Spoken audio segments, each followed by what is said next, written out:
is our work session for the public who might be tuning in. Is a little more informal than our regular business meeting, so please excuse our sometime greater degree of informality. It's a time when we have a discussion about a lot of important issues, but do not make formal decisions except to give formal direction to staff on occasion. So before we get started, I'll just remind members of the public who might be watching tonight that there will be an opportunity for public comment after our 4 items on our agenda tonight, which are first our COVID-19 update, second the fiscal year 22 capital improvement plan, 3 police priorities, and 4th the South Billings Urban Renewal District expansion. If you would like to call in, write down this phone number. It is 237-6196. Don't call that number yet, but when I open it up for public comment at the end of each one of those items, you'll have an opportunity to do so. I'll just make a comment that we today and over the weekend received a lot of email comments from the public in support of the Landon's Legacy Miracle Field at Poly Vista Park. And I'm sure the other council members have read those emails. You should not feel any obligation to call in to repeat what you said in those emails. You're welcome to do so if you'd like to, but please be assured that we did receive your emails and have read them carefully on that topic. So with that, before we jump into item number 1, our COVID-19 update, Chris, is there anything, Chris Kukulski, our city administrator, anything about our procedure tonight that you would like to cover before we ask John Felton, our Yellowstone County Health Officer, to give us our COVID-19 update? Thank you, Mayor and Council. The only thing I would say is to be conscientious of item number 4. If, as we make our way through the meeting, it's going to be too late to get to 4. It was a little risky to put it on the agenda. I'm sure the participants would appreciate knowing sooner rather than later, but it really depends on how quickly or how much time it takes to move through items 2 and 3. So if we could just maybe think about that after we finish each item, rather than waiting until the end to possibly punt on it. If we were to come back, it'd need to be, if the agenda allows for, on the 21st, because the 14th is quite full, or early in 2021. So it's not urgent the conversation take place tonight, but it would be helpful if we can get there efficiently. Thank you. Okay, thank you for that heads up. We'll try to take assess where we're at as we move, hopefully expeditiously through the meeting. So with that, let's move on then to item number 1, our COVID-19 update by John Felton and the Unified Incident Command. John, I see you on our screen, so welcome, and it's all yours. And we'll try to aim to keep this item for about half an hour for the convenience of the public and also for your time. So John, take it away. Thank you very much. It's good to see everybody. Thanks for inviting me back. I am going to share my screen. I'm going to go through some data first. Then I want to give you a few updates on things that are going on, and then we'll have some time for questions. So let me just share my screen here. So does everyone see that slide? Yes. Okay, and I'm going to try and do it full screen. Let's just see if we can do this. Sometimes it gets a little hinky when I do this with Zoom.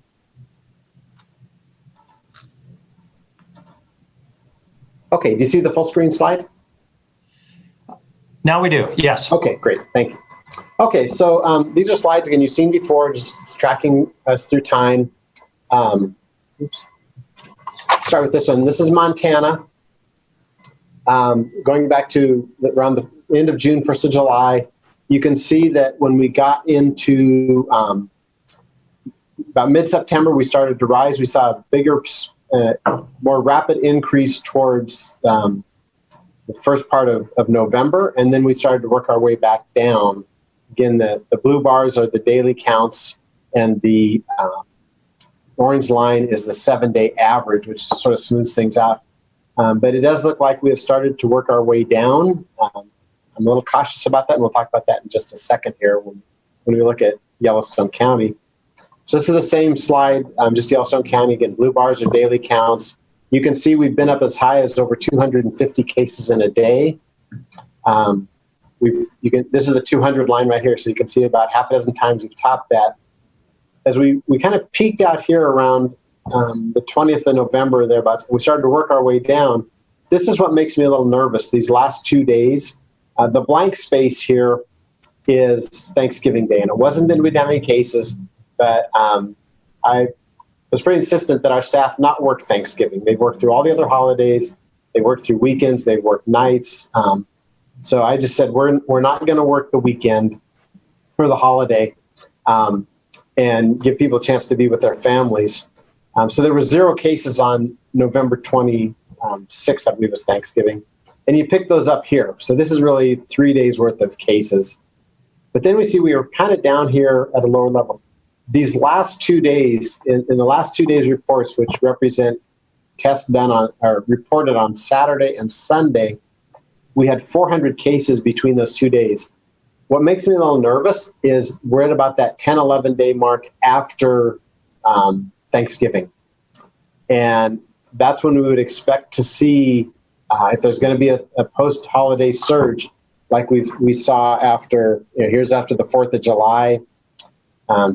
We didn't see as much of a surge after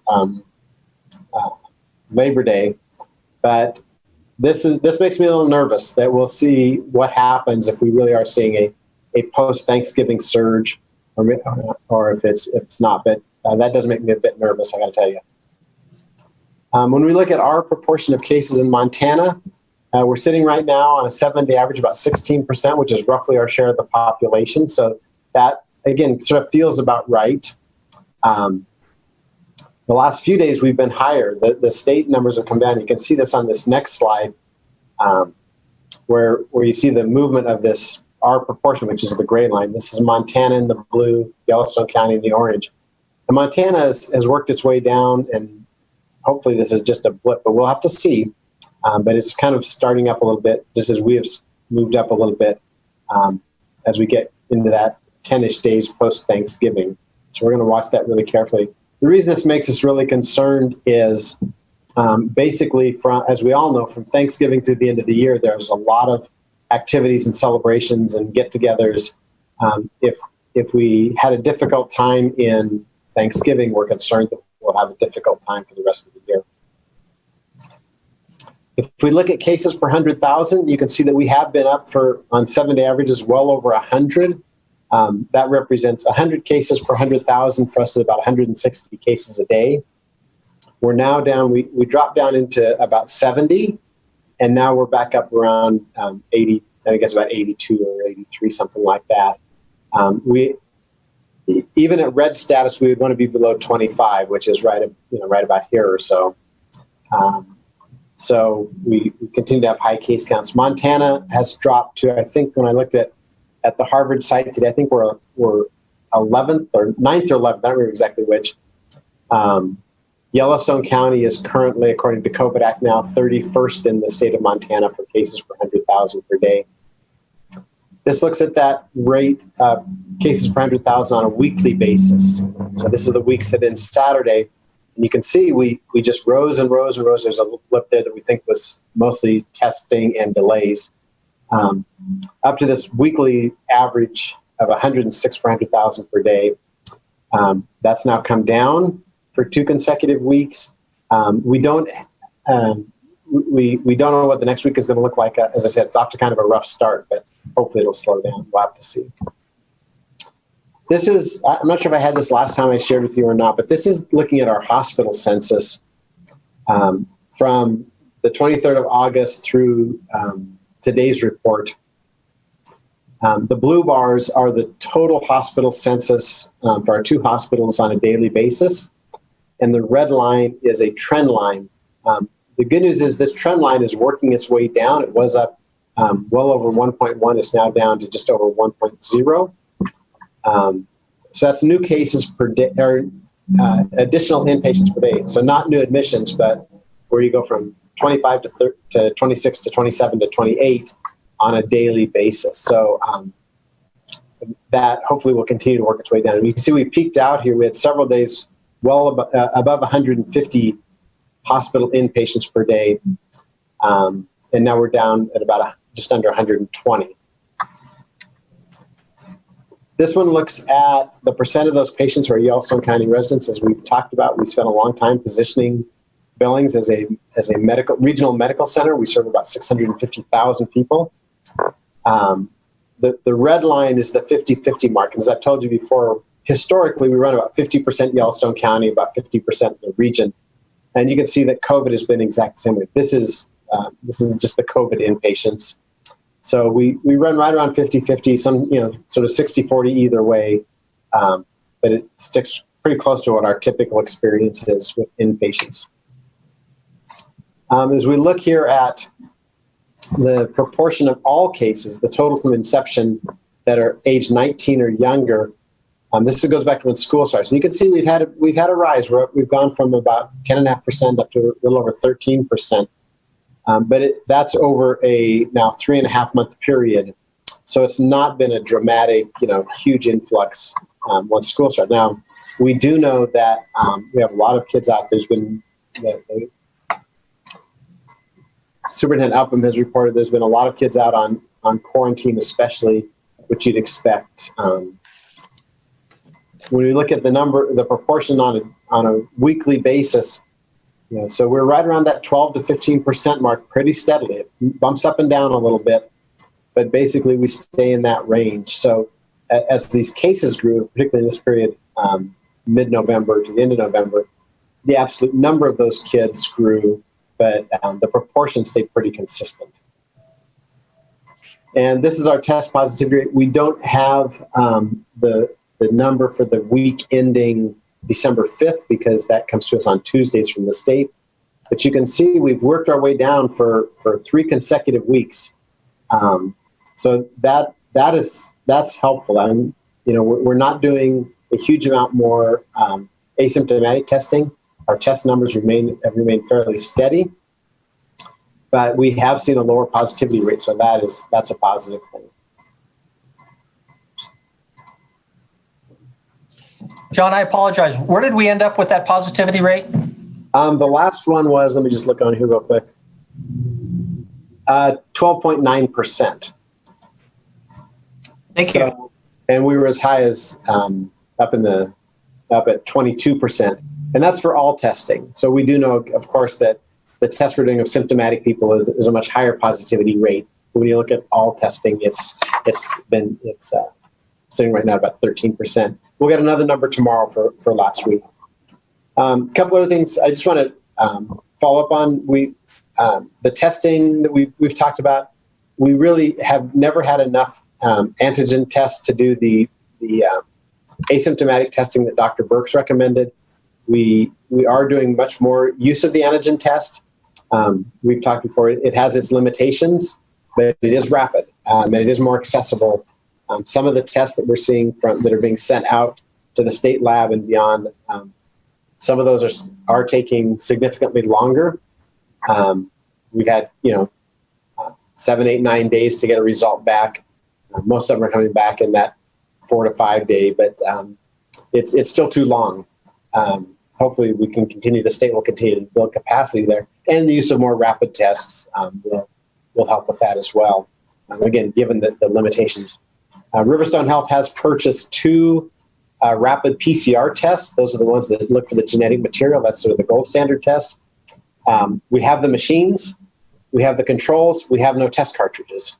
And we've been told that we'll get anywhere between 70 cartridges between now and whenever, and we can get 800 a month. So that's from the vendors. So it's really difficult to tell. Those do 4 tests. Actually, they test for COVID-19, influenza A, influenza B, and RSV. So we'll have one of those in our clinic for our clinic patients, and one of those will be available for public health, primarily for travelers. When we start doing that will be a charge test. We don't charge for the testing we do at our site down on Overland Avenue. And we have started doing some, and this came out in the paper today, some by appointment rapid antigen testing is now available at Overland. The vaccine is obviously getting a lot of attention. We have been told to expect the first shipment of vaccine into Montana next week. There's going to be 9,750 doses of the Pfizer vaccine. That's the one that needs to be stored at 94 degrees below zero. So that's going to 10 sites. Both of our hospitals will get that vaccine. That they're 975 doses each. The CDC has published its prioritization. Top of the list are healthcare workers with direct contact with patients and long-term care residents. First responders are in the 1B category. Then it's people with underlying medical disease or immune system issues. And then the third tier is healthy adults. Vaccine is only authorized for 18 and older. It's not authorized for kids at this point. The 975 doses will go to each hospital, so that's 1,950. Even if we pooled all those together, that's not even enough to do the healthcare workers in either hospital. So there will be a lot of sub-level prioritization that one of our Unified Health Command teams is working on as to who's going to be first on the list. The vaccine is going to take a while, and I think one of the important messages that we all need to remember is the vaccine does hold great promise, but it's going to take a while. It takes two shots, so those are 3 to 4 weeks apart, and what was originally thought to be 300 million doses available by the end of the year, HHS is now saying it's going to be 40 million doses by the end of the year. And so we're really looking at, by the time we get out to those tier 3 folks that are really going to push us over the edge to herd immunity, we are really out probably to next summer. So we have a ways to go. So we're really encouraging people to have faith that it's going to get here, but we need to continue to monitor, to follow the prevention messages we all know. Now, last thing I'll mention is the new quarantine regulations that came out from CDC. Every local public health jurisdiction needs to determine how to manage those. So we're looking at that. One of the real challenges is, what CDC has said is that you can go from 14 days down to 10. If you go to 10 days and release from quarantine, people have to be asymptomatic. They can have no symptoms during that 10-day period, and they still need to monitor themselves for symptoms to the end of the 14-day period. If people are asymptomatic by day 7 and they can get a test, whether a PCR test or an antigen test, and it's negative, then they can be released and they need to continue to monitor through day 14. They also need to be very vigilant about physical distancing and masking. So day 7 is not a get out of jail free card. I'm concerned that when people look at the CDC guidelines, they're going to see, all they're going to see is quarantine ends day 7 and all the rest of that stuff that's there is not going to be caught. So it's, we know we have testing issues in Montana. So people should not be released from quarantine day 7 unless they've been tested and they're asymptomatic. They have a negative test and they're asymptomatic. So we're working on that. It's quite a big undertaking because we have all sorts of documents that are out there that are all predicated on the 14-day period. Local public health and state health departments didn't get any advance notice of when CDC was going to make their change. So we heard about it at the same time you did through the media. So that kind of puts us all behind the 8 ball in terms of getting documents changed and processes changed and training changed. So it seems like a small issue, but it really is significant. I think the other thing that we need to recognize, and particularly in a high prevalence environment like we're experiencing, there is risk associated with shortening the quarantine period. The post-quarantine transmission of the virus at 14 days, the median number is about 0.1%. That jumps up to about 1.4% at 10 days and up to a little over 4% if you start releasing people at 7 days. So in other words, just because you're out of quarantine doesn't mean you can't become ill, even at 14 days. You can think of that sort of a bell curve. 14 days is farther out, so that percentage that can still become ill is much smaller. As you move back towards 0, that risk of post-quarantine transmission goes up. So people need to be really careful if once we get this all in place and they start shortening their quarantine periods, that it is not a get out of quarantine free card. Our community will have increased risk of transmission. That has to be offset against the risks of quarantine, which for kids, it's time missed in school. For businesses, it's employees who are unavailable. I've told you over and over that basically COVID-19 is a big exercise in risk management. And the changing the quarantine period is no different. It is another risk management undertaking that we will see some increase in risk as quarantine gets shortened, and we're looking to offset the academic and economic risk of longer quarantine. So that's kind of where we are right now. I would be happy to answer anyone's questions. Thank you very much, and very, very informative. Questions, Councilmember Parrington? Thank you. Thanks, John. So that brought to mind a couple of questions. One of them is, you said that the second dose of the vaccine, you're to receive it, did you say 3 weeks after the first one? I believe one's 3 and one's 4. It's either 3 or 4. Yeah. So those doses that we have received, are those follow-up doses as well, or you have to wait for another shipment of doses? No, so we asked, pretty much everyone in the public health world asked that very question, Councilmember Parrington. The question was, if you get 1,000 doses, do you vaccinate 500 people and hold back 500 for their second, or do you vaccinate 1,000? And the answer is vaccinate 1,000. CDC has built into their supply chain the holdback for the second doses. So they will be delivering the second doses in a timely fashion, is what we've been told. And then just one follow-up, Mr. Mayor. Sure. Can you confirm or not, can you get COVID twice? Because I've heard of people saying that, they had it, then they got it again a couple of months later. And it's my understanding that you can test positive for COVID, long after your symptoms are gone. So can you just confirm that one way or the other? Yeah, so both of those things are true.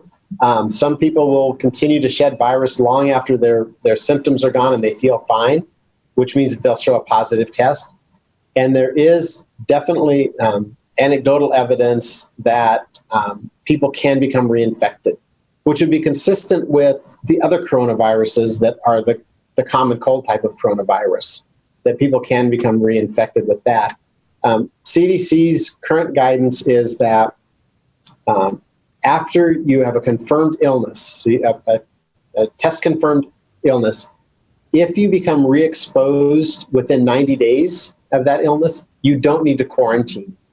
But beyond 90 days, the risk of reinfection is high enough that people need to quarantine if they get re-exposed more than 90 days after they were ill. Thank you. Thank you very much. Other questions? Councilmember Boyette. Thank you, Mayor. John, I was looking at your graphs. Excuse me. Does that indicate that we've peaked and we're starting to come down, or could that just be an anomaly and you just have to wait for the time to go out to see how the graph works, the graphs? Yeah, I think when we look at the 7-day average, it definitely hit a high point and has worked its way down. The concern is that it's not going to steadily go down, but in the post-holiday periods, those numbers will turn around and head back up. But I think when you look at the two things that go together there is that the test positivity rate dropped and the number of cases dropped. And so I think those are good signs. But now we'll see tomorrow what the test positivity rate was for the last week. But we have seen, at least in Yellowstone County, the last 2 days, as I said, 400 cases in the last 2 days. This is confounded and made more difficult. I know I keep talking about testing being a difficult factor, but because some of these tests are quite delayed, if everyone could do instant testing or rapid testing, you'd have a much clearer sense of what's happening today. But there is this mixture of some of those tests were drawn yesterday, some were drawn 2 days ago, some were drawn 3 days ago. So that's why we also use the 7 days, sort of smooths out some of those anomalies. Councilor Ryan? Thank you. John, you may or may not be able to answer this, but in regard to the time frame of how the vaccinations will be distributed or provided for the public, the residents in the long-term care facilities, the nursing homes, the assisted living, boy, they've been locked up for a long time. And so will the vaccinations allow them some relief in regard to being able to see family members, being able to go out in public, or will they need to still stay somewhat, in this lockdown type situation that they've been in for so many months now, until everyone has been vaccinated? So my expectation is that once we get a large proportion of the long-term care population of a particular facility vaccinated, then the visitation can open up some, because those people will not be as at risk for becoming ill. And that's what we're concerned about is those residents becoming ill. I will say that residents of long-term care are going to receive their vaccine through a different system. It won't come through the state allocation.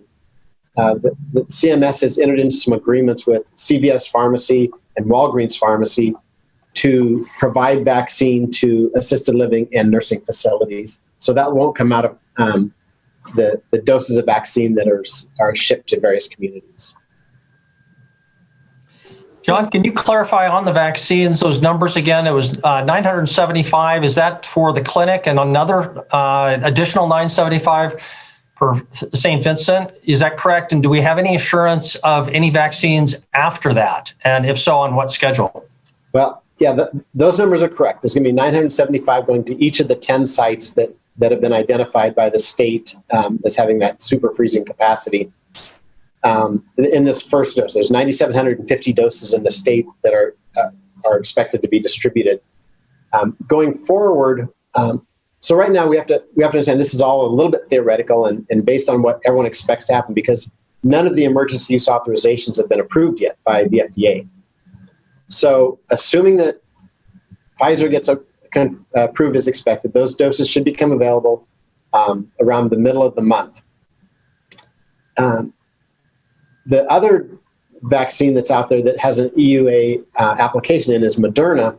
That one does not need to be kept at that super cold temperature. Those are kept at a couple degrees below zero. Those will be much more widely distributed because many medical clinics, public health departments, and such as that can get those vaccines directly and serve their patients directly. What's not known is what those exact numbers are.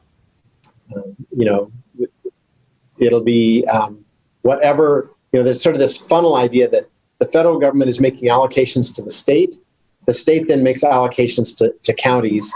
And then there's that regional piece, which seems to be going away. I think the regional hub and spoke has been determined not to be a very effective idea, simply because nobody knows what those hubs are, or we know what the hubs are, we know what the spokes are, and how widespread they are. So I think we're going to get more to allocations to counties, and then they'll go through their prioritization schemes. Thank you. Councilor Bernice? Thank you, Mayor. John, could you tell us a little bit on, as far as the people who've gotten the COVID, how the therapeutic treatment is going? Have we got enough supply of that? Is that helping clear patients out of the hospital? Are we moving patients out timely? I mean, how is that working? So not a huge number of patients have been treated. There's not a lot of either the monoclonal antibody or the other the remdesivir available. They both have pretty narrow requirements. So that one of the things is, for instance, the monoclonal antibody, whose names I can never say, Lambib, that one. That is actually not approved for inpatient use. So that's not affecting the hospital census, except to the extent that it potentially keeps patients out of the hospital. The remdesivir is being used in the hospital. As I said, we've seen a reduction over the last several weeks of about 30 to 35 patients per day in the hospital since our peak back in mid-November.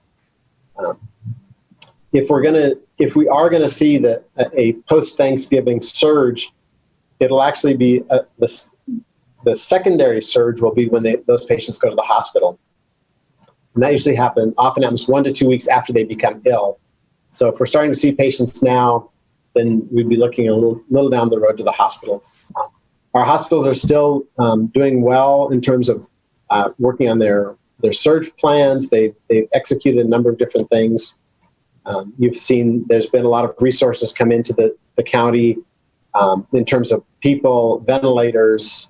We had CDC's expertise here, so we've been able to get quite a bit of help in managing our situation. Thank you. Thank you. Any other final questions for John? Don't want to cut you off. Any other questions? Not seeing any hands. John, thank you very much for this update. It's exciting to be talking about the positive news of how to get a vaccine out. Yes. If there's messaging that we can help with that to the public, please let us know. Maybe just a last wrap up. What would you like us to communicate about the vaccines? I imagine the main message is be patient because it's going to take a while. Yeah, that is really the main message. Nobody wants to be the cold water on finally seeing something that gives a little light at the end of the tunnel. We're just not to the end of the tunnel yet. It's just going to take a while to get enough people vaccinated. And I think I've told you before, you need to be thinking in terms of 60 to 70% of the population being immune, either through getting the disease or getting vaccinated. Yellowstone County, that's give or take a little bit, 100,000 people. So we have 12,000 cases so far. And so even with vaccine, we have a long ways to go. So I would just really encourage people to be patient. I know we're tired of it, but we just have to hang on a little while longer. Okay, thank you very much. And again, thank you for your service, and please extend our appreciation to your entire staff. I will. Thank you so much. Thank you. There is an opportunity for public comment on this item. So if you're listening, feel free to call that number, 237-6196, to offer your public comment. We'll ask you to keep your comments to less than 3 minutes. Please call that number immediately if you'd like to be heard, 237-6196. That is the local Montana number. We'll ask you to turn off your television or your computer, whatever you might be listening to the meeting by, because what you're hearing is behind the actual meeting. And you'll be confused if you try to listen out of one ear and also listen in the other ear to the telephone. Number again is 237-6196. After this, we'll go on to our fiscal year 22 capital improvement plan. Denise, do we have anyone who is called 237-6196? Yes, Mayor. We have Steve Penning on the line. He is ready to give his comment. Go ahead, Mr. Penning. Okay. I was told I could watch the meeting on Channel 8. I turned to Channel 8, but I guess it's just on cable TV. Well, there's not a lot of people that have cable TV. We have local stations here that I'm sure would be willing to give up the time so that people could see what's going on with the local government. The other thing so let's try to get these meetings open to the public on a local station instead of just cable, please. Now, the other thing is the city library isn't open. So the internet use, people that use the internet a lot at the library are talking to relatives or friends that they don't get to communicate with. I need to talk to my brother or communicate with my brother, and he's out of country. It takes 4 weeks or more for a letter one way. We've got stores open. We've got gas stations open. Masking doesn't seem to have helped at all because we're still increasing with the masking going on. I just don't see any sense in keeping the library closed. Whenever I've been in the library, you look around and just on a normal day without the coronavirus, people are usually 10 to 20 feet apart. And as far as the computers go, I have never seen it even a fourth of the way full with computer use. So why can't we open up the library?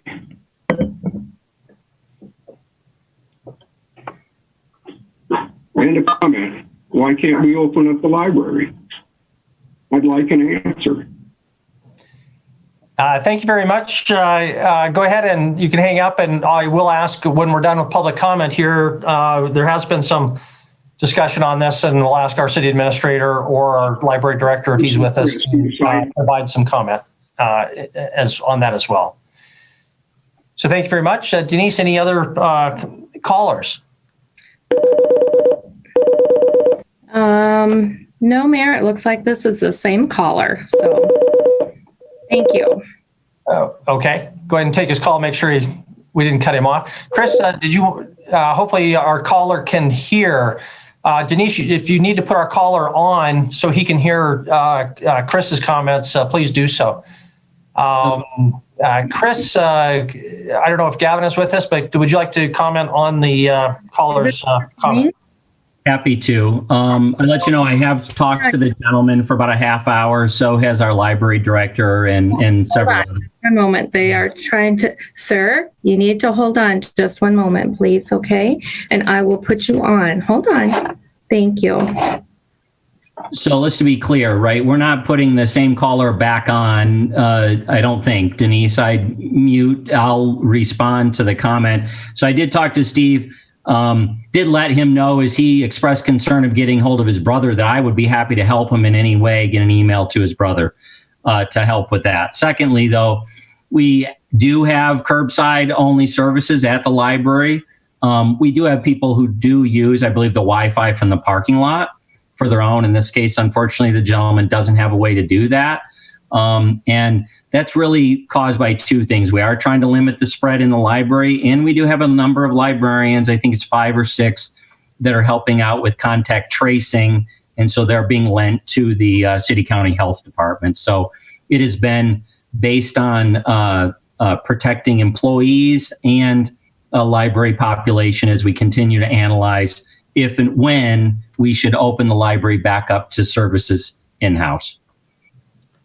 Thank you very much, Chris. I'll just also mention that the library is loaning out its Wi-Fi hotspots. So if somebody has access to a cell phone signal, they can use that as a hotspot to get Wi-Fi. Unfortunately, Steve did not have that capability, so that was difficult for him. If we open up at some point in the future, Chris, maybe it'd be possible to have some sort of a reservation system. It just comes to mind that in order to keep numbers down, maybe possible to call and have a limited number of people in who could get access to those computers. That might be an option for the library director and for you to think about. Just absolutely. Thank you. And we certainly don't want to see anybody in the community who can't communicate with a loved one. So we have offered to help in any way we can personally.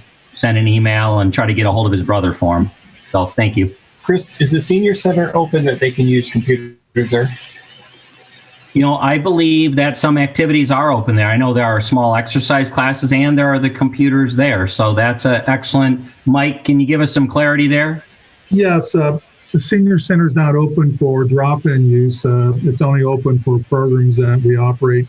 But at the same time, the gentleman can contact us and we'll take a reservation where he can come in and use the computer bar. Great. Thank you. Thank you, Mike.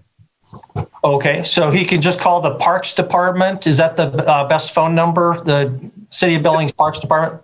Yes, Mayor, just have him call the Parks Department and we'll facilitate it. Okay, very good. Thank you very much for helping that way.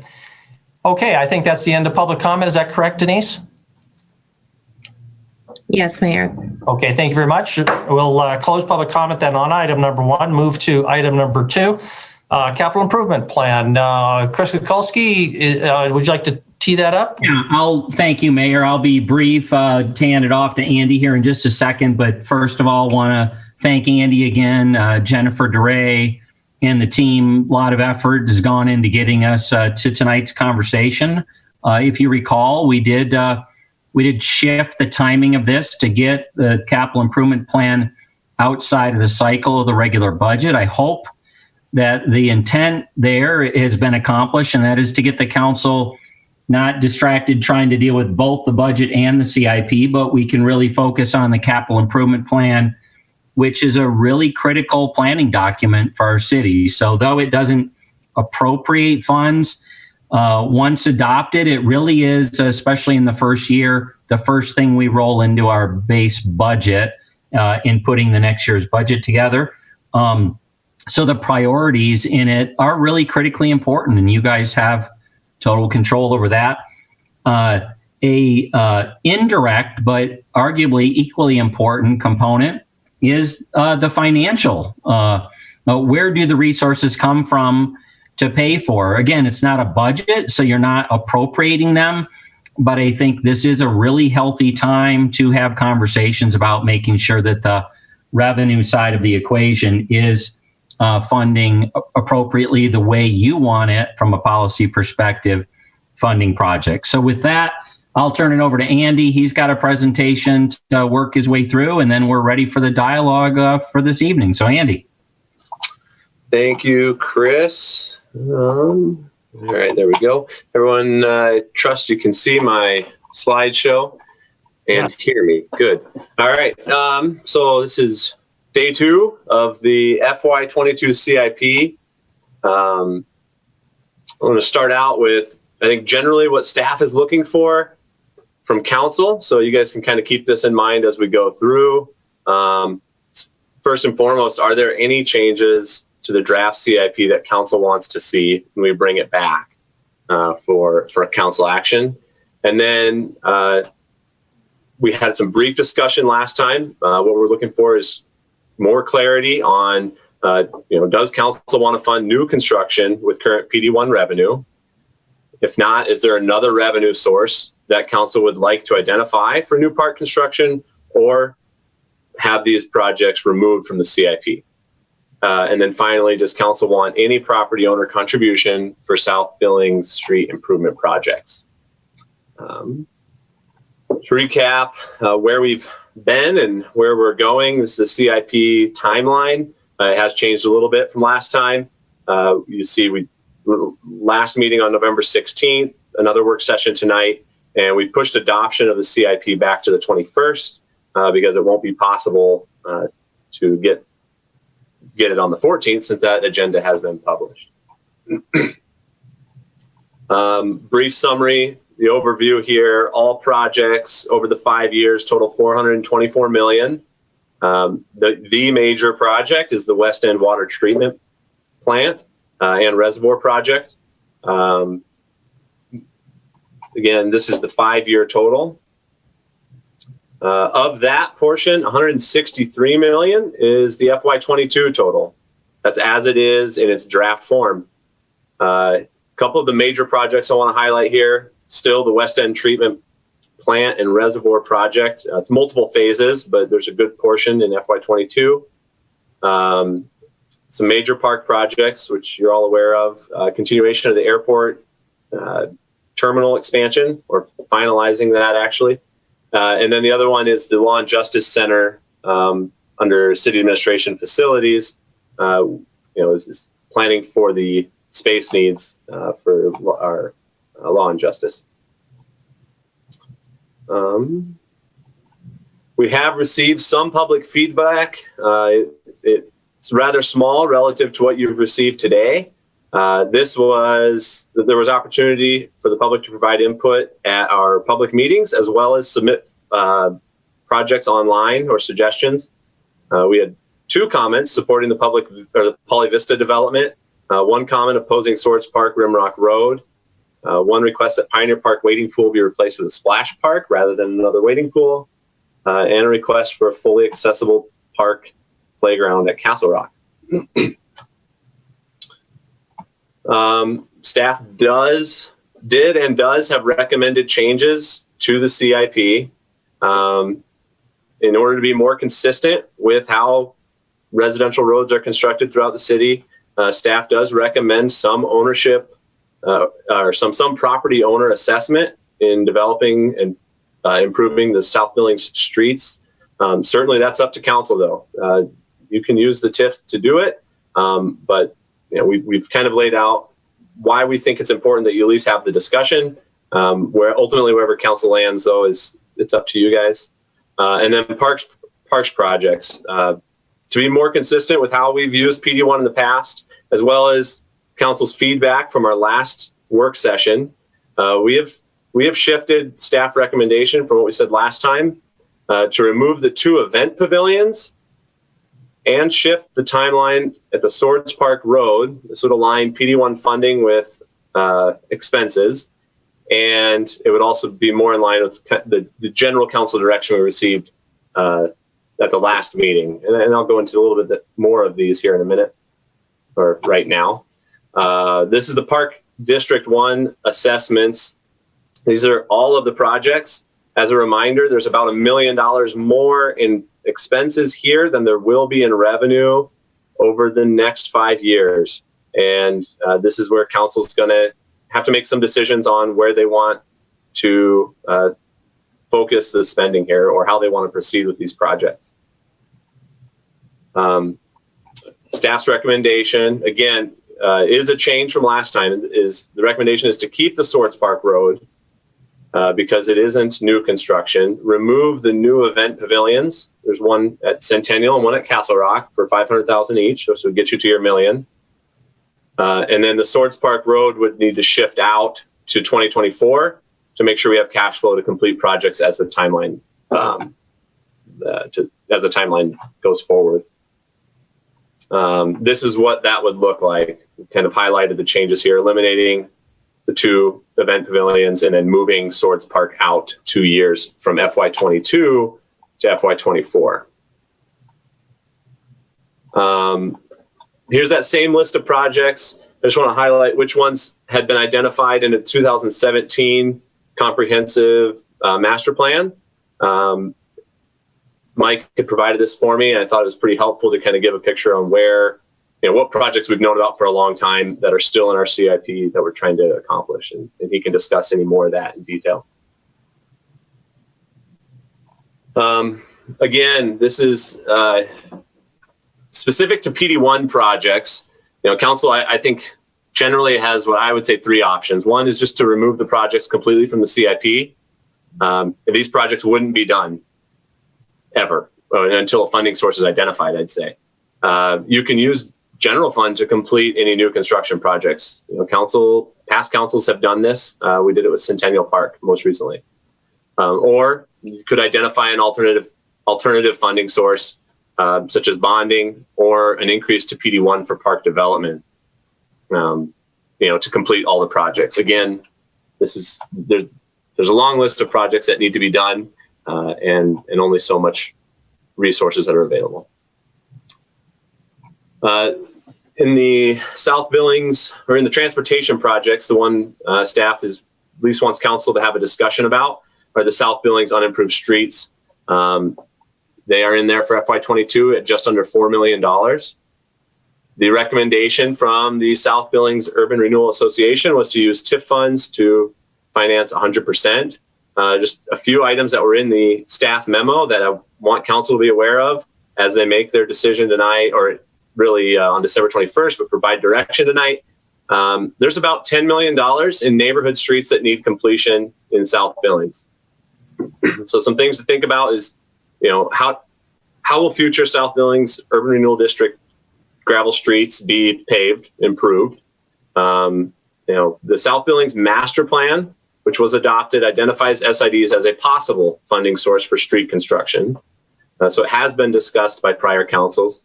And with anything, there's only so many funds available here. So by using these all for one project, are there other projects that council wants to see done that may be delayed or not completed as a result?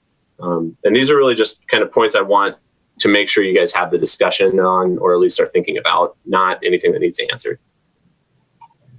A 50-50 SID would mean about $1.75 million assessed to the property owners, and $2.15 million to the TIF. You don't have to be a mathematician to figure out that's not 50-50, but there are water infrastructure elements of this project that need to be done that we would not be assessing to property owners. So it actually wouldn't be a true 50-50 split, but this is about where it would break down. And I will ask you to direct your questions to Debbie Mailing if you have questions on that.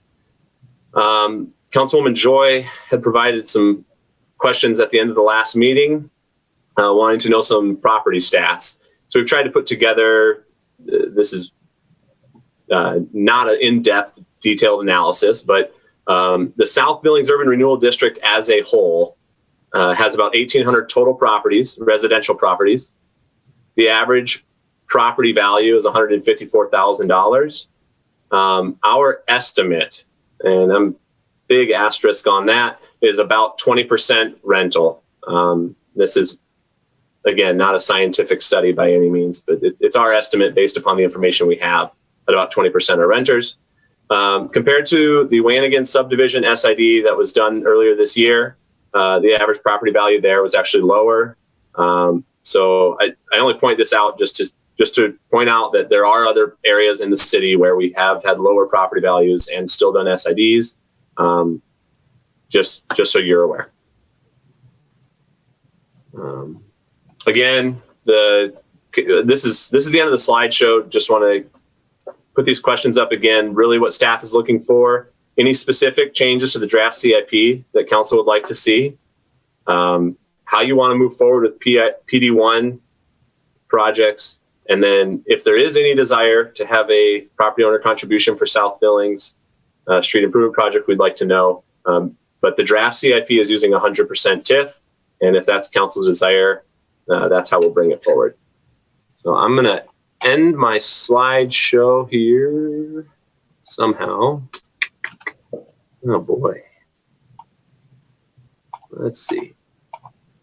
I lost my control bar to end the slideshow. Any helpful hints from anybody? Throw your computer against the wall. Hey, that worked. Yeah. All right. Well, I'll mute and turn it over to you, Mayor. Okay. Thank you, Andy. Chris and staff, council, we need to talk about how to proceed. Two major items, of course, are our parks issue with new construction, Park District 1, but also South Billings streets. But there may be other issues as well. So, Chris, do you have a preference for how we take these and in what order? Not necessarily. I just would like to do it the most efficient way possible. So maybe it would be appropriate. We're not aware of any other issues. They really were around these two topics that the council had brought up. Maybe you want to confirm that. If that is in fact answer any questions that maybe don't pertain to these two areas, get them off the table. And then I just suggest we tackle them one at a time. Staff is ready. So. Okay, let me ask council, just so that we can kind of allocate our time here. Are there some other topics that you want to hit, especially if they're quick, and let's especially focused on questions before we get into some of the substantive debate. Council, do you have some questions for staff, and are there other topics that you want to make sure we get on kind of our mini agenda here? Councilmember Parrington. One of them, I guess, would be to Chris. And it's in the administrative budget. It seems like we keep going back and forth with the facility needs. And I think we're at 11.6 or something someplace. And then we talked about, the 22 that was coming in from COVID. And then we're still looking at Stillwater building. And if we don't look at Stillwater building, we don't get that, then I don't know where we're going to go.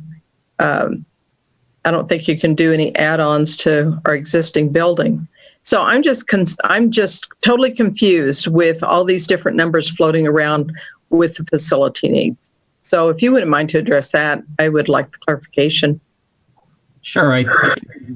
And maybe Kevin, are you out there? I know we're following our master plan, and Kevin, you want to kind of explain how we're approaching this over the next couple of years? Yeah, so what we did is we did put a proposal on the table for the Stillwater building based on the request for proposal that was received.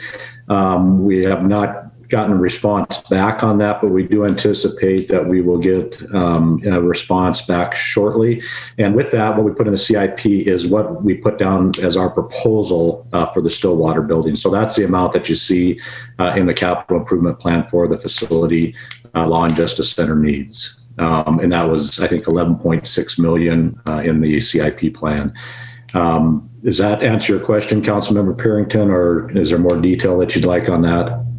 Well, and then we were talking about I think at one point it was 22 billion from the CARES Act. And I think there was some supposition that we might get even more. So I don't know what that total would be if we've even received it. So, that's $11 million just right there that aren't allocated. So will those go towards facility, or do we know yet? Councilmember Parrington, that's certainly within your council's, prerogative on what you'd want to do with that CARES Act money. It's going to be administration's point of view, and we touched a little bit, or will touch a little bit on the police priorities because you've asked us to bring you some spending items with that. But as far as administration's recommendation, we would recommend that some of that CARES Act money possibly be used, yes, to solve some of the facility needs in for the law and justice issues that we've been dealing with. I think the figure that you pointed out, 20-some million, might be a little bit north of what we might actually receive under CARES Act money, but that's certainly, part of that picture out there. And Andy could certainly, go into a little bit more detail on what we anticipate receiving in the CARES Act money. But any money that we do spend now obviously is going to reduce, the options available to solve any of our Law and Justice Center space needs, just like you're speaking about. On the revenue side, what I would add, Mayor, if I could briefly, is, and this is a change over just a matter of last few weeks. We were given, pretty strong indication we would be getting full reimbursements through December 31st. However, in the last few weeks, that is kind of backed up, that the state is saying they may have to pull back on some of those December reimbursements. So that number that I think maybe we quoted as high as 22 now is starting to look closer to 19.5. So one of the reasons why we want to be careful not to spend it before we get it. Thank you very much. Councilmember Boyette and Councilmember Shaw. Thank you, Mayor. I was involved in some of the meetings with about the Stillwater building, and I hate to say this, but paint dries a lot faster than this process has gone. I'd really like to see the staff move forward and give us a plan B or a plan C just to get the ball rolling. I don't see anything positive so far about the Stillwater building.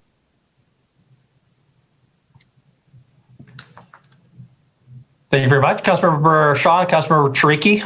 I was going to make a similar point. So thank you, Councilmember Boyette, of that. Yeah, tying it to the Stillwater building again, we're not ruling anything out, but we're just saying what we've seen so far says to me we need some other options. I definitely agree. I just wanted to clarify, because it seems to me that that's a little bit backwards from how the budget is normally done, is that the number that was identified, just so I'm clear, that is the number that the city needs, correct, to fund a Law and Justice Center. It's not a number that came from the Stillwater building.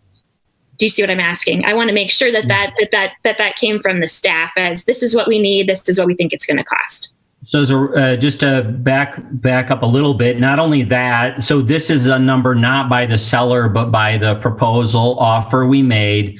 And where did we come up with that offer? We did pay a firm who does, work in this commercial real estate area to tell us what the market value they saw of the building. So that number you see in this first year is based on that data, that information. It's not driven by the sale price that the building owner wants to sell the building for. So that's where in the CIP, whether this deal comes together or not, it still would allow us an option to get out there, find a facility, and start moving forward. But if you go back to the overall capital improvement plan, it is more than this 11 million to implement the full Law and Justice Center space needs that are identified in that plan. Thank you, Chris. Yeah, I just wanted to reiterate that I agree. It's extremely important. So we want to make sure that it's in there and that it happens. So appreciate it. Okay, thank you. And even though it came from our appraiser, there's still, I guess, no guarantee that we could actually get what we want for that number. Absolutely. On a good day, it'd be less, but on a bad day, it'd be more. Councilmember Tricky and Councilmember Ronning? Yeah, so how long has that proposal been on the table? Kevin, can you help me what date we made the proposal? It's stale now, technically. That's past the deadline for them to respond. Yes, if you give me just 1 second here, I can give you kind of the exact date of when that Chris actually really kind of answered my question by saying that it's stale, that it's past our deadline. So I guess the question goes back to what Councilmember Boyette was alluding to. When do we move on? And it sounds to me like we're kind of there. I certainly think council, it is helpful as we talk about this CIP tonight. If you guys say, look, we like the concept of plan A, but we should have a plan B and a plan C because plan A just isn't moving very fast. So I can tell you as recently as Thursday of last week, the seller of the Stillwater building had reached out and said, okay, I'm going to make a counter to you guys here soon. I don't think we should wait for that to look for other options. But there's nothing harmful to me or us, I think, as a buyer to let sellers know we're interested buyers and we're not just waiting on one project. We're trying to solve our problem the most efficient way we can for our citizens. So do you need a directive from us to start looking in another direction? I would encourage us to add to where we are. I wouldn't flush the plan A yet, but it is it's good to know that the council is restless and wants to get moving for other options. Again, remember 6 months ago, the only option to fund this project was a bond to be approved by the voters. Today, we sit in a position where maybe we can solve at least part of our problem with cash.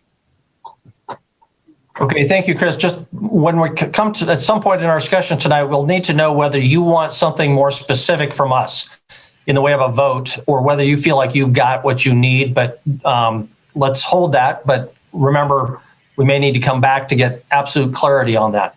Councilmember Ronning, Councilmember Neese. Thank you.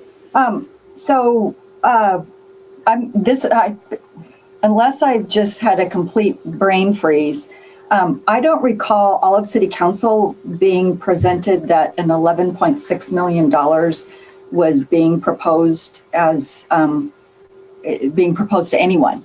And so maybe I missed that somewhere, because I know we've been kind of going back and forth in regards to like $1 million for parks projects, and had some pushback on $1 million for park projects. So it seems like $11.6 million is a really big number that all of council hasn't done a vote on or been involved in that decision. And maybe that was the plan from the get-go, but I certainly don't remember hearing about that or giving a presentation. So thank you. Councilmember Ronning, I'll offer my recollections and then ask Kevin or Chris to supplement this, but it was a while ago.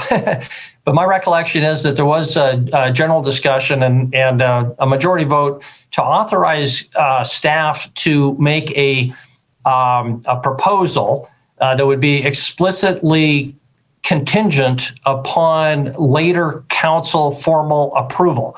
But to keep the ball moving, they were authorized to make that offer. I forget the details as to the dollar amount, but I assume that they were operating consistent with that instruction. But maybe Chris or Kevin can fill in some of those blanks. Yes, Mayor and Council, you're absolutely right. The Council did give staff and actually 5 council members to form a committee, negotiation committee, to go move forward with Stillwater building negotiations. That was done. We did have a market analysis done. We did present a proposal, again, based on full council contingencies, obviously, a lot of that, and that was presented, and that's the proposal that we're talking about at this point. And then if you'd also recall that at one point, we also came to council with a modification of our real property purchasing resolution to allow us to actually move forward with a buy-sell prior to obtaining appraisals. And that has not been done at this point, but that certainly would be a next step that we could move forward with if we do have any progress. Okay, thanks, Kevin. I remember the buy-sell thing, and I remember the putting together a negotiating committee. I don't think I ever heard until recently the $11.6 million number. So I don't think I was aware of that, but thank you. Thank you. Councilmember Neese, and then Councilmember Purington. Just to, I guess, add to that discussion with facilities, prior CIP, I think, was 40 million. So this is actually a decrease in the existing CIP because we were looking for something at the time, but this is a decrease. I actually had a question for Andy, if you don't mind. Please. Andy, at the last work session when we talked about the CIP, your note in the CIP said there was extra $1 million in the CIP proposal. It was like expected to be like 9 million. So when we read through some of your notes, I was a little confused. It seemed to me like you were still proposing the $1 million for Swords Park, but the last meeting you said, no, we don't have that $1 million to do Swords Park. So am I missing something, or how do I? Yeah, the list of PD1 projects is just south of 9 million. The funding available over the next 5 years for PD1 projects is going to be closer to 8 million. So we need to either remove $1 million from the PD1 list to fund it elsewhere, or increase PD1 by $1 million would be an option. But that would need to happen based upon our projection forward. That's what I thought. I thought the recommendation from staff last time was to remove it from Swords Park and put it into the land, or into Holly Vista Park. That's correct. But general council feedback was to not use PD1 for new construction, and that's why we shifted to the event pavilions, because those are new construction and also equal $1 million. Right. No, I'm not talking about the event pavilions, because those were actually in future years. I think they weren't in 22. They're in 23, I believe. We don't need $1 million cut from 22. We're looking at the full 5-year total, and we need $1 million cut out of there. Not just, we want to look at the whole picture. So we have the funds to be able to do $3.7 million in 22. No, that was the other part would be to shift Swords Park out, so the funding allows. I agree. Okay. All right. So we do have to remove $1 million out of 22 somewhere. We could shift it. We have to move $1 million out of the whole picture, and we will have to likely, depending on which projects are removed, realign some of them on the timeline. Okay. So we don't have enough money to do an extra, the whole, what's proposed in fiscal year 22, we have to move $1 million out of 22 somewhere, if I understand that correctly. And then we need to move $1 million out of the entire budget as well. I think that's an accurate statement. All right. Thank you. Thanks for clarifying that. Councilmember Purington, and then Councilmember Tricky.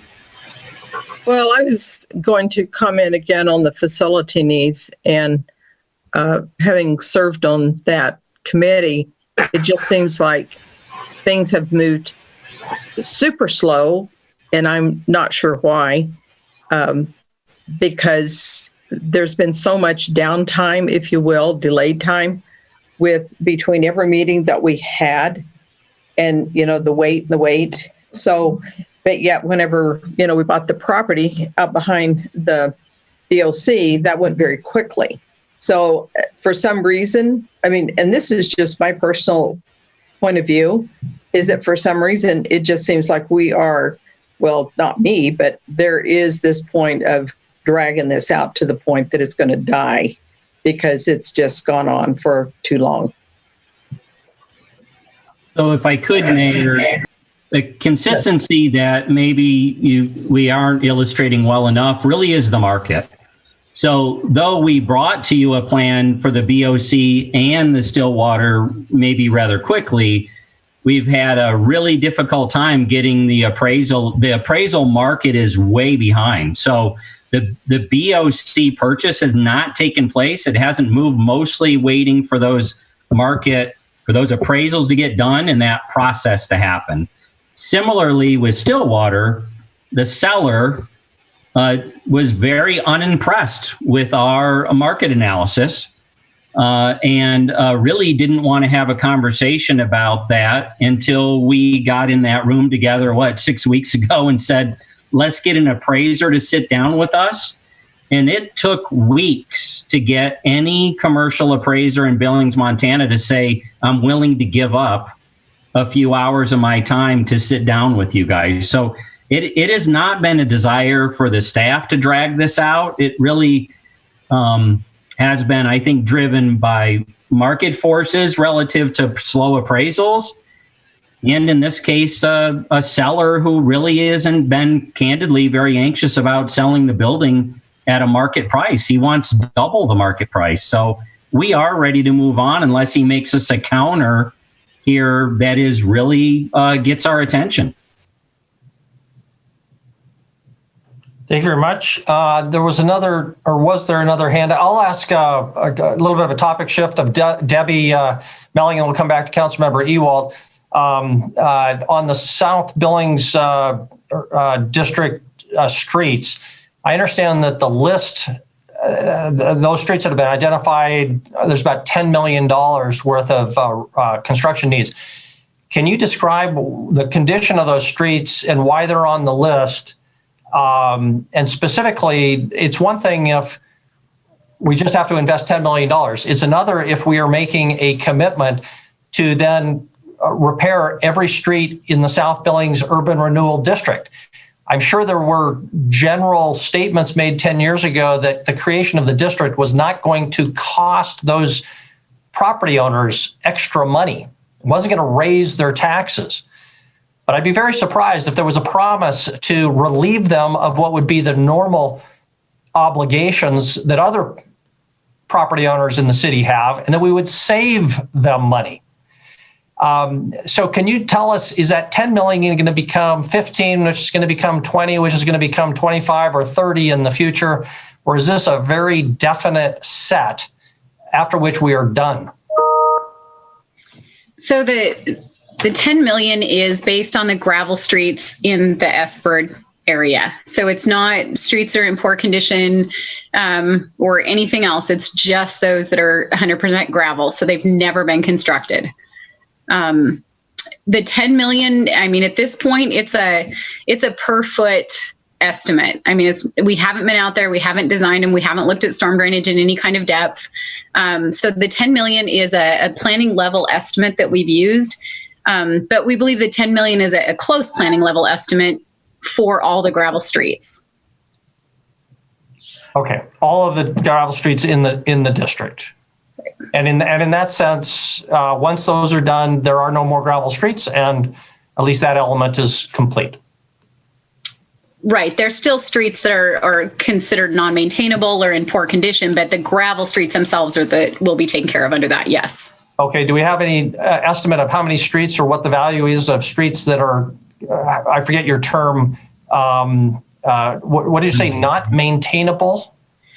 Right. So streets that we can't maintain through chip sealing or overlaying. So those kind of streets like the metal streets or the poet streets where they just don't have enough subgrade and structure to them that we can maintain them. We have to actually reconstruct them. I don't have that off the top of my head. I may be able to get it here in not too long for you though, or I can certainly send it to you a little bit later. Okay. Would you see any reason to make a distinction between gravel streets using suburban money for gravel streets versus the not maintainable category of streets? So we do have two programs in the city of Billings, and not specifically to the Espard, but everywhere. One is non-maintainable areas and one is gravel. The gravel streets, we assess 100% of those to adjacent property owners because everyone in town at one point or another needs to build their street and their improvements in front of their home. That's been the principle that we've operated on for many years. The non-maintainables, the city is responsible for that asphalt. It was there at one time. It wasn't possibly done to a standard, but it was asphalt at one time. And so the city, gas tax or whatever fund is available, pays for that asphalt. So they're a really different program. Okay, thank you very much. Councilmember Ewald had a question. Thank you, Mayor. I got some other questions, but as long as we're on this subject, I have a question on this too. Just because they started a TIF district, those people's taxes didn't go up any faster than anybody else's in the city, I don't think. Is that not true? Yeah, I think that is absolutely a correct general statement. When a TIF district is created, it in and of itself does not raise or lower your tax burden as a property owner. Okay, so because of that, everybody in the city has to help make up for the money that's siphoned off and put in a TIF district, because you still got that pie you got to make whole. So everybody in the whole city is paying a certain percentage of that money that were needed to keep things running. Even though it shows up on their tax statement, they're not paying any more than you're paying or I'm paying to get the same thing done in the city. The other thing is a TIF district is designed to increase the tax base. I don't see how improving residential streets is going to improve the tax base enough to make any difference. How many years would it take to get that amount of money back once the TIF sunsets? It could take 40 or 50 years. So I don't see this as a reasonable reason to be spending TIF money. Nobody's fixing my gravel streets for 50%. If they want to, bring them on. I'll do it.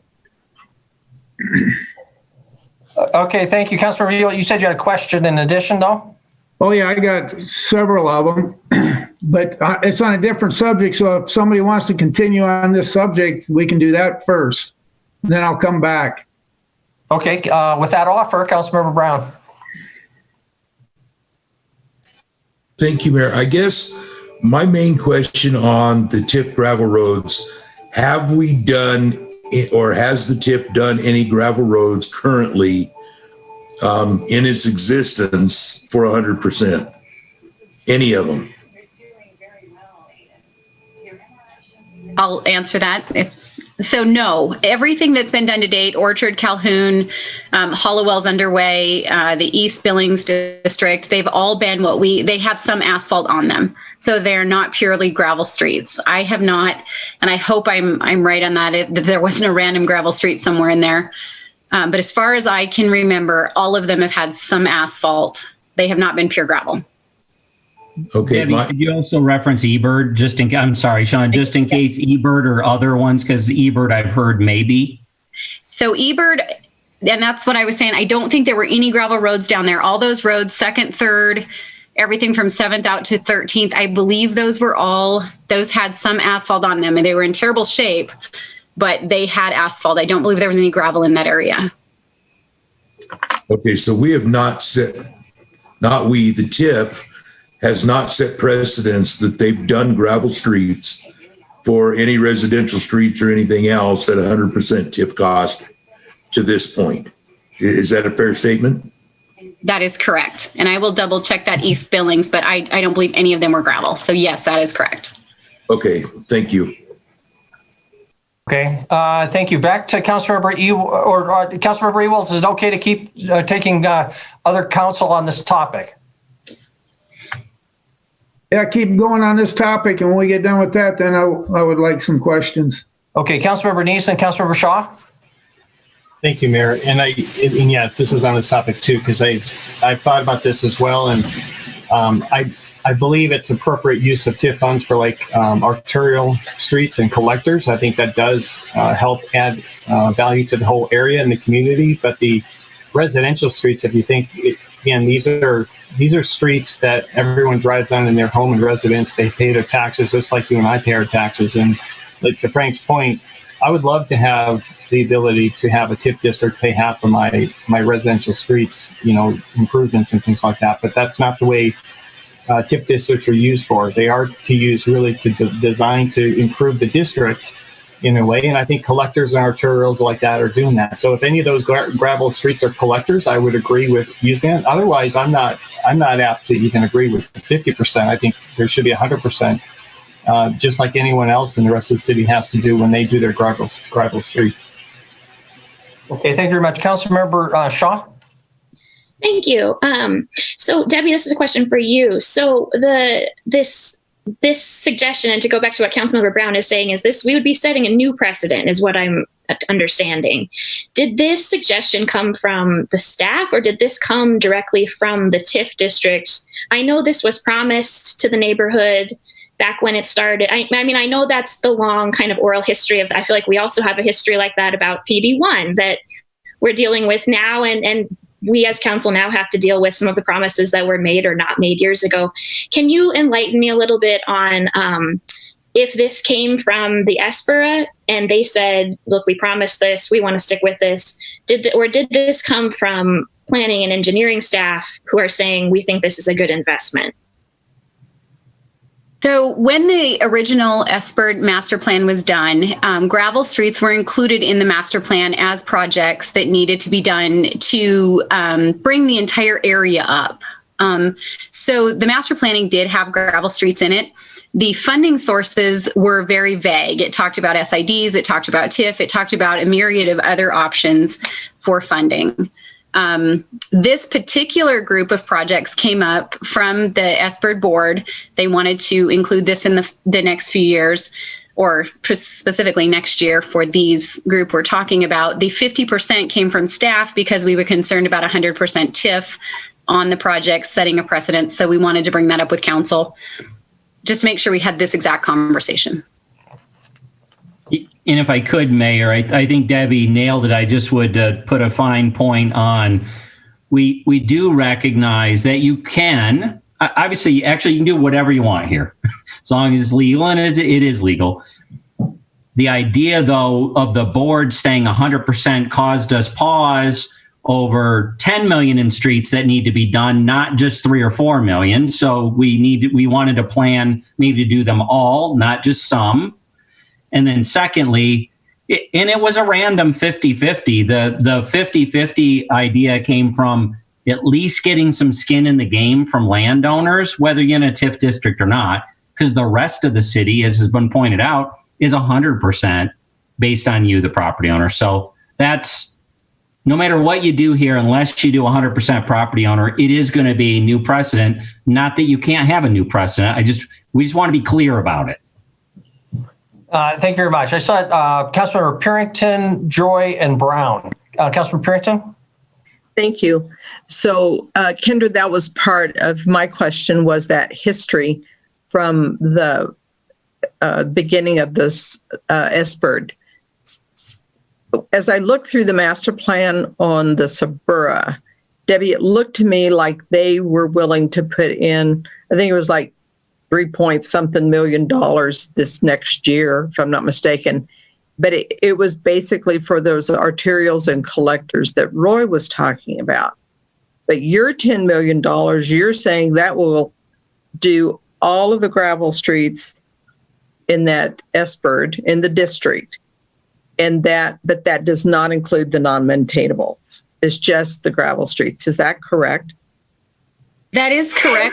The 8.9 million that was included was actually for several neighborhood streets, the ones around Optimus Park. So it did include a couple of collectors. Boy, off the top of my head, I'm trying to remember what they were.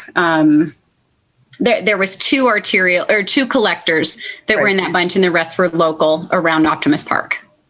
So, but with your program that you're talking about, you would do all of the streets. That would be the $10 million. So the $10 million is our estimate for all of the gravel streets in the ESPERD. Yes. So beyond this 3.9 million, there's another 6.1 million that would need to go toward gravel streets. So just to follow up, Mr. Mayor. Sure. So I know that councils change, ESPERD boards change over the years. And there are still a few original board members, people that remember that history of saying that the SBIRD would take care of these streets. So how far is our commitment to that? What is our commitment to that? Because I know there's some that are very adamant about it, and others, you're losing your original members. So we're making a new pathway, I suppose, into what we're going to do. What I was going to say is I think your guiding document really is your master plan. All right. And there's a lot of oral history here of people recalling it this way or that way. What I want to make clear, the $10 million Debbie number is not a program. It's not us proposing a program. It's just saying we want you to have a context that there are more gravel streets in this district than just the ones that the Suburra board proposed doing this year. So we just want you to be aware that there are more residential streets that are gravel. And I'm sorry, Wyatt, you probably are the one with the closest kind of knowledge of kind of what's been said or discussed or committed. Wyatt, can you comment if that's okay with you, Debbie? I saw you were about to say something. So Wyatt or Debbie or both? Yeah, well, no, Mayor and Council, and I don't have too much to add. Debbie's been describing it right exactly, and Chris's points as well. I think it's clear. I mean, the history and the discussions, as Chris said, there was a lot of different things that apparently had been talked about and contemplated. It's unfortunate. I think, there's definitely was some expectation that back in the early days of this district that there, maybe some expectation and confusion about what might be funded and how we would fund it. I think what's important is when we went back and looked into the master plan, it specifically does talk in there, contemplates both SIDs for residential street projects, and it also even talks about the potential to develop some sort of policy for SIDs. So there was that discussion going on that's actually in the documents, but clearly, and I don't want to discount any of the folks who've been involved down there for years, there was also clearly some expectation that there was more to it in terms of what was or wasn't going to be funded. And some of the larger, as Debbie described, some of the bigger projects with Orchard and Calhoun were done basically with full TIF funding. So I think that also adds to the kind of understanding as well as misunderstanding in some areas of what was being done. So thanks. Okay, thank you very much. Councilmembers Joy and Brown also had questions. I'll just encourage us to stick as close to questions. We probably do not want to make ultimate decisions until we get public comment here. We want the public to know that their voices are being heard as well. So, but Councilmember Joy and then Councilmember Brown. Thank you, Mayor and Council. We better go on to Mr. Brown. Mine is not a question. Thank you. Okay, and I don't want to shut you down either. So, Councilmember Brown, and you feel free to raise your hand later. So, Debbie, you could probably answer this for me. If the TIF does not pay for these in full, what are the chances these are ever going to get done? I mean, these are SIDs, so that's kind of an agreement with the neighborhood. So are these things going to stay gravel for the rest of my life? So we have had one SID in the last 15 years in that area, and it was Clevenger, and it was done about 15 years ago. Other than that, we have not had interest from the neighborhoods to do these streets. We are doing our gravel street paving program right now, and we've asked about 10 neighborhoods if they want to do it all throughout the city, and we've had one say yes. So we don't have a very good track history of getting neighborhoods to say yes to SIDs. So just to follow up, Mayor? Please. If we do the 50-50, is there any better chance, or is it still, it's going to cost the money, so, not going to kind of thing? I think what we've seen when we go into a neighborhood and say that there is an offset, CTEP used to offset 50%. And when we went into a neighborhood with that, people were a lot more willing to do the project. So I think, obviously the chance would be better. With the numbers we've been seeing lately, you're probably looking somewhere around $10,000 per property owner, which is a big number, but spread over, a long period of time, it's doable for a lot of people. Okay. Thank you, Debbie. Mm-hmm. Okay, thank you very much. Councilmember Yakovich had your hand up, and then Councilmember Neese and Tricky. Thank you, Honored Council. I will probably, at least someone will, but I would entertain a motion that they are paid 100%. But we do want to hear public comment. I have reached out to 3 individuals in that neighborhood who have a lot of history on that. So I don't want to belabor it. I will argue for it. But I don't have a lot of questions right now. I'll leave it at that. Okay, good reminder that there are people out there that may want to comment. Councilmember Neese, and then reminder, we do have Park, and Councilmember Tricky and the other issues as well. Councilmember Neese and the Tricky. Thank you. Debbie, you made mention that people are more likely to do these SIDs if they were supplemental and you had other programs. What percentage was typically given at that time? Was it 25%, 10%? So the CTEP project that we used to have, and this was several years ago, but per our city code, there was a sidewalk resolution that we had. Per that, CTEP was offsetting 50% of the assessments. So for years, it was 50%. Great. Thank you very much. Okay, Councilmember Tricky. May I make a procedural suggestion? I think it makes a lot more sense for us to stay on a topic, ask for public feedback on it, and then resolve that topic, as opposed to bouncing all over the place, asking for feedback, and then having to bounce all over the place in order to resolve each of the different things that are in there. And we could do that, but then we would have to have multiple public hearings or public comment on each item. I agree. Yeah, I personally, to me, that makes more sense. It's a cleaner conversation and whatnot. Otherwise, we're going to leave this topic, do our questions on another topic, and then open it up for questions and hopefully remember all the different things that we wanted to make motions on. And so we can do that. If that's the preference of council, we would just need to know which item you want to resolve first. We've gotten fairly deep into the Suburra streets. Councilmember Ewald. Thank you, Mayor. I just got a question on these gravel streets for Debbie. We'll come back to that then, Councilmember Tricky. Councilmember Ewald. Yeah, on the gravel streets for like in the Suburra, changing them to blacktop streets, and it's on page 121.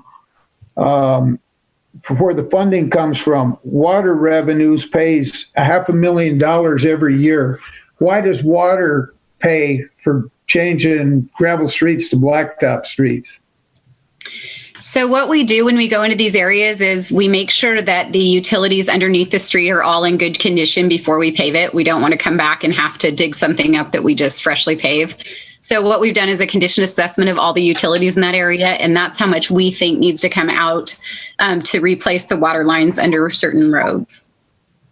So if it doesn't happen, what happens to the $500,000 each year?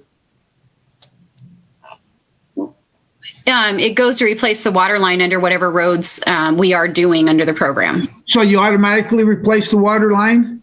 No, only if it's a condition issue. So we look at leak history. We look at, we may dig it up in pothole portions to look at the condition of the pipe. Age is a factor, material, and then we make a decision. That's what I'm saying. If you decide it's good enough, then where's that $500,000 go that you set aside for that street? It'll go to water. It'll go back to another water replacement program somewhere else in the city. Okay. Whatever pipe needs it worse. Okay, thank you. Okay, other questions or comments questions or comments, but especially questions for staff. Councilmember Brown. I guess my question is, are we staying on these gravel roads, or are we talking pretty much open discussion here? I would say open discussion. I've considered Councilmember Tricky's suggestion. I appreciate that, and I understand that. I'm concerned about confusing the public, because even though there's primarily two focuses here, the park spending and also the Suburra streets, there's $434 million worth of spending in the CIP. And they might get confused if we have to break up their public comment period if it doesn't neatly fit into one or those other categories. So I think we'll follow the usual pattern and just have our questions as much as we can, open up for public comment on any topic, and then come back for more definitive motions as council would prefer. Councilmember Brown, is that sufficient? Yeah, I was just trying to decide. I've got some comments on the park CIP, but no questions. So I'll wait until after public comment for that then. Okay. And I don't want to cut off. If people want to make, basic comments, I just was reminding people that we do want to hear from the public and keep an open mind more than anything until we've had public comment. Back to Councilmember Ewald. Thank you, Mayor. Now, I got 3 questions. On the build grant, they got Stagecoach Trail in fiscal 2023 for $1.5 million. I didn't know the Stagecoach Trail was in on the build grant. Page number? That's one question. And I'm sorry, go ahead. It should not be if that's but go ahead. Sorry, go ahead. Well, if you want to answer that one first, so that's not supposed to be there, but it's there. What page are you referring to? Page 20, and it's also on page 96. The Skyline Trail is funded by the build grant, but not the Stagecoach Trail. Well, it's got the Stagecoach Trail in for $1.5 million. So I'd let the staff answer the question. Remember, the project, this capital improvement plan probably started being put together before we got a grant wherever we're at. So I don't know why, if Andy, can you answer to the Stagecoach Trail being referenced in the CIP? Yeah, and I'm just going to butt in briefly though, but just because it's in the CIP doesn't mean there's a funding source for it, and I think that's probably what's going on. But Wyeth, page 20 shows in fiscal 23 $1.5 million Stagecoach Trail, but that's not referencing. Oh, I apologize. It is under the build grant. I think that's probably a typo, isn't it? Andy, did you have something? Go ahead. I've got a brief one. That is under the build grant category. It's not part of the build grant that we've received.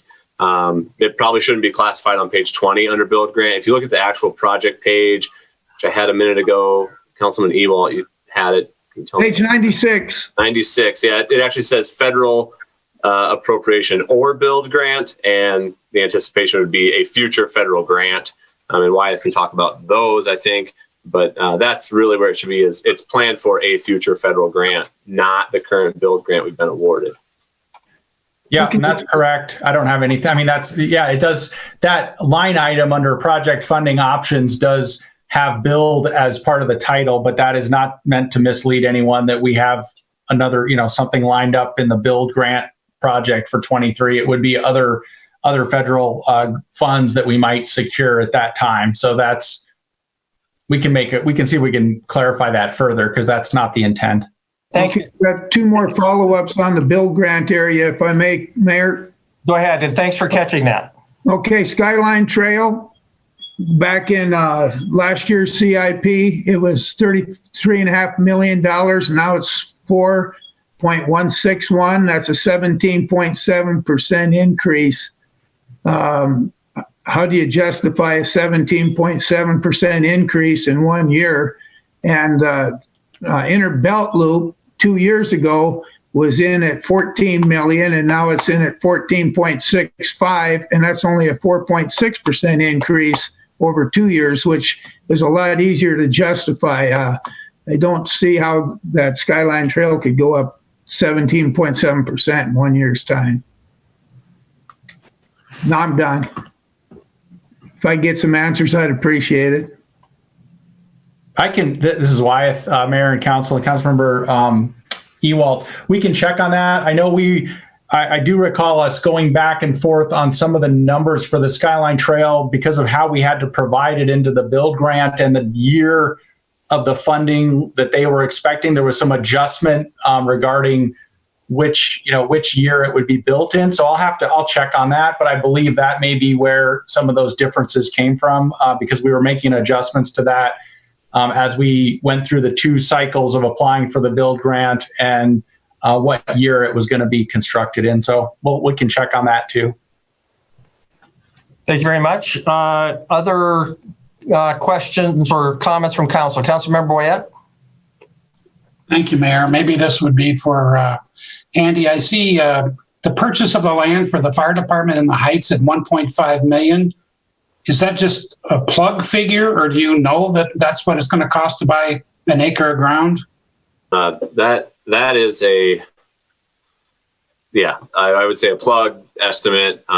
We anticipated that total construction, purchase of land and construction, I shouldn't say we, the fire department had, that it was going to be around $3 million. And so we anticipated about half in 1 year and half in another year. That's all the science and math behind that.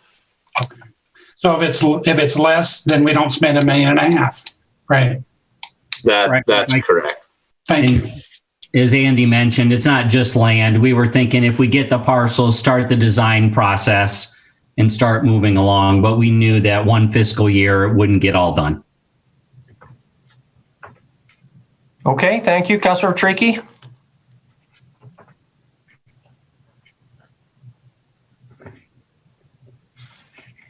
Danny, you're muted. No, I'm not. I can hear myself just fine. On page 22, arterial assessments, I'm just trying to remember the history of where the $3.3 million for the inner belt loop came from in there. Was that always from arterial assessments, or is that like just being held over in the arterial fee, in the arterial fund from money that came from gas taxes?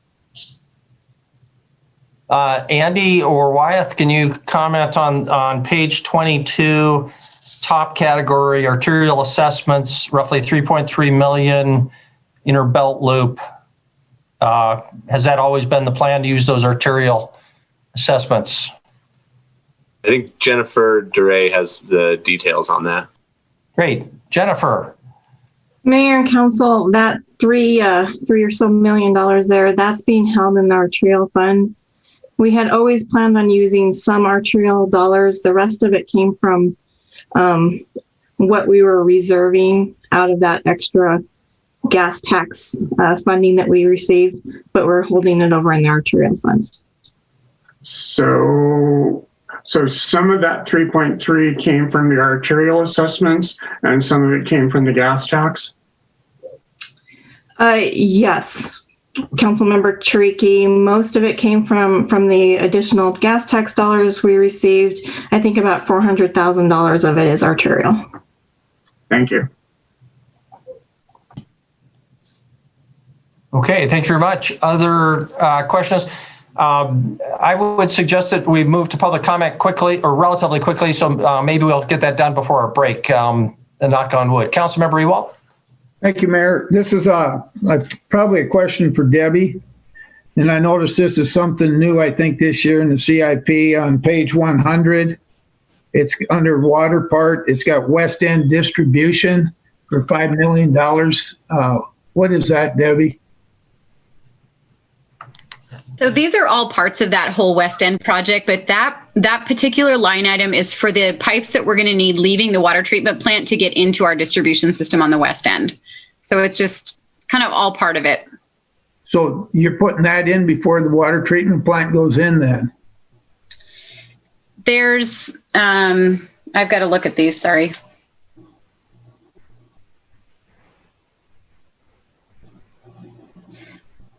So it's the same year as the treatment plant. We might start building them the same time. There's opportunity to do both at the same time. I'm not sure if that one will be done at the same time or not. We don't have our schedule that detailed yet. I'm sorry. All righty, thank you. Thank you. Councilmember Dees? Thank you, Mayor. I'm not sure who this would be for, but this is under the, it's Park and Rec, but it's actually, I think, the TIF. It's the South Billings Aquatic Recreation Center. I think last year is in there for $25 million. We moved it back a year, and I think they've moved it back again. And then we heard about how there's $10 million in street work to be done in the TIF. I heard on the news the other day that the school district is going to the TIF for maybe a multi-sport complex down there. Is this is this does this still need to be in the CIP?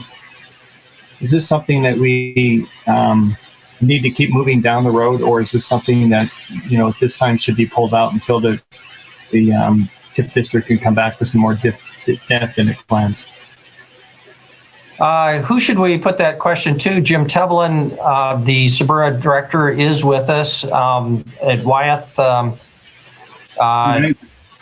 Councilman Benise, who would you like to direct your question to? I think, Jim, if you know, you represent the board, you may have a better idea whether or not this should still remain in the CIP, or if maybe we should take a look at removing it and then having the district bring it back to us when there's more details on it. Yes, very quickly, Councilmember Neese, the intent. Can you folks hear me? Okay, I just came on. Is this okay? Okay. The $25 million is, as you noted, is a roll forward from the prior year, and at present, one of the there's actually a number of different projects that we're looking at that would involve the construction of a recreation center.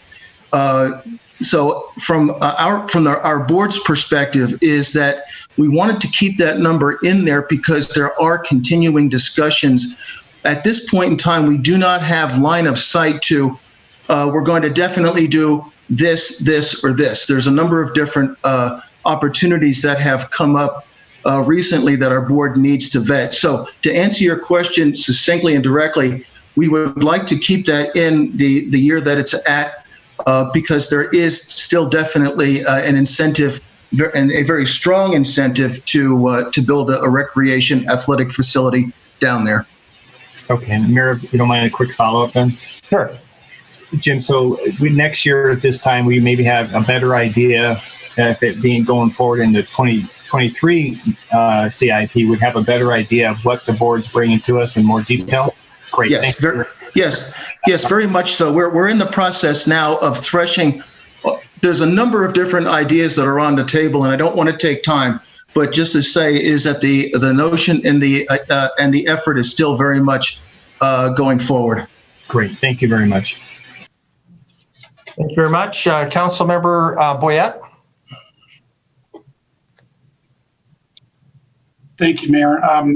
Andy, I was reading your memo about the Park District 1 CIP projects, and it implies that, you know, we don't have enough money to fund everything that we want to do, obviously.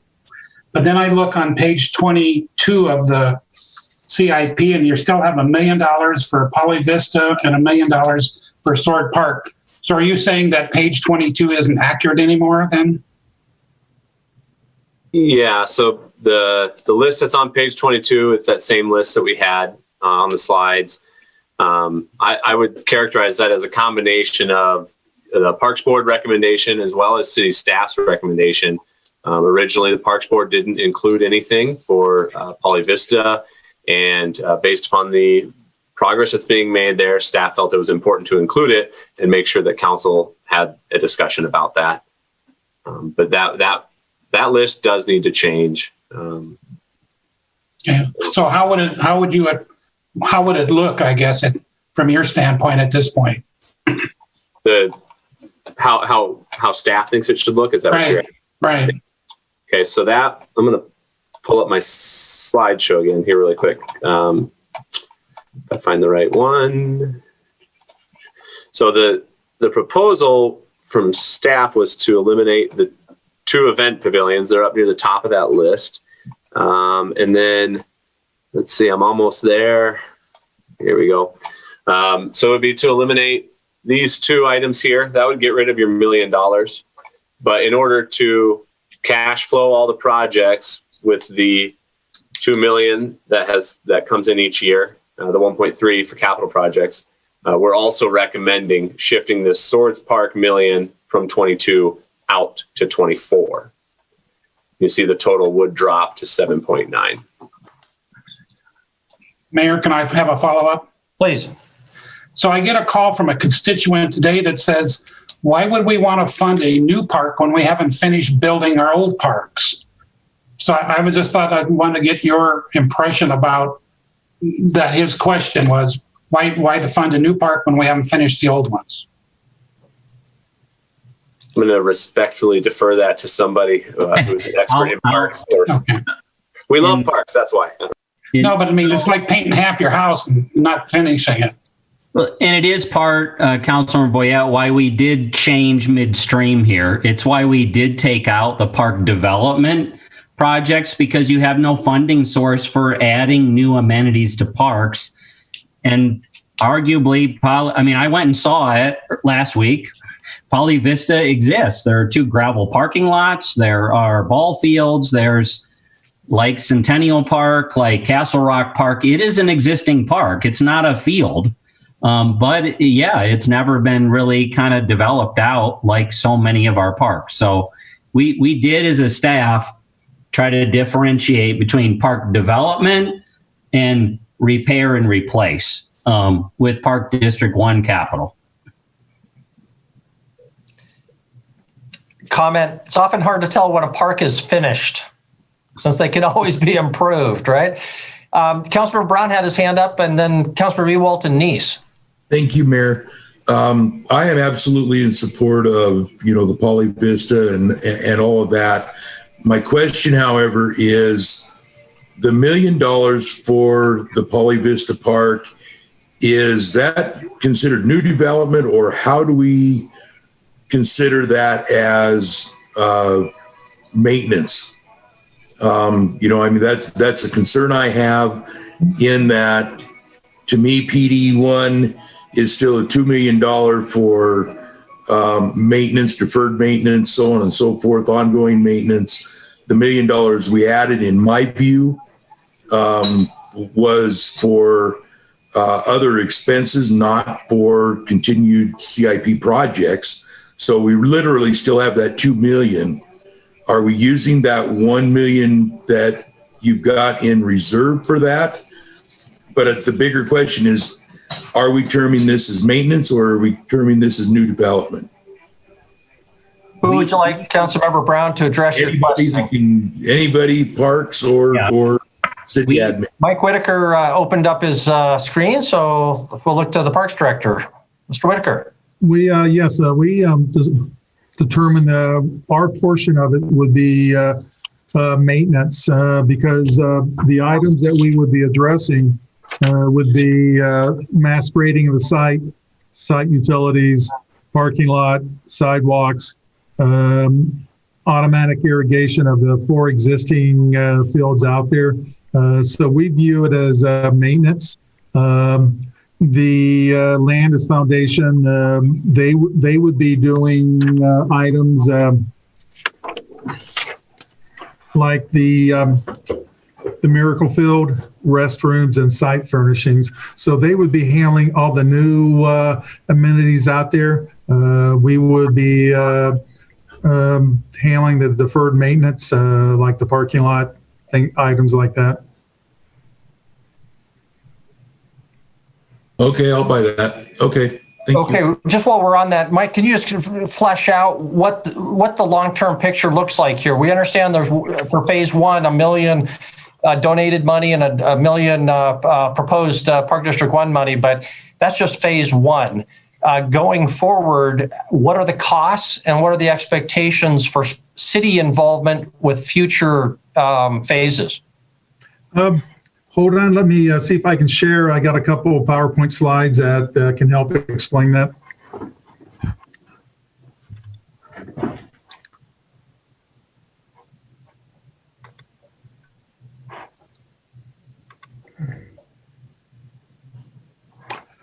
There you go, Mike. We can see them. Okay, I'll just go on to the slides that answer your questions.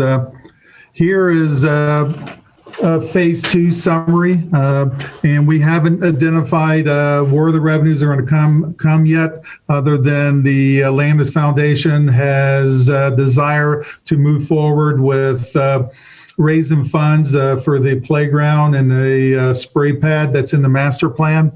So you can see in the blue, which is the phase 2 summary, maintenance shed, park shelters, site furnishings, playground, exercise equipment, sidewalks and trails, landscaping. I won't read everything, but you can see phase 3, then you all can also see phase 4. We haven't identified the funding source for all these items other than the Landis Foundation will be moving forward with raising funds for the all-inclusive playground and spray ground. Mike, could I ask you, can you show them phase 1? I think it would help for everybody to have a visual of what phase 1 is, since you got it right there. Yes. Phase 1, right now I can only give you a range. The low range of the cost of phase 1 is 1.8 million. The high range is 2.1. We're just in the middle of design development right now. As we move forward, we'll fine tune those numbers more. And phase 1 includes $1 million donation by the Landis Foundation and $1 million from PD1. Then you can on down, you see phase 1 scope summary. City of Billings will be doing the mass grading, site utilities, parking lot, sidewalks, and automatic irrigation. When I say automatic irrigation, those are for the 4 existing fields out there. We're currently on a manual system out there, and we also have to even use hoses out there to irrigate those fields. Those fields are very popular during baseball season. Then you look over in the purple area where it says Landis Legacy Foundation. They're going to be responsible for the Miracle Field, the restroom / concession, and site furnishings. Like to add that the original master plan called for a 400 square foot restroom, but that has evolved into around a 900 square foot restroom due to the needs for children with special needs. But that will be funded by the Landis Foundation. You can also look at the graphic, if you can see my arrow. The purple area is the section of the park that the Landis Foundation will be funding. And the yellow section over here are the sections that the city will be funding, the parking lot and irrigation and the mass grading of the whole site. And just to clarify, Mike, even though all these things are on this picture, you don't get everything you see in that picture for 1.8 to 2.1 million. That what we're looking at includes phases 2, 3, and 4 also. No, you get everything you see in this graphic here. If you see this graphic by the Landis Foundation, it doesn't include the spray ground or the playground area, but you do get the Miracle Field and all amenities that's needed to operate the Miracle Field, like the concession, restroom area.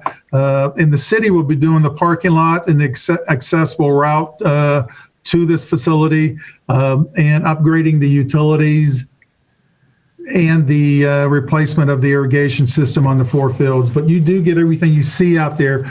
That's the purple area is the Landis Foundation, and the yellow area, the greenish yellow area is what the city will be providing.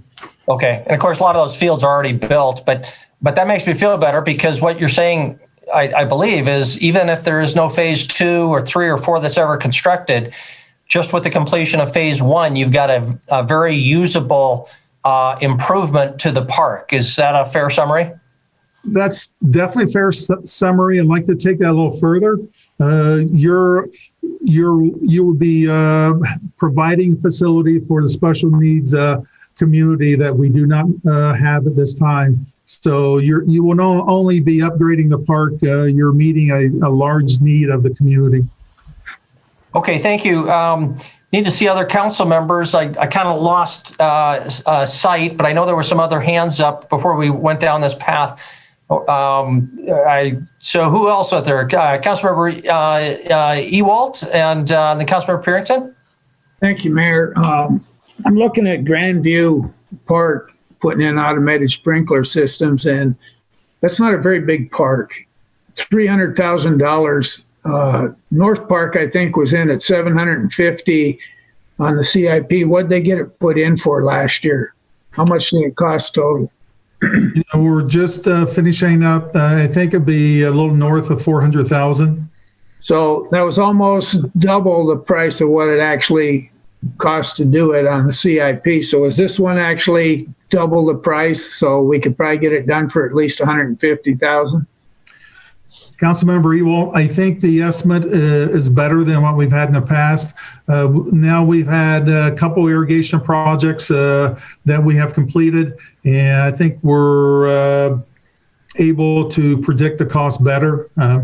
So I think the 300,000 is a good planning number. Okay, and then when Heights Task Force met with the legislatures, last Heights Task Force session, I asked the legislators if they could go to the state and figure out how we get by with having volunteer work put on the parks, and they seem to think there was no such law in the books. Is that been? Can you tell me what law that is so I can relate it to them? Well, Councilmember, go ahead, Chris. Mike, I think, and please correct me if I'm wrong, I think what we're looking at is Davis-Bacon and Little Davis-Bacon laws. So has to do with public money and what you do when you use public money, which is how we've in part separated things, as I've said to you guys. When we can separate out components of master plans and projects where there's no public money involved, we've changed our stance that they can go ahead and do things. But as soon as you mix in public money, those would be the laws you'd need to reference. I can't quote them, but that Little Davis-Bacon and Federal Davis-Bacon, if they're federal dollars in. And in a nutshell, what those require is paying prevailing wages in the field. But sorry, thank you, Mayor. Councilmember Real, is that okay? Before we move on to Councilmember Purington and then Ewald, or I'm sorry, and then Neese. Okay, Councilmember Purington and then Councilmember Neese. Thank you. So continuing on with the Poly Vista, and I think this is what we had talked about before, was the in-kind contribution that Poly Vista could reach out into the community, because they have quite a bit of community support rather than going through, our construction. So is that something with this Davis-Bacon that we cannot do? Kevin looks like he's ready. Kevin Iflin. Yeah, Councilmember Purington and council members, the answer to your question is yes. We've talked with Landon's Legacy about that. We've talked with some methods that they can use to use volunteer or in-kind labor for their piece of the projects and things like that. We have to be very careful, though, that if any public money touches the project, that we've got to go through our purchasing policies. But there are some things that we've spoke with them that they're very amenable, I guess, to doing if a project like this would go forward, because they do have a lot of in-kind labor, possibly materials, things like that could be brought to this project. And just follow up, Mr. Mayor. Please. So Kevin, I thought that one of the things that they had talked about was the parking lot, because I think right now that the parking lot is part of the city's portion of this phase one. And they had talked about having a volunteer organization or a group, construction outfit, that would do that for them. That would be his contribution. Is that no longer on the table, or do we not know where some of those in-kind contributions would be? Yeah. Councilmember Purington, we have had a conversation with Landon's Legacy in regards to that and the general contractors, things of that nature, and how something like that, could work. Again, we just have to be very cautious that when any public dollars are touching it, which the parking lot we're saying is part of that, public dollars that would be touching that we're following our purchasing process, in that to make it, fair and above board for everybody. But certainly we're willing to look at and work with, any community partners out there that come to us with some in-kind, whether it be labor, materials, anything like that. We will work with them if at all possible to make that happen. And so, but we have had extensive conversation in regards to that. So what do you mean by touches it? What does that mean? Go ahead, Mr. Kukulski. So let's use a parking lot. If we're going to park way off topic here. Yeah. Can we get back to CIP? This is really important, but let's not go down it too far. But Chris, can you kind of comment, and then we're not going to resolve all this tonight, but it does impact, I guess, the cost and the attractiveness of keeping things in the CIP if there's a way to reduce their price through volunteer labor. So to keep it brief and direct, so I think touching it means, say we're putting a bathroom in or a parking lot. You can't do part of the parking lot with public money and part of the parking lot with volunteer labor. That's going to be public money. I think from a policy perspective, so try to push you guys to policy, you may want to say, you know what, we're okay with the CIP being put together on a 1-to-1 match or a 75-25. Please give us the latitude, though, when you really get into projects and implementing a master plan. It could be fluid in the end what specific project gets done between the volunteer group and the city. We just need to stick with money needs to be consistent with what was appropriated and planned for, in my opinion. We need to keep it clean to make sure we're not mixing public dollars with volunteer work, so we stay good with the state laws, etc. Thank you very much. This is really important. I would recommend a written policy, if we've not already developed it, on how we handle volunteer contributions, because this comes up all the time, and it's very important. It's 7:37. Councilmember Neese? Thank you, Mayor. And to Councilmember Brown, I had that same question about the $1 million. What is it being used? Is it new or developed? And I did email Mike Whitaker. He emailed us later this afternoon and did send out us a breakdown of what that was. And I thought that was a really good breakdown and helpful to understand. I think that some of that could be maybe considered at least upgrades, but this is a really, like you say, this is a good project. I really support what's happening down there. I don't consider this a match, as I consider that they're putting in this portion of the park and we're developing our portion. It just happens to be about $1 million each. So I think that this is a good project. When I looked at that, I was a little concerned over, hey, this is new money for new development, and it's not. I don't believe it is. It's kind of a stretch in some areas, but I think in that case, I would probably be willing to move along on something like a project like this. So, Chris, that was helpful in your discussion about the volunteers, because as we've discussed in other parts, and sorry I get off topic just a little bit, but if I understand here, there's that purple section that Mike Whitaker showed us. That's going to be what they touch. We don't touch that. And we're doing so. If we can structure a volunteerism like that within parks, we may be a good fit to go forward with. So, thanks for clarifying that. Thank you very much, Council. How about if we take a break, come back 7:45, at which time we'll open up for public comment on all of the projects in the CIP, including Suburra Streets and Lanigan's Legacy, and any other items that the public would like to comment on. Okay, so see you at approximately 7:45. That's about 6 minutes, or as close to that as we can. See you then.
I think they're tied to the Sabura conversation. So I do think after this conversation, we should make an assessment as to whether we're going to get there or not and let those folks go.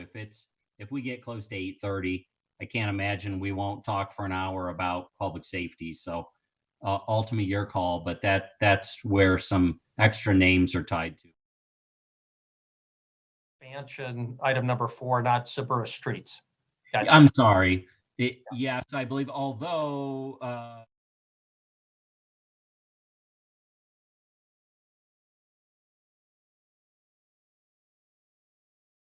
thumb up. So, okay, we'll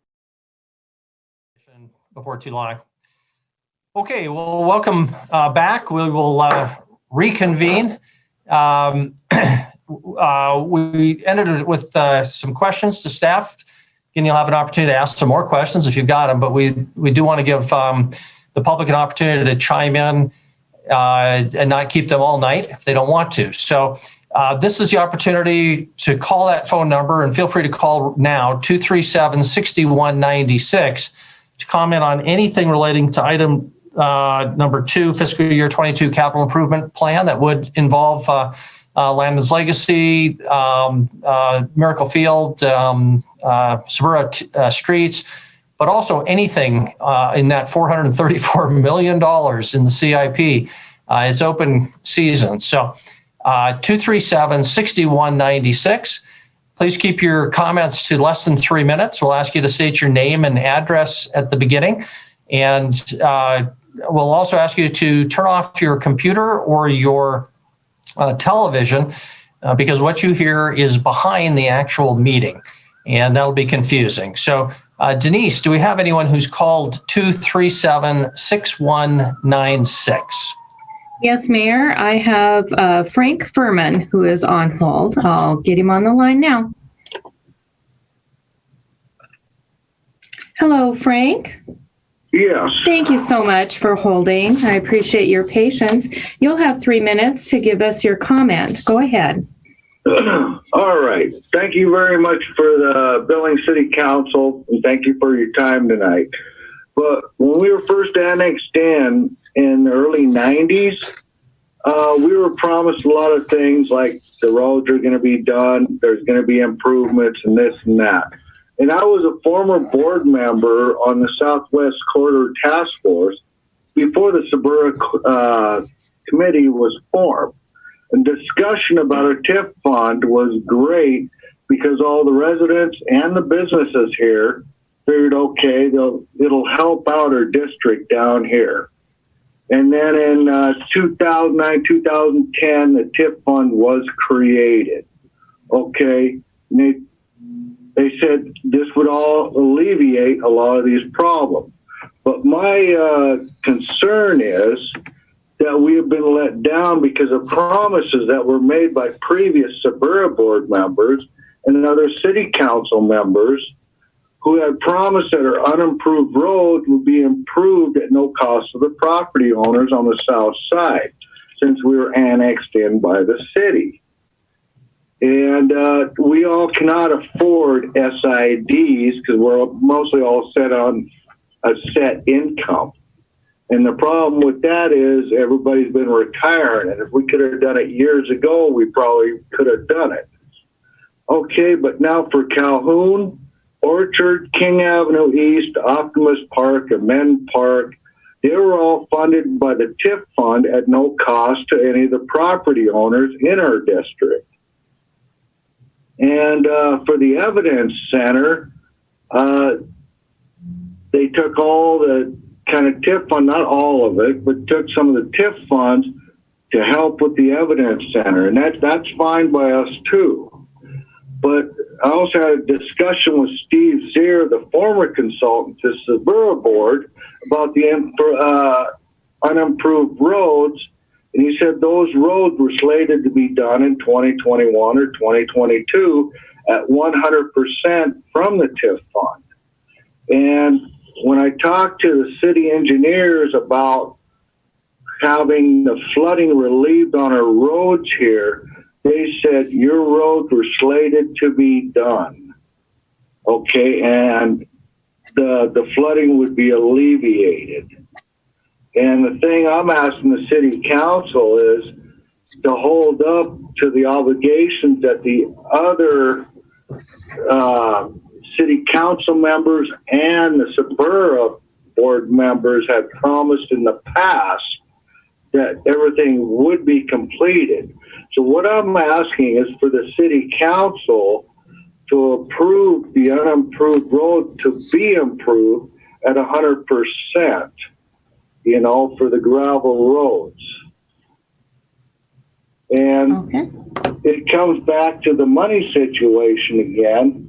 Well, we have a street maintenance, and just for my property alone, it's like $215 a year. Now you add up all the other residences here that would be have to pay this amount every year. Some of that money would be alleviated by doing some of these roads. Okay. But I appreciate your time.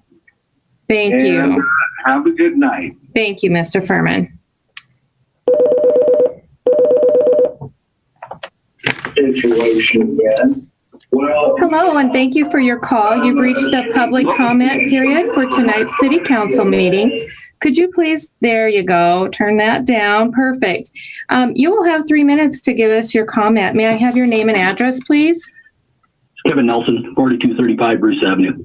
Okay, Kevin, go ahead. Oh, Kevin Nelson, 4235 Bruce Avenue. So, you know, there's only a few of us left that knew what was promised. There's no one around anymore that stood in the gravel parking lot at the IGA parking lot when Laura Maddox told us we were going to create the TIF district and what it was going to do for us. And that was in August of 2007.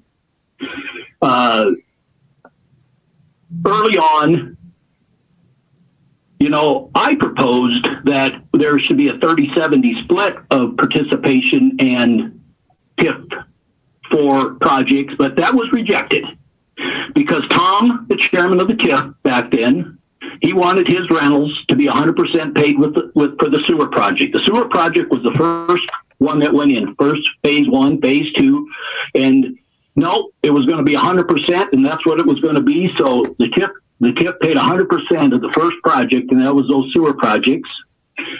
Another street that was done was Simpson and Newman, and at least from Newman, from the school on down to, I think, to the edge of Hanser's Junkyard, that was a gravel street. That was done 100% TIF. Simpson was done behind Floyd Martin, the then chairman of the board, from Calhoun to Newman. You know, this has been a long-standing issue that we were all promised this. Everyone knows we were promised this. In fact, you generate about $3 to $3.5 million per year in TIF revenue. In 3 years, you could pay for it. You got a 25 or 40-year TIF, you could have it done, paid for, and be out the door. You got enough money you could just bond it for the $10 million. You didn't have any problem bonding for Cabela's for $4.6 million. Why don't you just bond this, get it over with, and we'll move on down the road. I mean, we don't need to do financial gymnastics here, but Bruce Avenue will generate about $450,000 in incremental taxes into this TIF district through the life of it. You've got probably 25 years left. You're going to generate $70 million, and you can't afford $10 million to finish up the streets that you promised. So what I propose is either between a cash and bond is just do the roads, get them over with. It sounds like the rec center's pushed way down the road. You're getting plenty of money coming in on a yearly basis to more than cover the cost and to finish these projects up. And that was the only thing we've ever wanted. We just want our streets done because that's what we were promised. We were promised of them at the beginning. Matter of fact, we've got a letter that early on, Lori and I sort of figured out this ain't going to work out real good. We wanted out of the TIF district. I said, leave our property out. We don't want to contribute to your TIF district. But no. Peggy Gagan, Vince, Ewan Dolan, Tina Bullock, McCandless. They said, no, Kevin, you're going to be in the TIF and we're going to pave your streets for free if you want it or not. I said, okay, there you go. But here we are 12 years later, still ain't done. And now it looks like you guys don't want to fulfill what promised. what was promised by future councils. Go back and read the meeting minutes. Go review the tapes. I think Ron Quillo said that, this money is going to be used for curbs and gutters, and that's what it's going to be done with. And, we all sat there and listened to that, and so we took you at your word. Okay. And one of the things you had to do was blight us. You blighted us. Why? Oh, you live on a gravel street. You need to be, your house needs to be blighted. Okay, Mr. So that was the reason. So live up to your promises, do what you told us you were going to do, and quit dancing around the issue. Okay, thank you.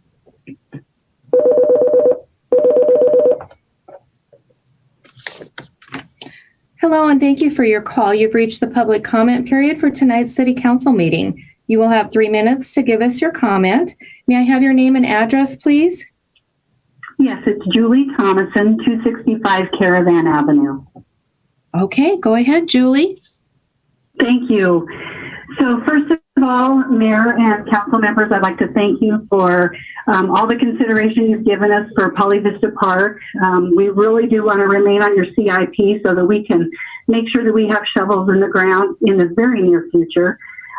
Just a couple points of clarification on Mr. Zeller's presentation. He said there was 2 public comments previously, and I had counted over 30 emails that you guys had gotten before today. And I understand that today you got quite a few more that were in support of the Poly Vista Park. So I know that the city supports this as well, and our community does. Also, just another point to kind of give you of information. A couple weeks ago when we were on the agenda, we had raised $801,000. We have already raised another $35,900 towards our goal just in 2 weeks. So we know that there is a lot of public support for this, and we know without a doubt that we will raise the funds that we need to for all 3 phases to make sure that this park comes to fruition for the city and the region. And, it will be a park that is a destination park, not only for the citizens of Billings, but for the surrounding communities as well. And it will generate revenue for the city. So thank you in advance. Please keep it on your CIP. We're counting on you to do that. Sorry, I get kind of emotional about this. But we need this park and we need your support.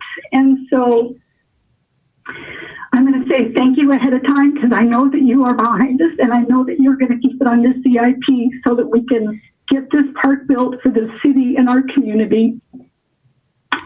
And thank you. I appreciate all you do for our city, and let's move forward and do what's right.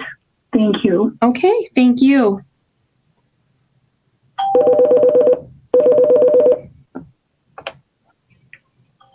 Hello, and thank you for your call. You've reached the public comment period for tonight's City Council meeting. You will have 3 minutes to give us your comment. May I have your name and address, please?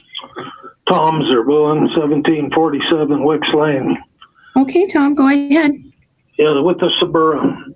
There was a lot of people that lived down there when that district was formed that were hollering and screaming that they didn't live in a blighted community. City council and all the people planning told them, yeah, but look what we can do. You have a lot of this area that doesn't have sewer, no paved streets. We can give you this with this TIF district. Now you're saying, no. Now, Poly Vista Park, Roy Neese even said some of this is a stretch to call maintenance rather than development. PMD1 was put together for maintenance. Ms. Shaw even said tonight, promises were made when the Suburban was put together. Promises were made when PMD1 was put together. That was then. This is now. Well, last year at this time, you were putting together a massive tax increase for us to vote on. You put it off. I know, and I think every one of you realizes you're going to be coming to us with that massive tax increase. How many taxpayers are going to be willing to vote on it when you're telling them the money goes here, but tomorrow we're going to spend it over there? Your credibility is going downhill. Yes, these are good projects. Yes, the city needs them. What about your credibility as a city to get tax increases in the future. What's more important to you, the city's future or today? Your credibility means a lot tomorrow. Doesn't mean squat today. Thank you for the time. Thank you, Tom.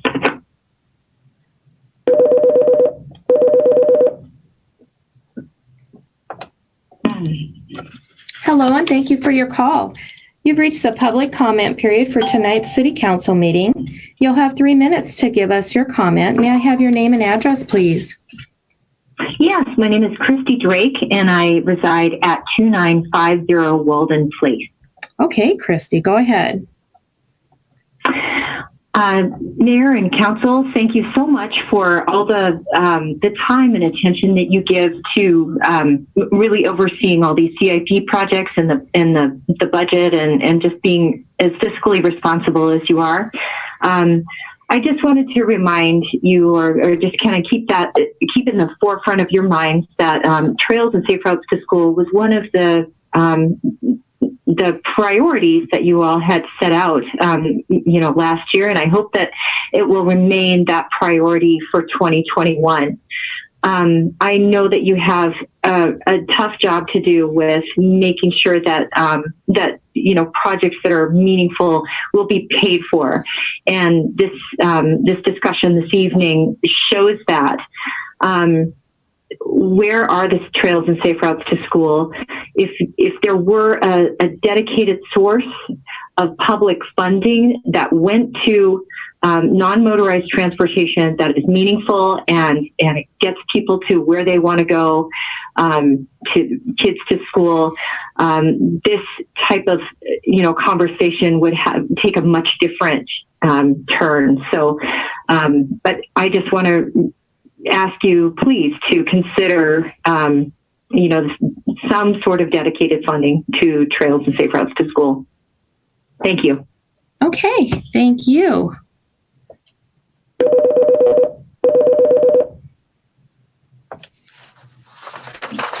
Hello, and thank you for your call. You've reached the public comment period for tonight's City Council meeting. You will be given 3 minutes in which to give us your comment. May I have your name and address, please? Deanne Visser, 4223 Rangeview Drive. Okay, go ahead, Deanne. Well, I'm just calling. I appreciate all of the comments and concerns that we've heard from the council tonight. Just to reiterate, it's the park that we're proposing for Poly Vista. The portion that the city pays is just repair and maintenance, and Lannon's Legacy Foundation is working hard to raise the money for the new items needed for the park. And we are just really looking forward to having the park available, not only to bring revenue into Billings, but to add a feature of play to our community that isn't here, to have kids that have never been able to play on a baseball team to have the opportunity to play. Also for Wounded Warriors to be able to play with their family after they never thought they'd play again, and the opportunity for senior citizens to continue to play. The park will be available for nearly every member of our community. So we are grateful for the positive comments, and we are thankful for the opportunity to bring this to our community.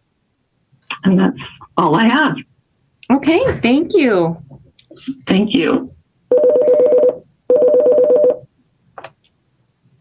Hello, and thank you for your call. You've reached this public comment period for tonight's City Council meeting.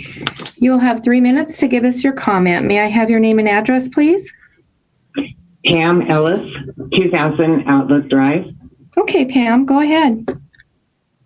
I have 2 comments. One, in listening to the Suburra discussion, I understand the point of view about promises were made.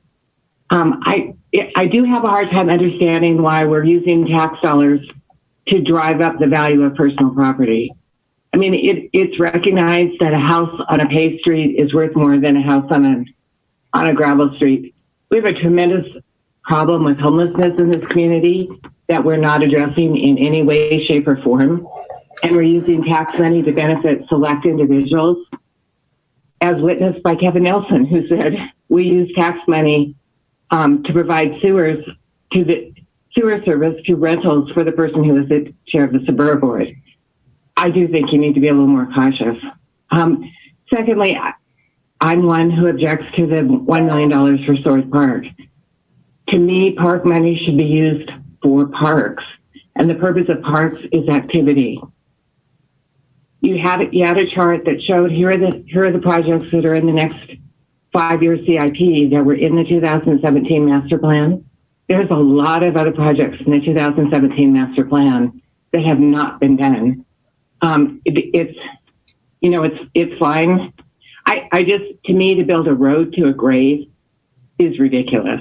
It's a wonderful area. It's a wonderful walk there. You can get up to the road, but we don't need to build a road to a grave. We need to pave the parking lots for the parks that exist. Thank you. Okay, thank you.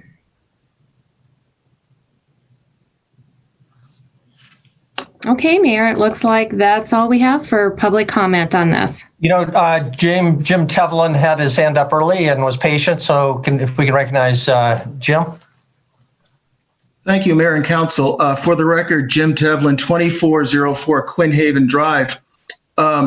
Just speaking for the Suburban Board, we are very sensitive to any discussions that had gone on between the residents and the Suburban Boards prior.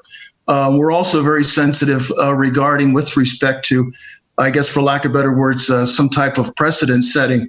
So in essence, what we could have here is possibly a hot potato, but the Suburban Board is going to rely on your judgment as to whether or not, there would be some form of an SID. And just to clarify, the Suburban Board did not make any recommendation for or against an SID, and it was not part of our CIP discussions.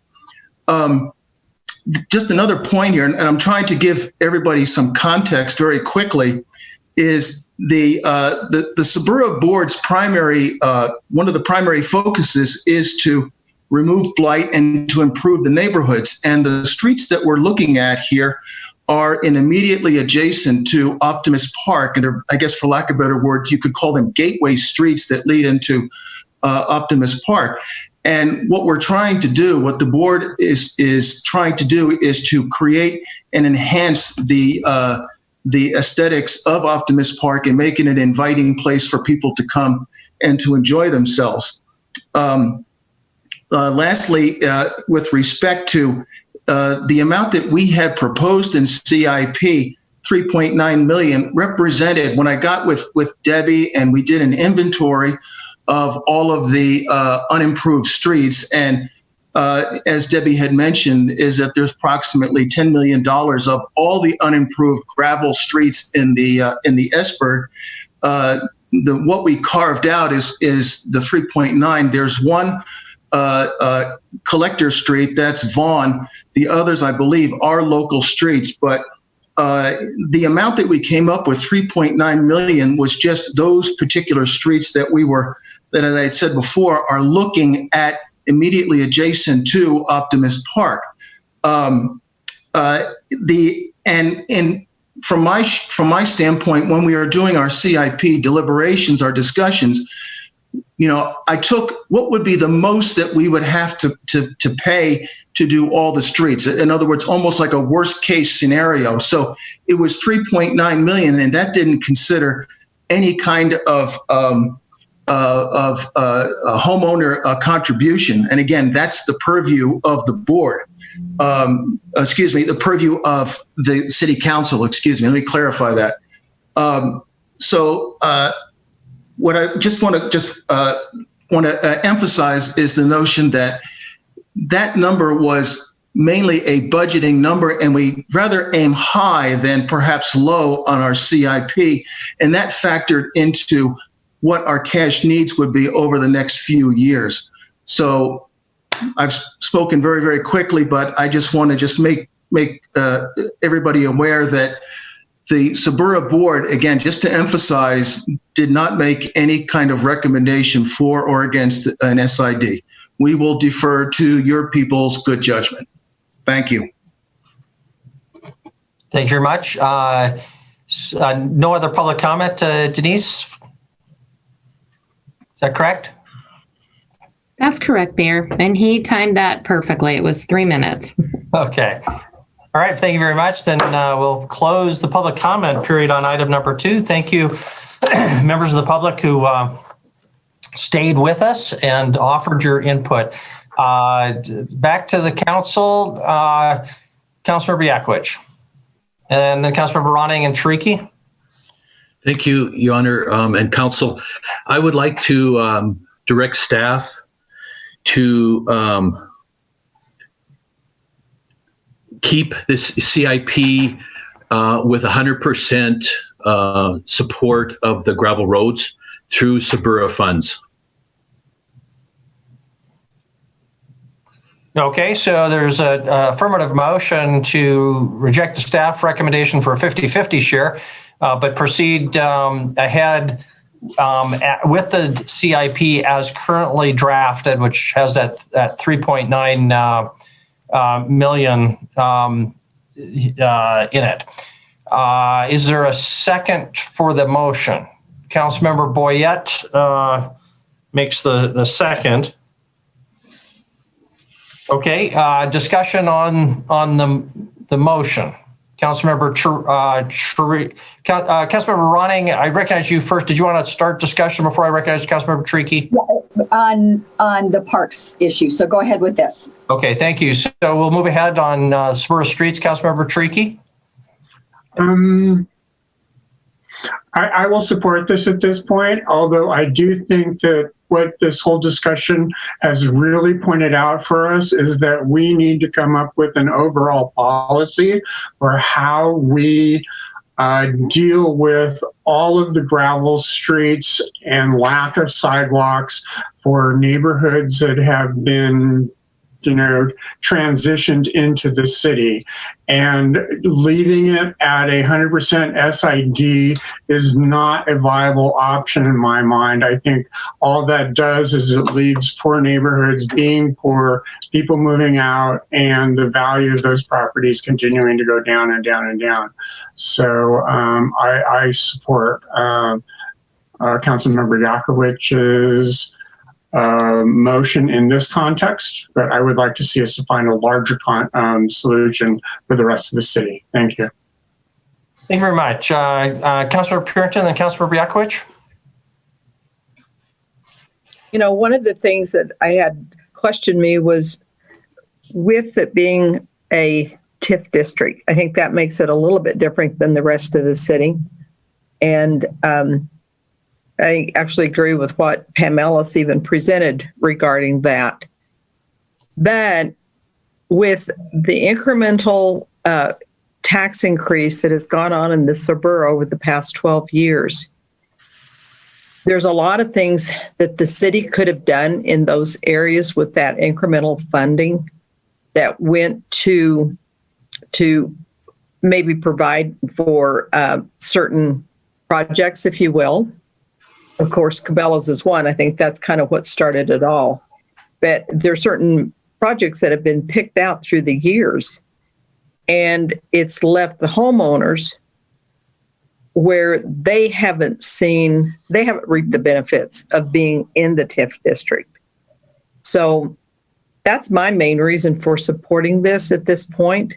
I think there needs to be, whenever this district went in, I wasn't there, but it sounds like there was a lot of differences of opinion on how to make that happen. So I will support this. I wouldn't support it for the whole city, of course, but I think this is a little bit different situation.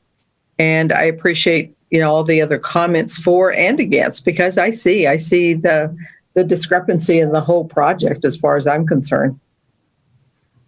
Thank you very much, Councilor Yakowicz and Councilor Joy and Shaw. Thank you, Honor and Council. I held my voice until now. I appreciate Mr. Cherokee,'s comments and your support on this. And likewise, as Ms. Purinton said, both sides are very important. I understand the value of fairness and policy and setting precedents. So after 7 years, I'm figuring that out. So I respect what you all are saying there. But we heard historically, though, what happened with Sabura. And I have to say, Sabura has done an incredible job in that area. I know a couple of you may live in the Sabura area. I live very close to the downtown area, TIF area. Nevertheless, what I've heard from you all received the document. I thought Wyeth had received that because I know Mr. Kukulski received it from a former board member, Sam Hadley, who gave me permission to send it to all of you. So I'm surprised Wyeth had not put that as public comment. But anyway, he did make it clear, and just a couple sentences here. I would like to take this opportunity to remind the City Council the promise made by the homeowners of Sabura District. Later on, he says, on 4 occasions, it was voted against by all homeowners in Sabura District.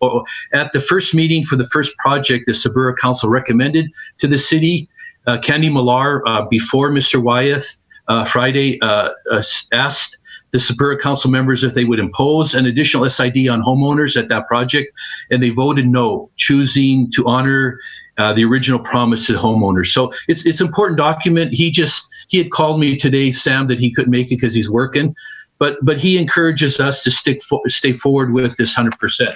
I just wanted to add to it that it is important to be fair, and I don't live in a SID district or a tax increment finance district, and the intention of the area was to address blight. And if you drive in that area, it is gravel road. I don't believe any of you live on gravel road. So I think we have to circle back to the value. Well, you may, okay. Some of you might, okay. But the area itself is not, it is low income. And maybe you do also live in low-income area as well, but that area is very much in need. So that's the point. Why did they create a TIF area? For that reason. So when we talk about money is supposed to be used for that area. It's not to be used for homeless people or whatever else is. It's used for that area.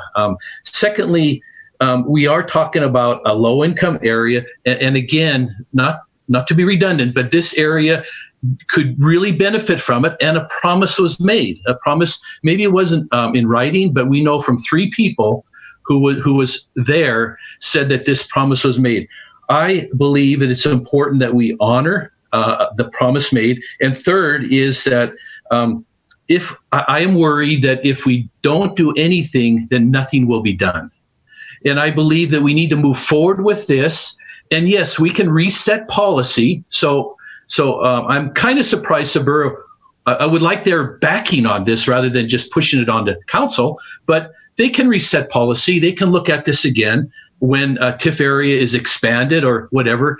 That's fine. But right now, I believe we're in the middle of the river, and the river is flowing, and not to redirect, but to stay on course and to honor our promise, fulfill that area and that, the promise in that area. And I do believe it'll really incentivize that area and really make that, what Jim rightly said, it's a gateway streets.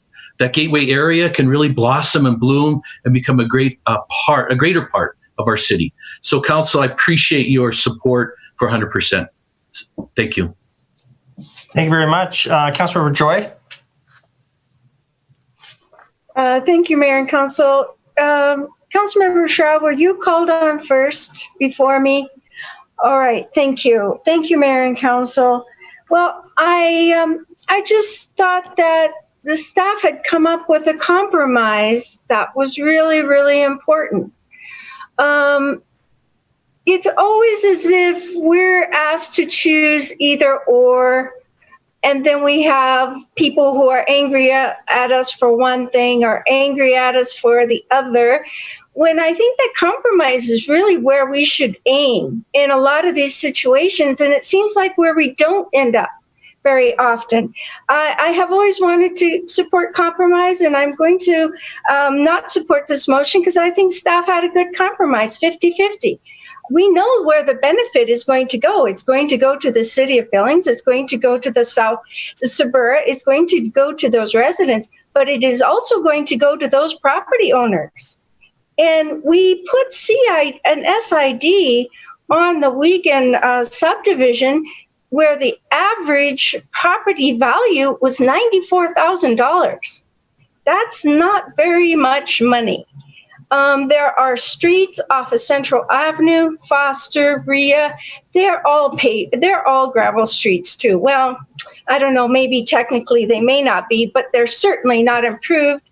They do not have sidewalk, gutter, driveways. They have no water drainage, no storm drainage. So it's not as if this is the only place that we have this issue. So I really like to support a compromise. So that is what I'm going to do. I find it a little bit hard to understand a comment like, well, the south side or the suburb is supposed to benefit the homeowners. Is King Avenue improvement not a benefit? Midland Road? I'm thinking of many, many projects throughout Suburra that I think are absolute improvements to the homeowners that live in that area. It certainly is supporting their property values. And so I will not support this motion. I don't know what previous councils have promised or how promises were made to residents. I just think that as an elected official, I have to treat everyone equally. And I'm not sure how to do that. If I approve a SID on a home value that's $94,000 and say 100% to someone else. So thank you. Thank you very much. Councilmember Shaw? Thank you. Great points from both Councilmember Joy and Councilmember Yakowicz. I won't try not to repeat any of this, but I want to say I just want to echo Councilmember Chiriki's call for a policy discussion on this. I feel like whatever we decide out of this tonight, I do think it will be important to have that going forward for setting policy. I'm okay with making an exception for this neighborhood, understanding the reasons why, the history, all of that.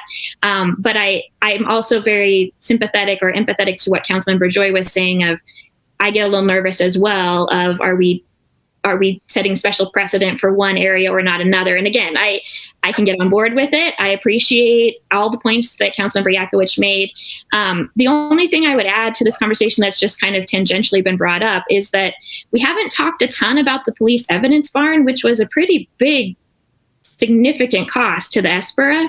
When I look at that and I think if I'm a resident living in that area, I would be wanting to see some investment that was also residential and coming in at close to 100% of the cost. I feel like if that can be used in the public sector in that way, I think it's only fair that it is also applied to the private sector in some ways as well. But I do want to just reiterate that I do think we're getting into some gray policy area, for lack of a better word, and I think which everyone's acknowledged.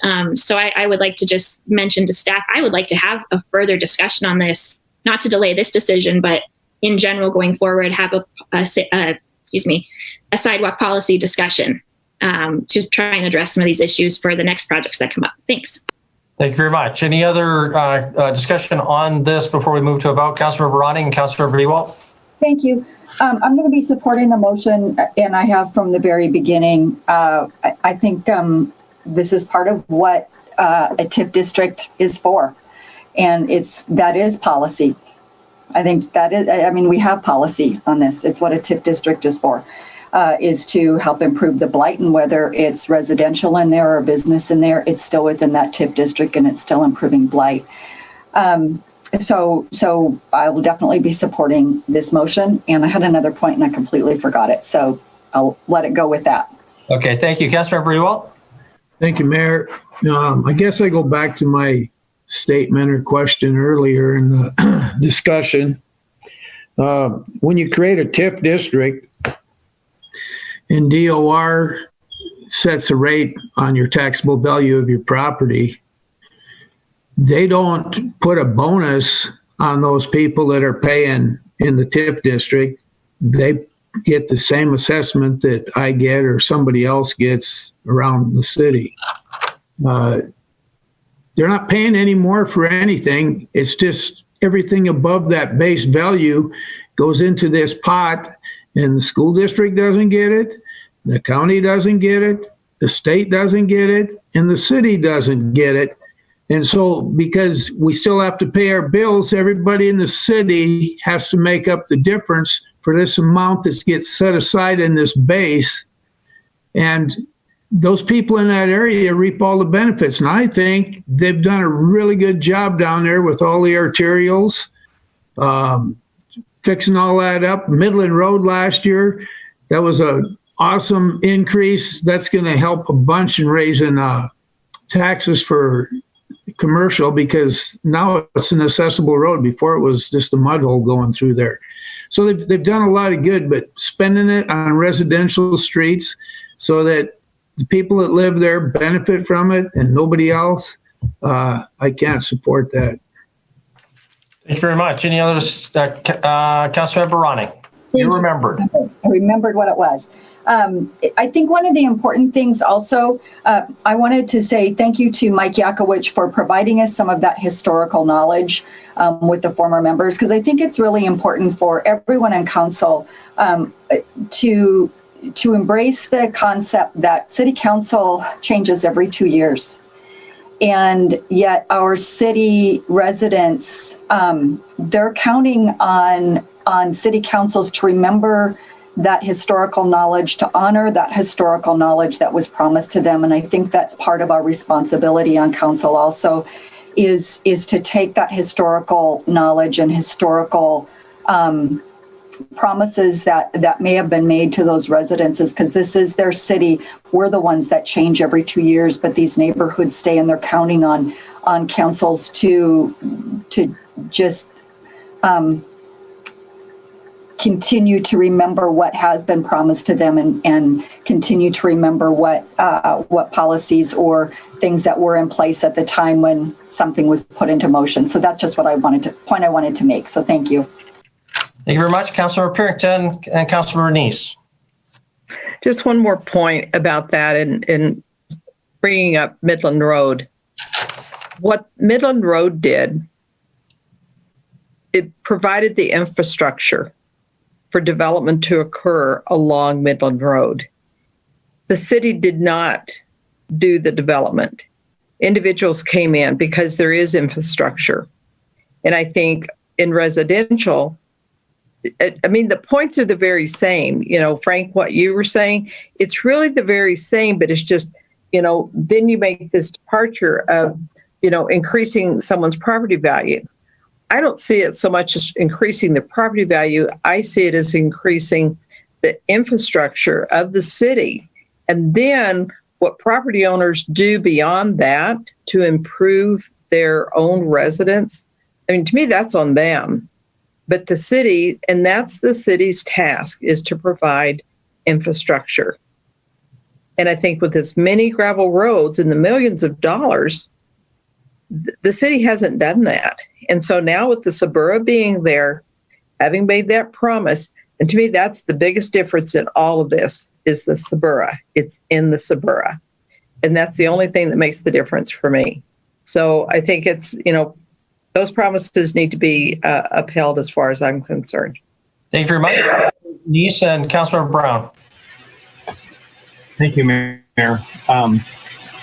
As Frank mentioned, these are city, county, and school taxes. These are not the residents' dollars, just like we pay our taxes, but some of their taxes go into a special fund to use to improve that district. So, and also remind the council, we do have a policy that addresses TIF use of money. It's a 5-for-1. And so typically that would be about 16-17% city contribution. The rest would be the private party, and which would, then you would actually see a higher request from these residents in this request in the city's asking. So I agree with a lot of the comments from me. And actually, on both sides, like Denise Joy said, I like the compromise idea. I am one that I think that it personally benefits the residents. I'm not really in support of this. However, when I look at what the TIF district has done for the area, and what the TIP dollars are going to do. It's not going to take any more dollars away from our existing residents. If they do the improvements, it's going to increase their property value. They'll pay more taxes, which will go more into the TIP district or other uses. And what really strikes me is important that the council do is, Councilman Yakowicz brought up, is that there has been a lot of discussions in the past.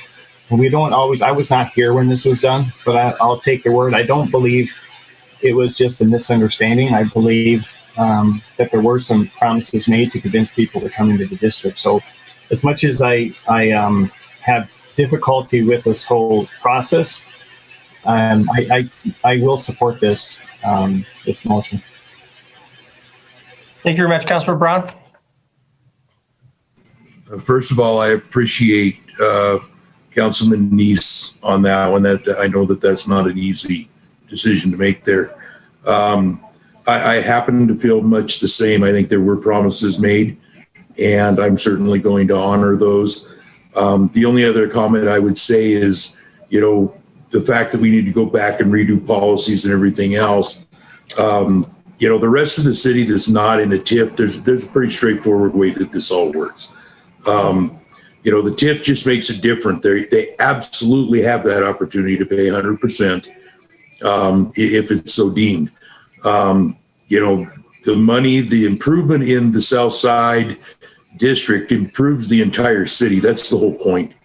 Once that sunsets, hopefully we don't have a blighted area there. People are going to come in and invest. People are going to move here. All of those great things, and everybody knows all of that. So I appreciate the fact that people are going to honor what I believe was promised in the past. So thank you.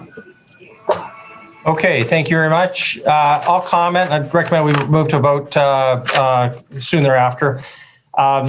I still come back to the issue of, was there a promise made? Yeah, I've heard some anecdotal general references, but I'm still very skeptical that low-level staff or individual council members would have said that there was any sort of promise to pay for 100% of residential streets.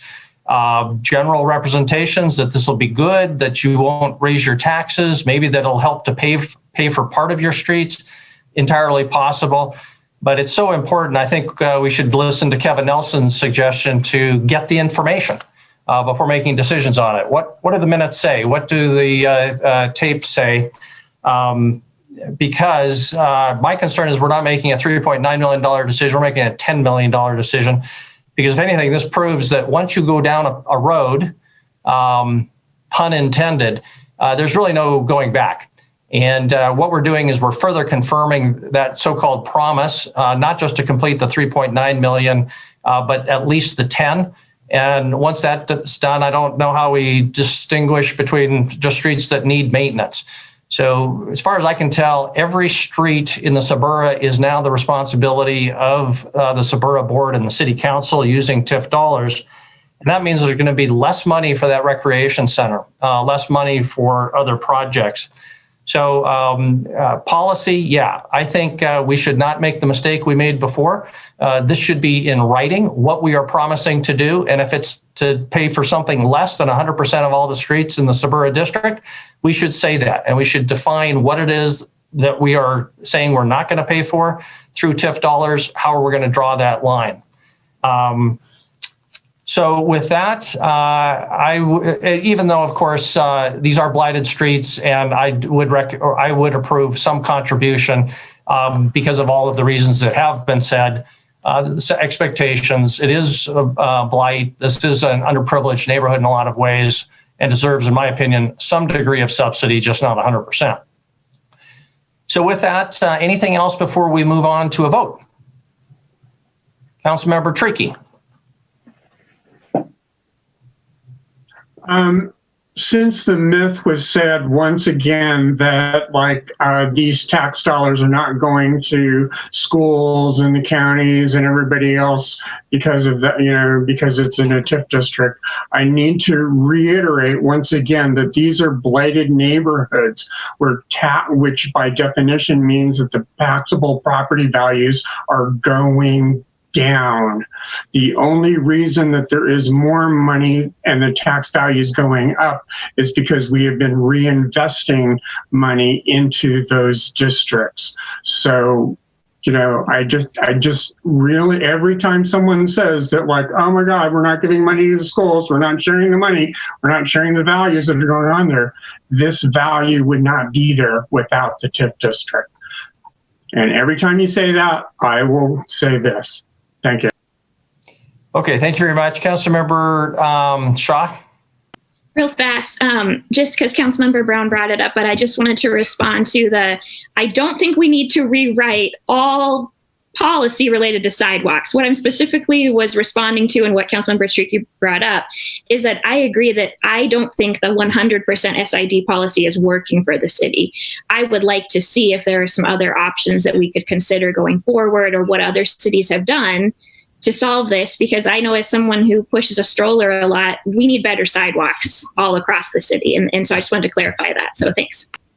Okay, thank you very much. Let's proceed to a vote then.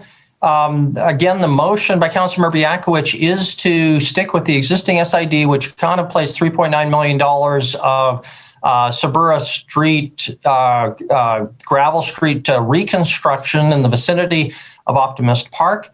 That would reject the staff recommendation of a 50-50 split using SID money. So that is the motion. Is the motion clear? Looks like it. So all in favor of the motion, please raise your hand. Voting in favor are Council members Chiriky, Boyette, Ronning. Pam is somehow not. Oh, not able. It isn't. Councilmember Parrington disappeared from the screen. I did. You're still with us? Okay. We'll make sure we get Councilmember Parrington's vote. So voting in favor again, Council members Chiriky, Boyette, Ronning, Yakowicz, Brown, Neese, Shaw, and Councilmember Parrington, I believe you said Parrington, yes. Correct? Yes, yes. And Councilmember Parrington. Voting in opposition, please raise your hand. Council members Cole, Joy, Ewoldt, and so the motion passes 8 in favor, 3 against. Thank you very much. Presumably that gives the staff the direction it needs. Let's move on to Council Member Boyette. I think Ronning was first. Okay. Okay, thank you very much. Councilmember Ronning? Thank you. I was going to make the motion that we direct staff to go by the staff's recommendation in regard to parks to eliminate the 2 pavilions. I think one was in Centennial Park and the other was in, I think, was it Castle Rock? Might have been Castle Rock. And then moving the Swords Park further down the schedule. I think it was to 2024. I don't have Andy's slide in front of me, so I'm going by memory that was the recommendation. I think you nailed it. Yes, 2024. Okay, is there a second? Councilmember Shaw makes the second. Okay, discussion on the motion. Councilmember Parrington. Thank you. So on that Park 1 assessments, PD 1 assessments, there was also the Riverfront Park road and parking lot repairs. I thought that was done this past year. Was that not done this past year? I believe some of them were, but some were not. But Michael Whitaker, can you answer that question? Yes, Mayor and Councilmember Puritan. I apologize. Obviously, this is not germane to the motion, but let's do it anyway. Mike Whitaker. Okay. I apologize. Mayor and Councilwoman Puritan, we did a small portion of the paving at Riverfront Park, recognizing that it will take several millions of dollars to complete all the paving. So we're kind of phasing it. We, I think, had $175,000 this current fiscal year to start the paving. We worked with Public Works on it, and they did a great job. So why I'm trying to ask where it is germane to what Penny's motion was, are there other projects that to be pulled out of that PD1? Because I think, and I'm probably on the wrong page because I'm just on special assessments, but where is Castle Rock with this? And then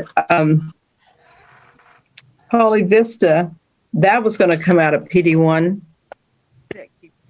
Going off, but it does. Andy, can you pull up Andy, can you just pull up the chart so they can see it? Because it's consistent with Councilmember Roning's motion.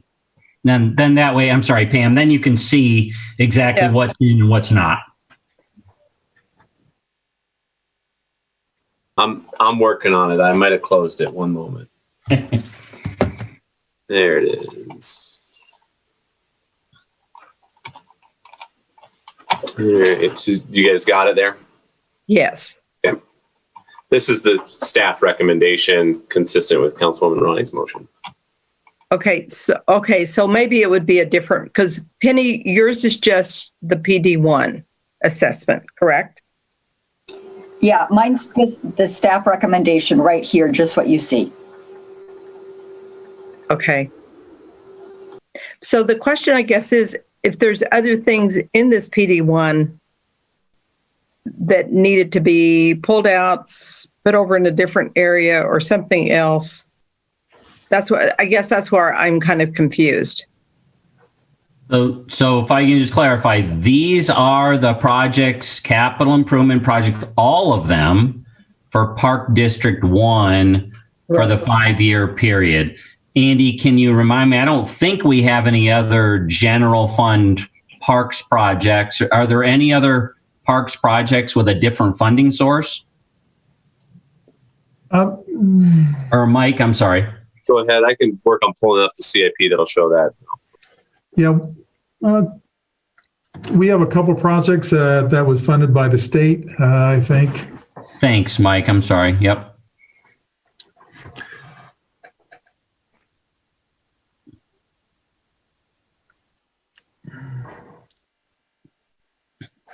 Oh, I can't see that. Oh, did it switch screens for you guys? No, it's just teensy weensy. Yeah, we're looking at page 9. Okay. Oh, is that page 9? Draft CIP. Yep. So oh, thank you. there you go. I didn't realize it switched screens for you, so that's good. But yeah, here's the list of all parks and rec projects, regardless of funding type. So you'll see things on here like Dealer Park ball field replacement. That's from the Dealer Park Fund. Right. Well, okay. So my question is, I thought there was something in for Castle Rock for this year. So those are part of what got eliminated, were the pavilion. So we define them as park development or new projects, not a rebuild of a parking lot, infrastructure. So those are the two that made the recommendation to be eliminated. In hindsight, that's how the original plan should have been put together. Keeping with repair and replace versus park development. Okay. Mayor? We'll move on. If you, Councilmember Pierce, if you see something that caused you to want to amend the motion, please come back to us. Councilmember Neat? That one. Yes. Mayor, thank you. Why is that going on? Mayor, I think that the Swords Park Road that was put off for the next couple of years, I've been up there, Swords Park. I think there needs to be a longer conversation about the park and the road up there. When I drove up there, it was a rough road, a lot of potholes, but I think that was a good thing because it's kept the traffic slow. There was a lot of kids and a lot of people running in, dogs up there. There's a lot of activity up there, and to have a road that close to the crossing the trail and things like that, I think there has to be a lot of thought goes in before we look at that road. I think Northwest Energy also talked about an alternative route that would probably avoid some of that. We have Castle Rock Park Master Plan coming to the council here soon. If you guys haven't seen some of those, there's a lot of replacement and repair items that need to be done within Castle Rock Park. I would propose that we actually allocate that money towards Castle Rock Park and maybe some additional money as it comes available once that master plan becomes available. So I guess I'll make a substitute motion to, along with Penny's, leaving this year the way it is, but with the next 2 years, moving that money into Castle Rock Park for the upcoming replacement repair items that master plan will show. Okay, Councilmember Neese, I need some clarification. You referred to it as the substitute motion, which would eliminate Councilmember Ronning's motion. And what I heard was that you would move $1 million that was going to go to the reconstruction of Black Otter Trail to Castle Rock Park. Am I stating your substitute motion correctly? Make that change, but it would not deal with the Landon's Legacy, Miracle Field, Poly Vista at all. Poly Vista remains the same. Yeah, we keep the $1 million this year in Poly Vista. It's more of an amendment, isn't it? No, it's a substitute motion. Okay. Okay. All right. So, yeah, it's already in the CIP, the Poly Vista component. You're just changing the Swords and Rec Park Black Otter Trail in exchange for taking that $1 million and putting it into Castle Rock. Okay. Correct. So, and Councilmember Ewalt makes the second. So you now have a substitute motion in front of you. For anybody who's listening, this does not do harm, I'll call it, to the Landon's Legacy component, because that is part of the existing draft SID or CIP. I would say this supports the Landon's Legacy and Poly Vista. I'm sorry, repeat that, Councilmember Neese. This continues to support the Poly Vista and Landon's Legacy money. Got it. Okay, the motion is clear. Discussion on the motion. I saw Councilmember Ronning, Councilmember Shaw, and Councilmember Brown. Thank you. Yes, I would want clarification. So the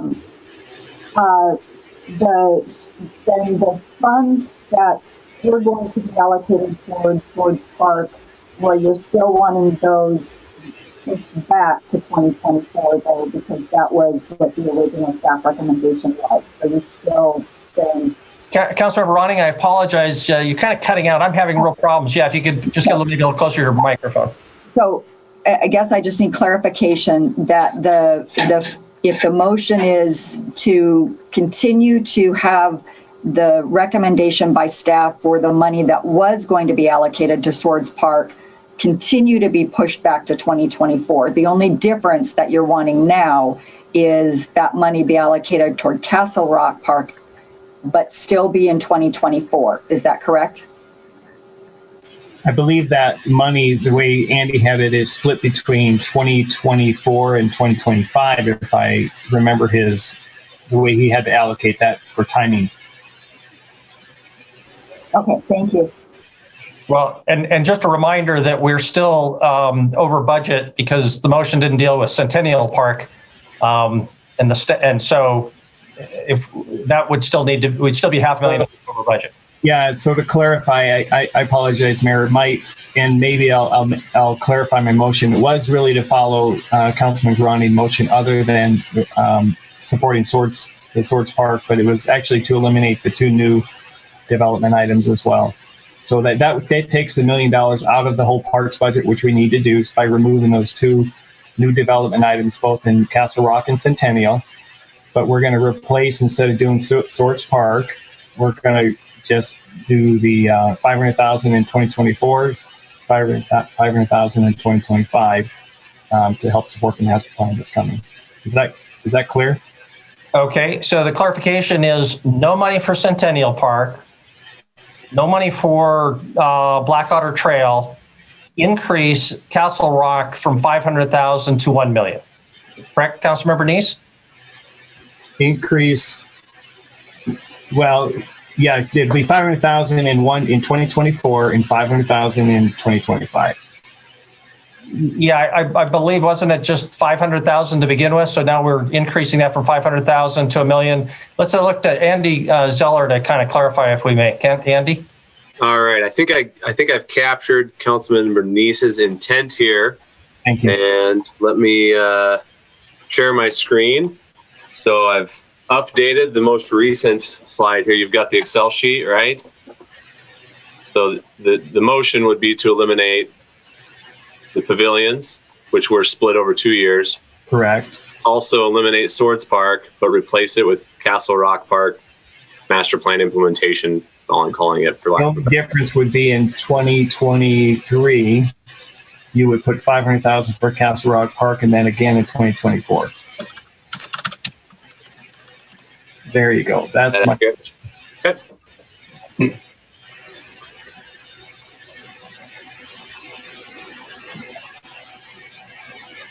Okay. Councilmember Brown, then we'll look to Chris Kukulski, but Councilmember Brown has his hand up. Just to clarify, Councilman Neese, that 500,000 in 23 and 24 is for maintenance projects identified in that master plan, not just for master plan implementation. That is correct. Yeah, I think Andy put down master plan implementation. I guess I would add in parentheses master plan implementation of deferred maintenance and replacement, upgrade, that stuff. Yep, I will absolutely support that motion. Thank you. Okay, Chris Kukulski, you wanted to comment, and then that just covered it for me. That was going to be my ask, that we stick with the repair and replace. And so you just answered it. Thank you. Okay, and I apologize if I recognized some people before and didn't get to you. Councilmember Shaw? Thank you. Mike Whitaker, I think this can be a question for you. I need someone with more knowledge of the trails to answer this. Blackwater Trail, though, will connect to Skyline Trail once it's completed. Is that correct? Councilwoman Shaw, Blackwater Trail is the road through Swords Park. Right. It will start at what we call the trailhead, where the parking lot and the restrooms at, and follow the rims all the way down to where Yellowstone Kelly's interpretive site's at. Okay. Yeah, I guess what I'm trying to ask is it a piece of the marathon loop? So I understand if it's a continuation on of that project or it's not. It's a separate, and this is where, again, I don't understand the trails well enough to know. So it's a separate, like, side tangent. Okay. Yes, Councilmember Shaw, it's separate from the marathon loop. Okay, thank you. That's a lot easier for me to get my head around. I feel like that, to me, as a major community project, I would really struggle with pulling resources away from it.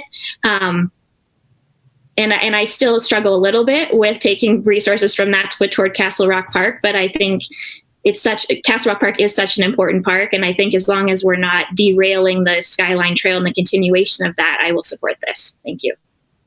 And Councilmember Shaw, I'll just clarify, the Blackwater Trail was completed in approximately 1939. It's a civilian conservation corps road along the rims and is recognized on the National Register of Historic Places. So it is historically so recognized. It's not just some gravel road, or it's not gravel, it's kind of asphalty. I've been up there. Sorry, I'm not trying to minimize it. I'm just trying to think from the perspective of, okay, what are the big city projects? And we just got all that money, hopefully, for the Skyline Trail. I don't want to try and derail that if that was a continuation. So I just want to understand. Right. So, no, they're two different. They run parallel to each other, but both important. But I understand. Thank you. Councilmember Joy. Thank you, Mayor and Council. Like I've said so many times before, as the pie shrinks, the pieces get smaller and smaller, and every part of the city has some needs. I'm not going to support the motion because I know that PD1 has a lot of deferred maintenance that has not been addressed. I think that we received an email from the chairman of the Parks Board telling us the deferred maintenance projects that have not come forward. I would like some advice from our Parks Board and from our staff to really tell us whether or not, if we're going to take $1 million out for a particular park, where regardless of what part of the city it is, how that is impacting our deferred maintenance. If PD1 was set up for deferred maintenance, and every time we're moving it to something else, how are we impacting the deferred maintenance? So I think I need a more rational, logical bit of information and prioritization for me to support this kind of decision, because I'm not sure how that might be impacting our overall deferred maintenance that we should be catching up on. Thank you. Councilmember Joy, was that a question or just a comment? Were you looking for a specific answer from anybody? If there were a specific answer, I'd be more than happy to hear that. And it is a comment about whether or not I will support this particular motion. So thank you. Okay, we'll leave it to staff, I guess. Councilmember Parrington?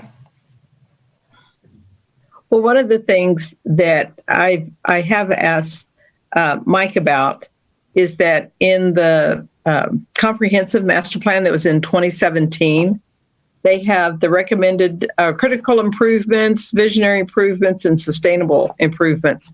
And I don't know how often those are updated, but some of them have been done, some of them haven't been done. And to me, that's that priority list, Denise, that you're kind of talking about. So I don't know how often this is updated, but I would love to see an update on that one to see a lot of those things can be knocked off of there. And there's probably things that could be added too. So I would like to, I know that's separate from this, but I think it's part of a decision making for future years. Oh, okay. Thank you, Councilmember Brown.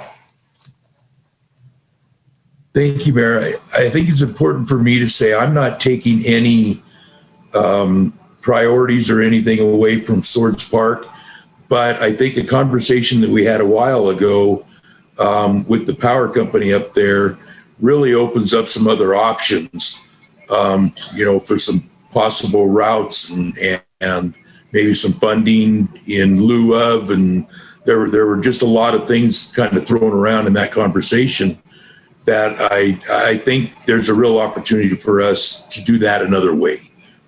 The other thing I just wanted to comment on is, at some point, I think we do need to talk about some bonding or something to get some of these projects done outside of maintenance.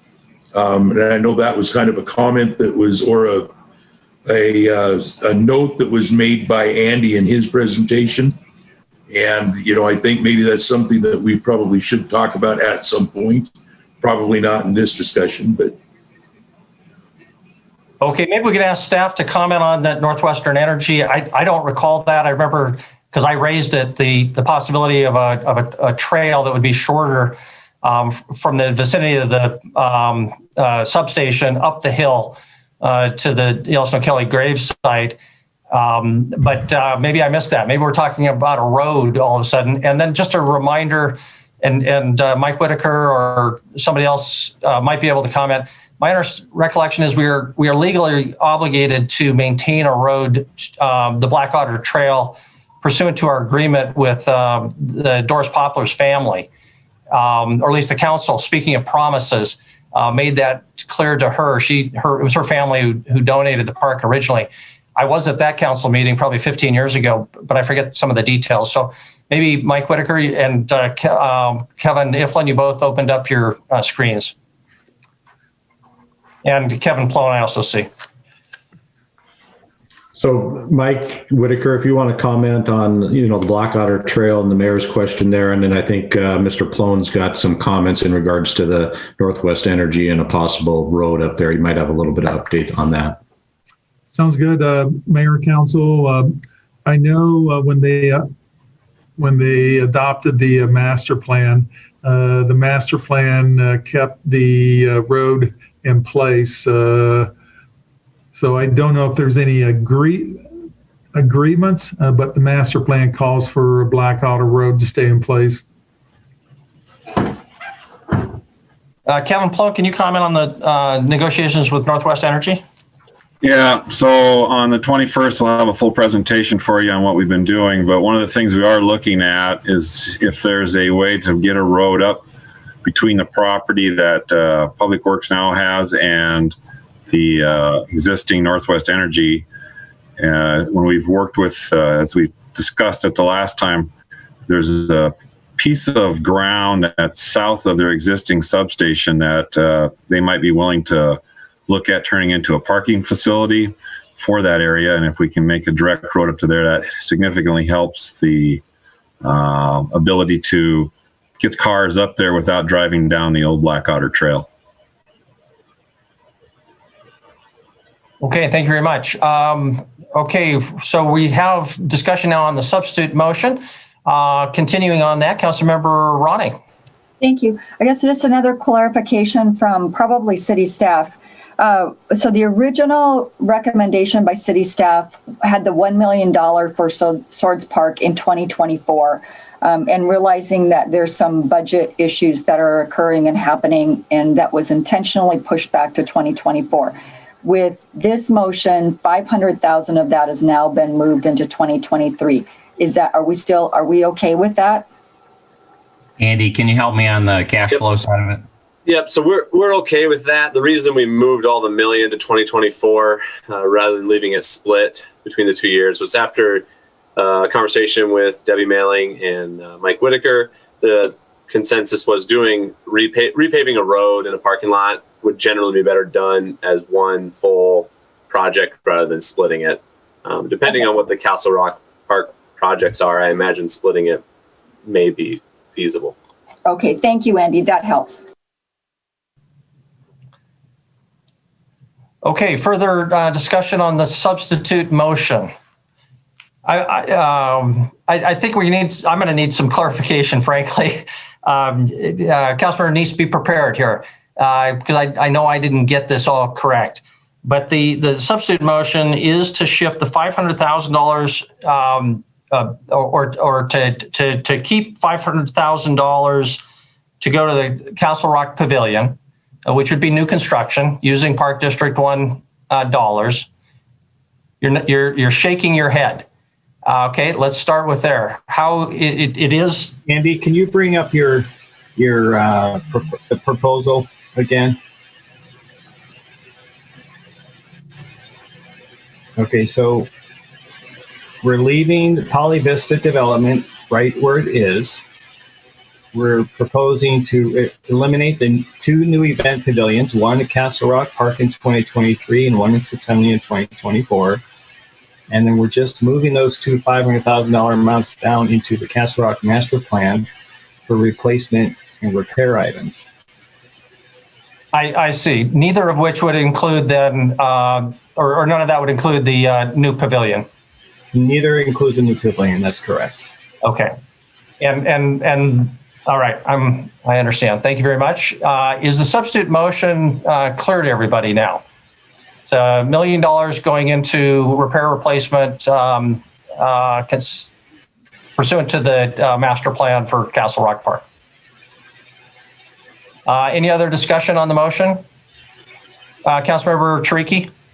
No, I'm not clear. So I thought the point of this was to remove $1 million from the 5-year plan, and this doesn't do that. So we're not removing the $1 million from the 5-year plan now? I believe it does because it eliminates the reconstruction of Blackwater Trail. Correct, Councilmember Neese? That's the intent of your motion? He's nodding his head, and Councilmember Ewald had his second. So, yes. What it does is it removes the 2 event pavilions. That's $1 million. It removes the Blackwater Trail. That's another $1 million. So then we put in $1 million back into Castle Rock Park. So net amount is we've reduced it $1 million. All right. Thank you. You bet. I'll just vote against it because I was the Parks board looked at this and made the recommendation. And so I'm going to stick with the original. That's just my only comment. Anything else before we proceed to a vote on the substitute motion? Councilmember Ronning.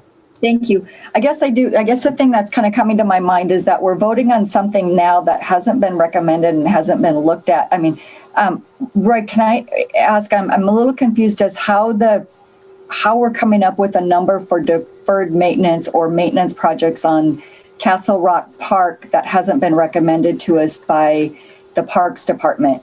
Or maybe it has, and I'm just not thinking of that, or are we just putting the money out there?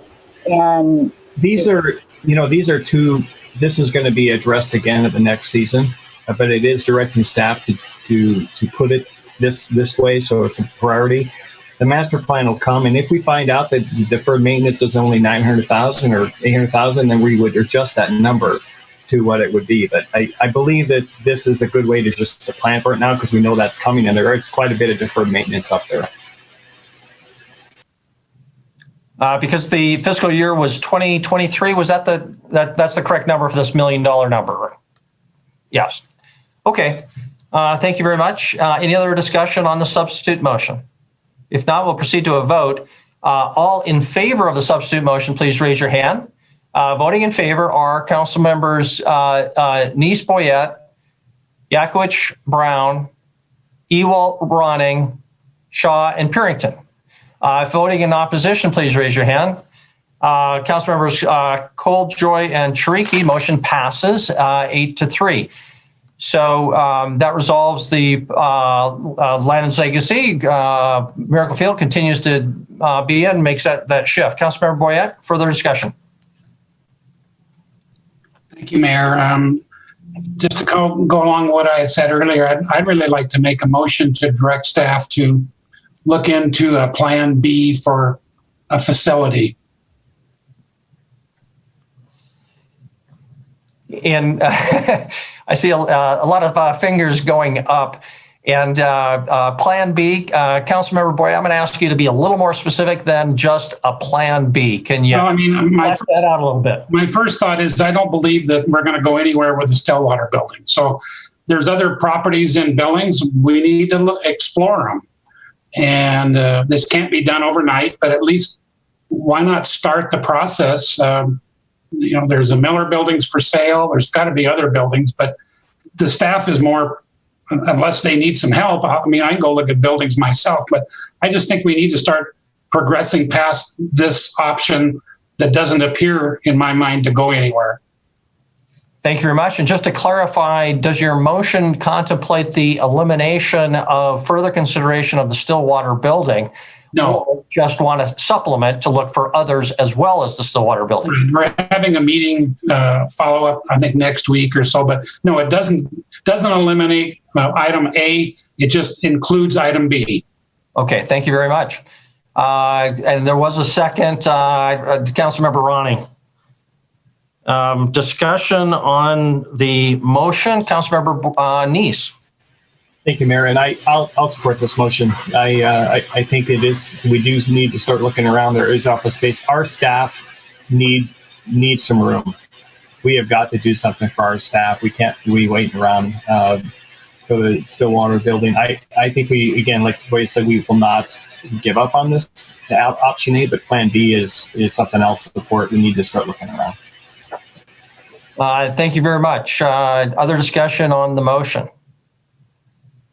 If not, we're going to proceed to a vote. If there isn't, then we'll move to a vote. All in favor of Councilmember Boyette's motion, please raise your hand.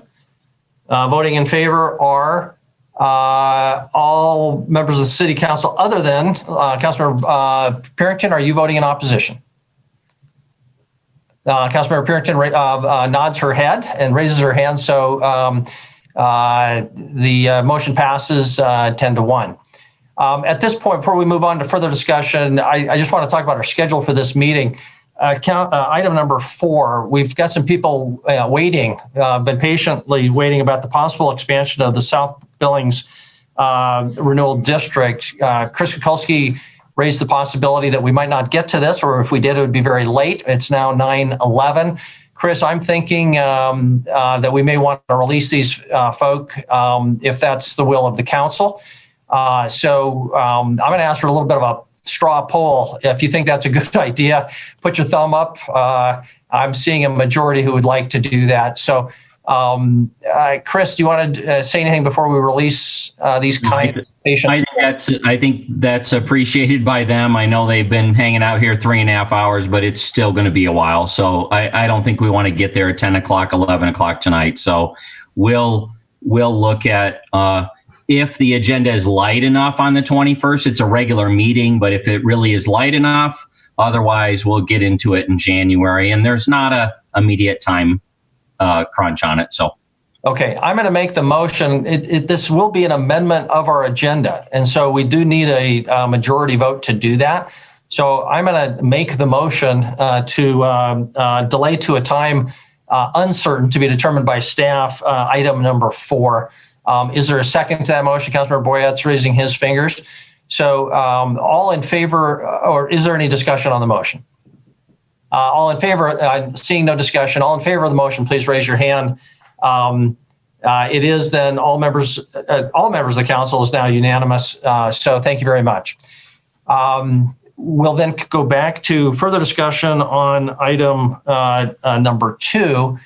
And Councilmember Yakowicz, I think you had your hand out, but Councilmember Ewald and Tricky. Just real quick here, I'm very happy overall with the CIP in terms of what we've been dealing with the parks in Ward 1. I just appreciate that. And also appreciate the liner actually was placed into South Park Pool earlier this year. So just really want to acknowledge they jumped on that, and probably because they could get a better deal. And third, I'm really happy with Mr. Mumford and now Debbie Mailing with the 800 lead pipes we have left in our city. That is monumental, big impact on a lot of our area. I just really want to thank them for moving forward on that. I'm all for that budget. We're down to 800, and I believe there were over 3,000 a few years ago. So Debbie, Ms. Mailing, and staff, all of you, just very important, and thank you for working on that. Thank you very much. Councilmember Ewald. Thank you, Mayor.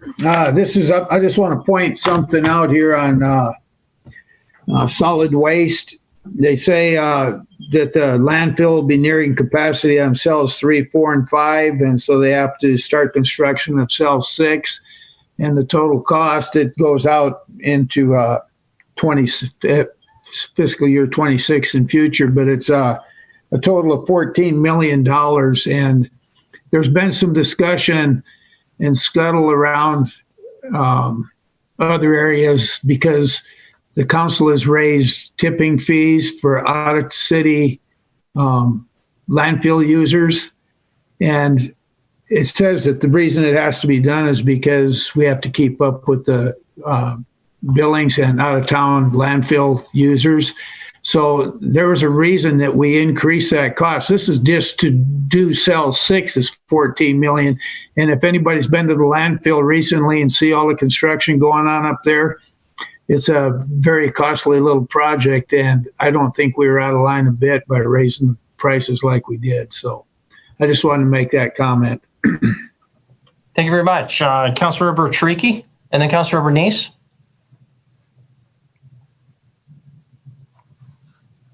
I would like to make a motion to direct staff to take a look at dedicated funding sources for parks capital projects, as well as for the safe routes to schools and trails projects.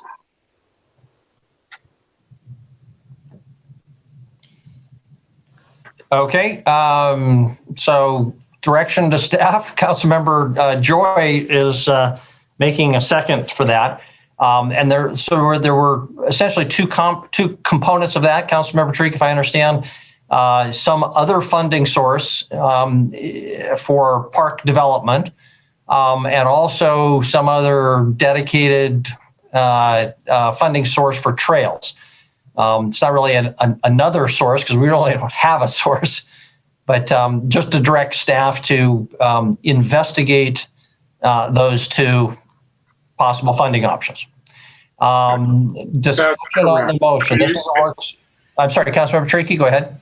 I think it's pretty obvious from the conversations that we've been having all night that capital projects for parks and other outdoor amenities like that are woefully underfunded. And until we, even if it's just a frickin' $1 a year, until we actually dedicate something to it, we're going to be squabbling over funds for trying to find something someplace, somewhere.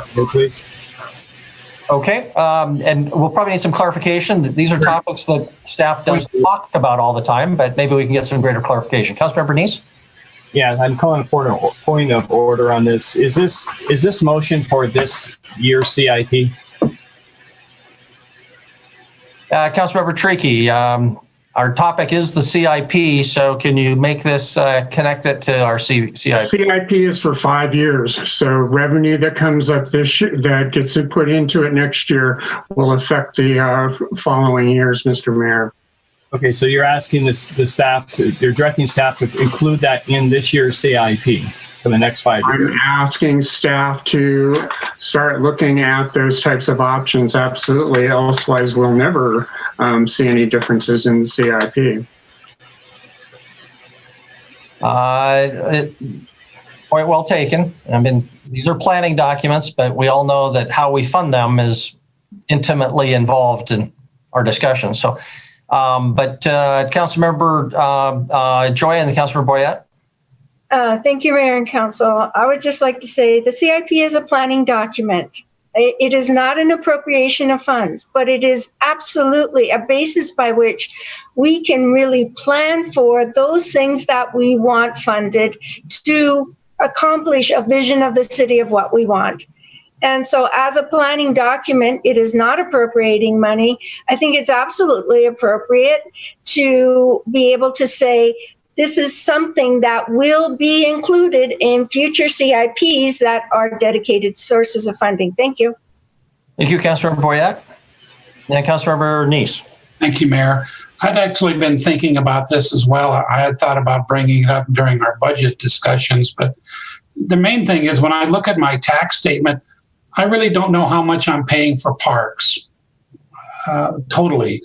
I do see a PD1, but that's just a small figure compared to what comes out of the general fund. So I think ultimately this is a good idea to have, let's maybe wait in and let the public have some discussion about how to pay for the parks that they want.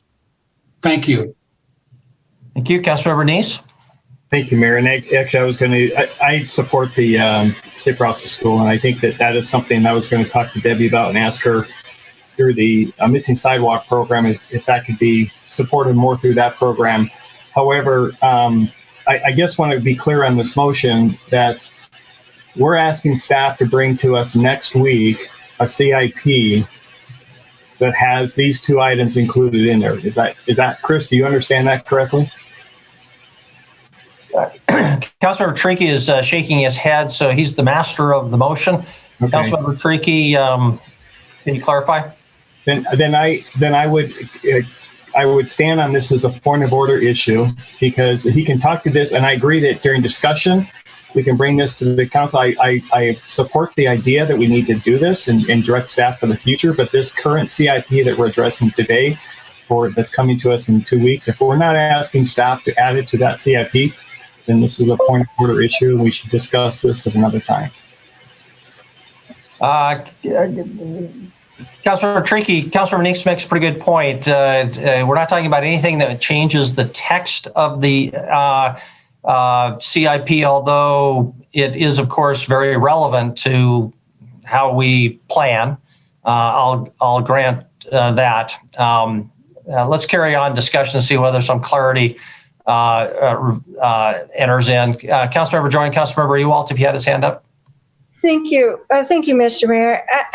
I understand that. It is not a motion that expects a identified funding source to be brought back for the very next week. But how does the CIP work? Every year, the CIP brings forward projects that were previously identified. That's how the basis of the next year's CIP, and it builds layer upon layer year after year. Thank you. Yeah, Councilmember Brown, I guess I do have some concerns that this is something that might be better handled through an initiative that would add a greater specificity about what types of funding sources these might be. But Councilmember Brown? I was just going to remind you, procedurally, this is your call, not the council's. So you can kind of button it up one way or the other. Yeah, thank you very much. And I assume to do that, we'll have a little more discussion. Councilmember Tricky? I would just say that the reason I'm bringing it up now is that this is not talking about the actual content of the CIP. This is directions to staff about the CIP. Honestly, if we don't vote on it right now, but we do vote on it later, that's fine with me. But I do believe that before the budget happens, staff needs to know we want them working on this. So to me, whether we vote on it right now or we wait another 2 weeks and vote on it during a council initiative really doesn't make that much difference. The point is that we want staff to be thinking about ways to dedicate funding. Thank you. Thank you very much. Councilmember Purington? I would prefer to hold off on this one because I think you actually bring up three different issues. One is parks, one is trails, and one is safe routes. And so to look at those in individual initiatives, if that's what it is, or a staff direction, because it involves different departments. So I wouldn't support that right now. Okay, I think the objection is well taken, especially since it's 9:23 at night, and we still have item 3. Very important topic. The need is clear. I guess I'd suggest we come back to that in some form of an initiative where we can give staff a little clearer direction, because I'm sure staff would benefit from that. One of the options, of course, is an out charge on utility bills or some other method as one of the possible funding sources, for example. So we can always have a vote on my ruling as well, but that would be the way to proceed if there's objection. Councilmember Tricky and Councilmember Neese. Okay, so fine. I will withdraw the motion at this time, but I will be putting forward 2 initiatives for next week. One, asking staff to look at, what we've been talking about, a capital fund for parks and a capital fund for safe routes to schools and trails. Okay, thank you very much. Councilmember Neese, you still have a comment? If the second has removed their motion as well. Thank you very much. All right. Well, actually, I ruled it out of order, but okay. All right, then that's fine. Okay. I'm not having a lot of objection to that, so we'll count that good. So I did have a question for staff. Christy Drake was on speaking this very topic about safe routes to school and trails, and I have also been concerned about safe routes to school, and we saw some projects this summer where there was no school sidewalks near the schools. And so I'm wondering if Debbie Mellon can comment on how the missing sidewalk program is supporting this program this year in the CIP with the sidewalks that they're planning on doing. Is it targeting the safe routes to school walks that are missing? Is Debbie there to comment on that? I am. There's 2 projects in the CIP that have to do with this issue. And I'm looking at my CIP really quickly to. You give page numbers when you find those, please. I will.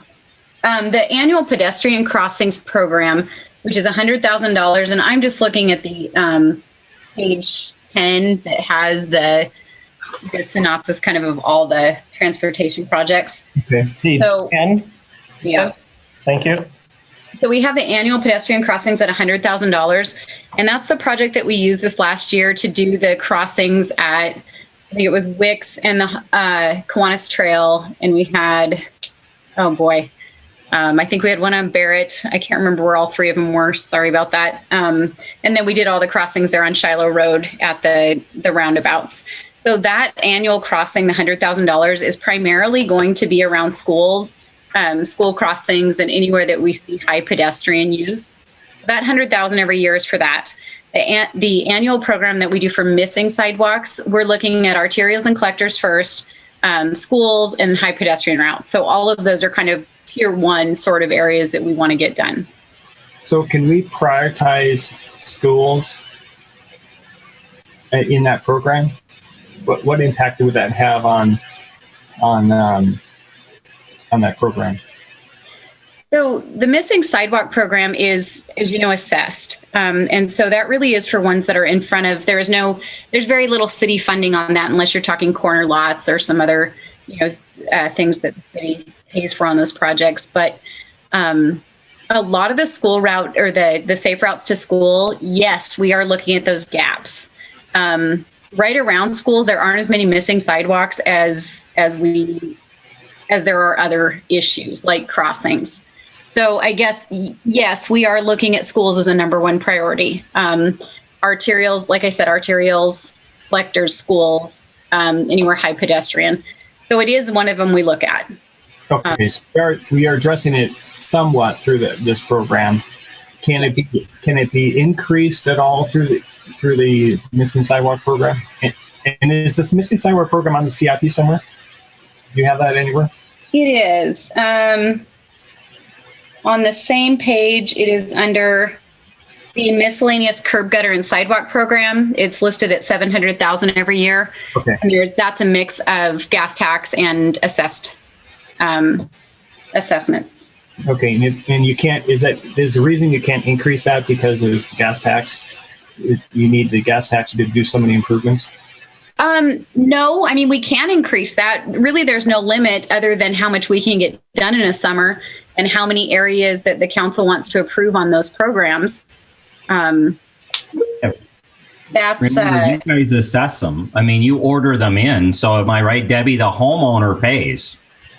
Right. So this was the project last year where we brought 11th, Aronson, and what was the third?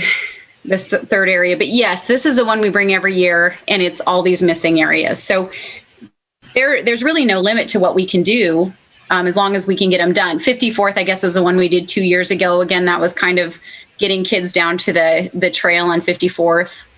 I was thinking about one we saw here just a month or two ago. If some of the other council members can remember, where there was a project we were looking at, and kids are having to walk into the street just to block from school. Okay. That would be one that those type of projects, if there's really no limit here other than staff time, my recommendation would be maybe to increase this in fiscal year 22 and beyond so we can actually start addressing more of these missing sidewalks on the routes to school. That way it'll help address those primarily. Chris Kukulski and then Frank, Councilor Rewalt. Chris? Debbie, again, correct me if I'm off base here, but I'd say there are two other limiting factors. One is you got all these pockets of county property next to some of these schools. And secondly, your political will, because you order them in and you tell homeowners that they're paying for them. So as Debbie says, we can build as much as we can build in a construction season, but you guys have to be prepared to back up that if we're ordering in all these sidewalks, expect people to say, I didn't want the sidewalk. So just please be conscientious of that. Okay, we'll come back to Debbie. You hold your thoughts here, and Councilmember Ewalt, though, I assume that Councilmember Ewalt, is your question or comment relevant to this topic? It is. Okay, Councilmember Ewalt. Thank you, Mayor. I think the one that Councilmember Neese is thinking about is Boulder Avenue. And being we're going with boulevard sidewalks, the sidewalk could be put in and you wouldn't even have to mess with the street because it would have at least a 3 to 5 foot separation from the back of the curb. And so that is very important with the high number of apartments and young kids probably living in those apartments. I think it needs to be done. That's a very narrow street. And does this get listed on a CIP, or is this something that gets done after the CIP is over and it's in the budget system? request? So the CIP is a generic number that says, it's a missing sidewalk program. And then we go out and we actually have the inventory of all the missing sidewalk in the city. And that's when we prioritize it and bring it to you for a resolution ordering in those improvements. We've actually already started Boulder. So after the meeting we had where there was the concern on the sidewalks, we've already started that one. Thank you. Mm-hmm. So Debbie, did you want to comment further on Councilmember Neese's idea of increasing, is it that $700,000 miscellaneous sidewalk program line item? Obviously, the money doesn't grow on trees, so more money to that comes from someplace. But can you comment further? So that comes from property owner assessments for the most part. We've got the gas tax in here, as much gas tax as we can put in and still balance the budget that we have. So we can increase those assessments. And I'll look to Andy to jump in here, or Jennifer, either one of them can correct me. But I believe at the time we can come forward with a budget amendment if we do have higher assessments than what we plan. Okay, thank you. So further discussion, we have no specific topic, or, this is kind of a free for all at this point. So Councilmember Purington. Oops. I was just going to say, in your prioritizing on the sidewalk program, do you have your safe routes to school first and foremost? So it is one of the top tier criteria. It's not necessarily by itself, but it is one of them. So arterials, if it's an arterial that feeds to a school, that's number one. If it's an arterial, if it's a local street that feeds to a school, that's maybe also considered, but not as high as an arterial that's at the school. So there's several criteria that go into them. Okay. So are you suggesting, Debbie, at this point, to leave it as is, and then if there are budget amendments, that we would, it wouldn't adjust the CIP, it would just adjust the amendment. I don't know why my video keeps going off, but it does. So it'd be a budget amendment, but you leave it in the CIP as is? Right. We can leave it in the CIP as it is. We can change it too. I mean, that number really is coming from an outside source. So when we come forward with the resolution ordering improvements, we can also come forward with the budget amendment or do that when we do the bid. So I think what I'm hearing and what we'll proceed with is to really focus on some of those areas and try to maximize that program is what I'm hearing in conjunction with our pedestrian crossing program. Okay, thank you very much. Just a reminder, we do need to move on to item number 3. Chris Kukulski? I would say it would be helpful rather than just leaving it as an increase. So do you want it up by 25%, a third, half again? If you give us some parameters, Debbie and I will have something to go on. You don't have to do that, but that would be helpful. Councilmember Neese? I guess I'll recommend that you increase it at least, let's say 800,000, and then every year thereafter increase it about 5 to 10% a year. So have showing some increase in there because we know costs are going to go up. So let's increase it, keep an increasing cost along that line, so that we know, and that increase be really targeted to safe routes to school.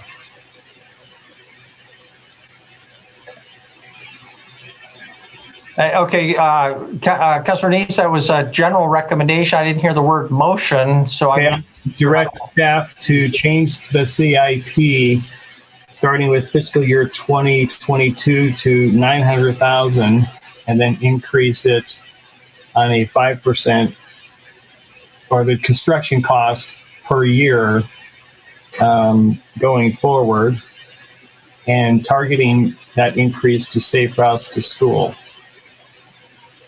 Okay, since this is only the CIP and doesn't include those kind of policy details about prioritization, although I certainly understand the intent, if we just focus on the numbers, you're saying fiscal year 22 would go from $700,000 for the miscellaneous curb, gutter, and sidewalk program to $900,000, and we don't usually get quite so specific. The 5% would be another $35,000. it looks like staff rounds to $100,000 numbers, or not 100,000, I guess $50,000 numbers in this. How about if we say adding $500 or $50,000 each year? Sure, that would be fine. Just to be consistent with what looks to be staff's pattern here. Okay, that's the motion. Was there a second? Councilmember, who was making the second? Was there a second? Councilmember Purington makes the second. Okay, discussion on the motion. I just want to be clear about the revenue source for this. So this is increasing the amount of money that would be coming from SIDs. So please correct me, Debbie. I think it means more homeowners will receive an SID because we will add more projects to the list. So it's not that their cost is going to go up. It's that if we were going to do 20 homes, we'll try to do 22 or 25. Right. So we're increasing either the size or the number of SIDs. And there may also be some city component. Debbie, can you clarify? Is there any a part of this now 900,000 potentially that is city dollars? Yes, we have corner lot subsidies for residential properties, so there will be some corner lots that we'll do. And those corner lots would be from the gas tax? Yes. Is it large enough that one of these other numbers needs to be adjusted downward to account for that increase? It really depends on what location we find. Every year will be a little bit different on what that balance is. Okay, discussion then on the motion. Councilmember Joy. Thank you, Mayor and Council. I guess this is just a kind of a question. If Public Works identifies in their, if Director Milling identifies projects that could be done that haven't been done, what would be her obstacle to coming to council and just telling us we would like to do more this year, or we've identified more that could be done this year? I guess I'm kind of wondering whether an increase really has anything to do with whether or not more projects will be completed based on what you can do. So is there ever an obstacle for you to come to council and say, we'd like to do more projects this year, and this will take an amendment to the budget in order to do it? Debbie or Chris, can you comment? I mean, to be candid, if the council gets frustrated or a neighborhood gets frustrated, then the staff tends to pull back because the council doesn't necessarily want to order in sidewalks. So your message you're sending is go order in more sidewalks, get more projects done. And our memo next year is going to say to you, you said you wanted to do more projects. Debbie, anything to add to that? No, Councilmember Joy is right that it's a budget amendment that we would bring forward and explain why we're doing it and where the funds are coming from, and that would be the process. Okay, we do have a motion in front of us. Further discussion on the motion before we do move to a vote. Councilmember Treaky and then Shaw. I'm curious, what sidewalk standard are we going to be imposing in this SID process? Debbie, can you comment? The city sidewalk standard right now in our standard modifications is a 7-foot curb walk or a 5-foot boulevard walk. The way the assessments work is 5 foot regardless. The city either pays for the 2 foot if it does a side curb walk. So everyone's assessed a 5-foot sidewalk, but you're talking 7 foot or 5-foot boulevard. So I guess my question really is to council. Are we going to back staff now when we ask them to do this? Or are we going to, fudge when we get pushback from the neighborhoods? I agree. It's an important question, but not one that we'll debate on just this at this point. Other discussion on the motion. Councilmember Neese. Thank you, Mayor. Again, this is all about the safe routes to school. So when we talk about if we're putting in new sidewalks, if we're getting pushback, let's make sure that we're getting we're putting in the sidewalks where there's a route to the school. Those are really what we need to address. And that's what I really would like to see Public Works focus on. So we were just talking about safe routes to school, and I hope this helps set part of the policy to staff that we really are interested in making those routes safe. And by allowing the staff to have additional, doesn't mean they need to go up to the 900,000. If they have a year where they can't get there, then they just don't get there. But at least it lets staff know that this council is serious about trying to make these routes safe to school through the Missing Sidewalk program. Thank you. Thank you very much. Councilmember Shaw. Thank you. So I am very serious about safe routes to school. I don't want anything I say to be construed that I'm not. I think it's incredibly important. It's an issue we absolutely need to address. I question, though, if this is the best way to do it. And I question that because of the process that we've been through this last year. We saw exactly what happened when the neighborhoods pushed back. We've already been down that road as council. I don't think increasing staff's budget is going to change any of those conversations or decisions. So this is why earlier I did support and continue to support the idea that I think we need to have a larger discussion about this, about what should this look like for the city? I think, at least from the feedback I've heard, not to get too far into the weeds, but is it really fair to have only the property owners on these routes be the ones paying into this? I think there's just larger issues at work. So I'm going to vote no, but not because I don't support safe routes to school, because I absolutely do. And I think this is a bigger conversation. And I don't think $200,000, a 10% increase is what's actually going to get us there. So I want to see us take a bigger swing. Thanks. Okay, we need to move on to item 3. Let's proceed to a vote on this topic. Is the motion clear? Okay, all in favor of the motion, please raise your hand. Voting in favor, council members Cole, Yakowicz, Neese, and Brown. If in opposition, please raise your hand. Voting against, council members Boyette, Joy, Ewald, Ronning, Tricky, Shaw, Purington. Motion fails, whatever the vote was, 7-3-ish or something like that. Okay, can we, with the emphasis on the ish, Councilmember Tricky, I'm going to recognize you, but I'm going to ask Chris Kukulski. Chris, is there anything on this item that you are lacking that would prevent us from moving on to item number 3? Councilmember Tricky? I just want to make a brief statement. We just had a conversation about the importance of the gas tax. The gas tax is used for a whole bunch of things in order to maintain what exists in this city right now and to keep it up to good standards and even to move some parts of the city up to city standards. I really, really, really object to the use of the gas tax to build a brand new road in the county in order to open up new neighborhoods for development. Y'all know what I'm talking about. I'm not going to make any motion or anything like that in order to draw this conversation out. But frankly, in my opinion, if you want to build a road in the county, we should be asking the taxpayers if they are willing to pay for it and not get street maintenance and sidewalks in the city. Thank you. Thank you very much. Chris and Andy, we've resolved the major issues that staff identified relating to item number 2 in the CIP. Can we move on, or is there anything else staff needs from us? I think we've got everything we need for the CIP to be put in front of you on the 21st for adoption. Andy, I think that's to get a thumbs up. Am I missing anything?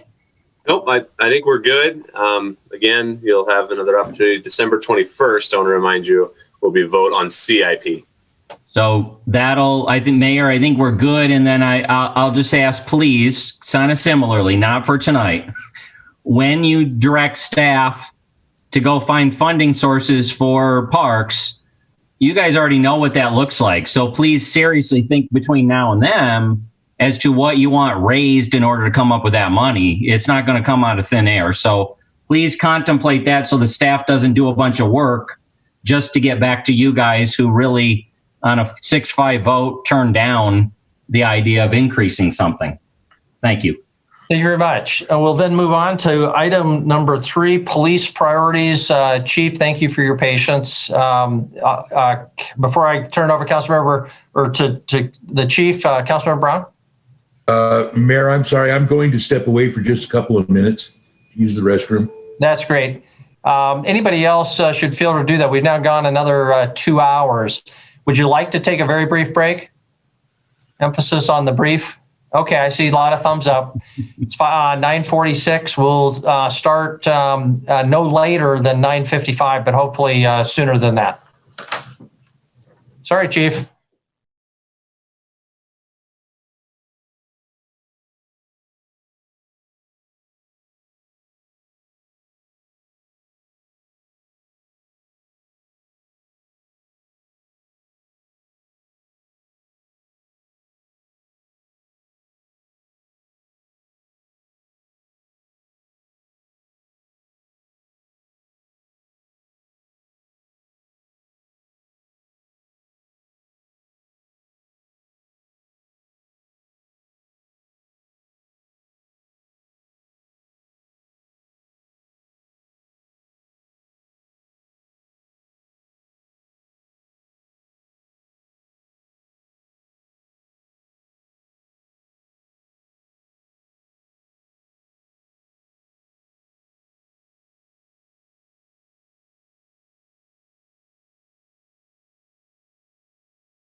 We're looking for Councilmember Ronning.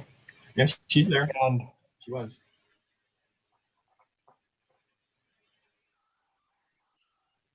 I said 9:55, so.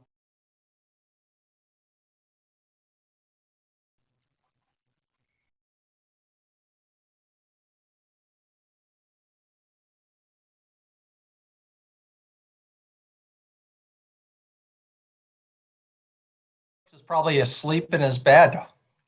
If he's smart. Poor Gina has to stay up with us. Okay, it looks like we're all back.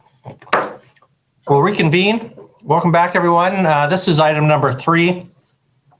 For any members of the public who are watching, will be an opportunity for public comment relatively soon, we hope, but later in this item. Right now, we'll listen or turn it over to Chief St. John unless Chris, our city administrator, has anything else. No? Okay. So Chief St. John, it is all yours.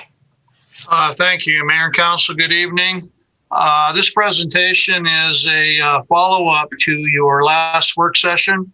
That's where Council Members Shariki, Brown, and Neese asked for prioritized and itemized list of department needs, some of those costs, and what our timelines would be. The general strategy on where we got to where we got was outlined in your council memo.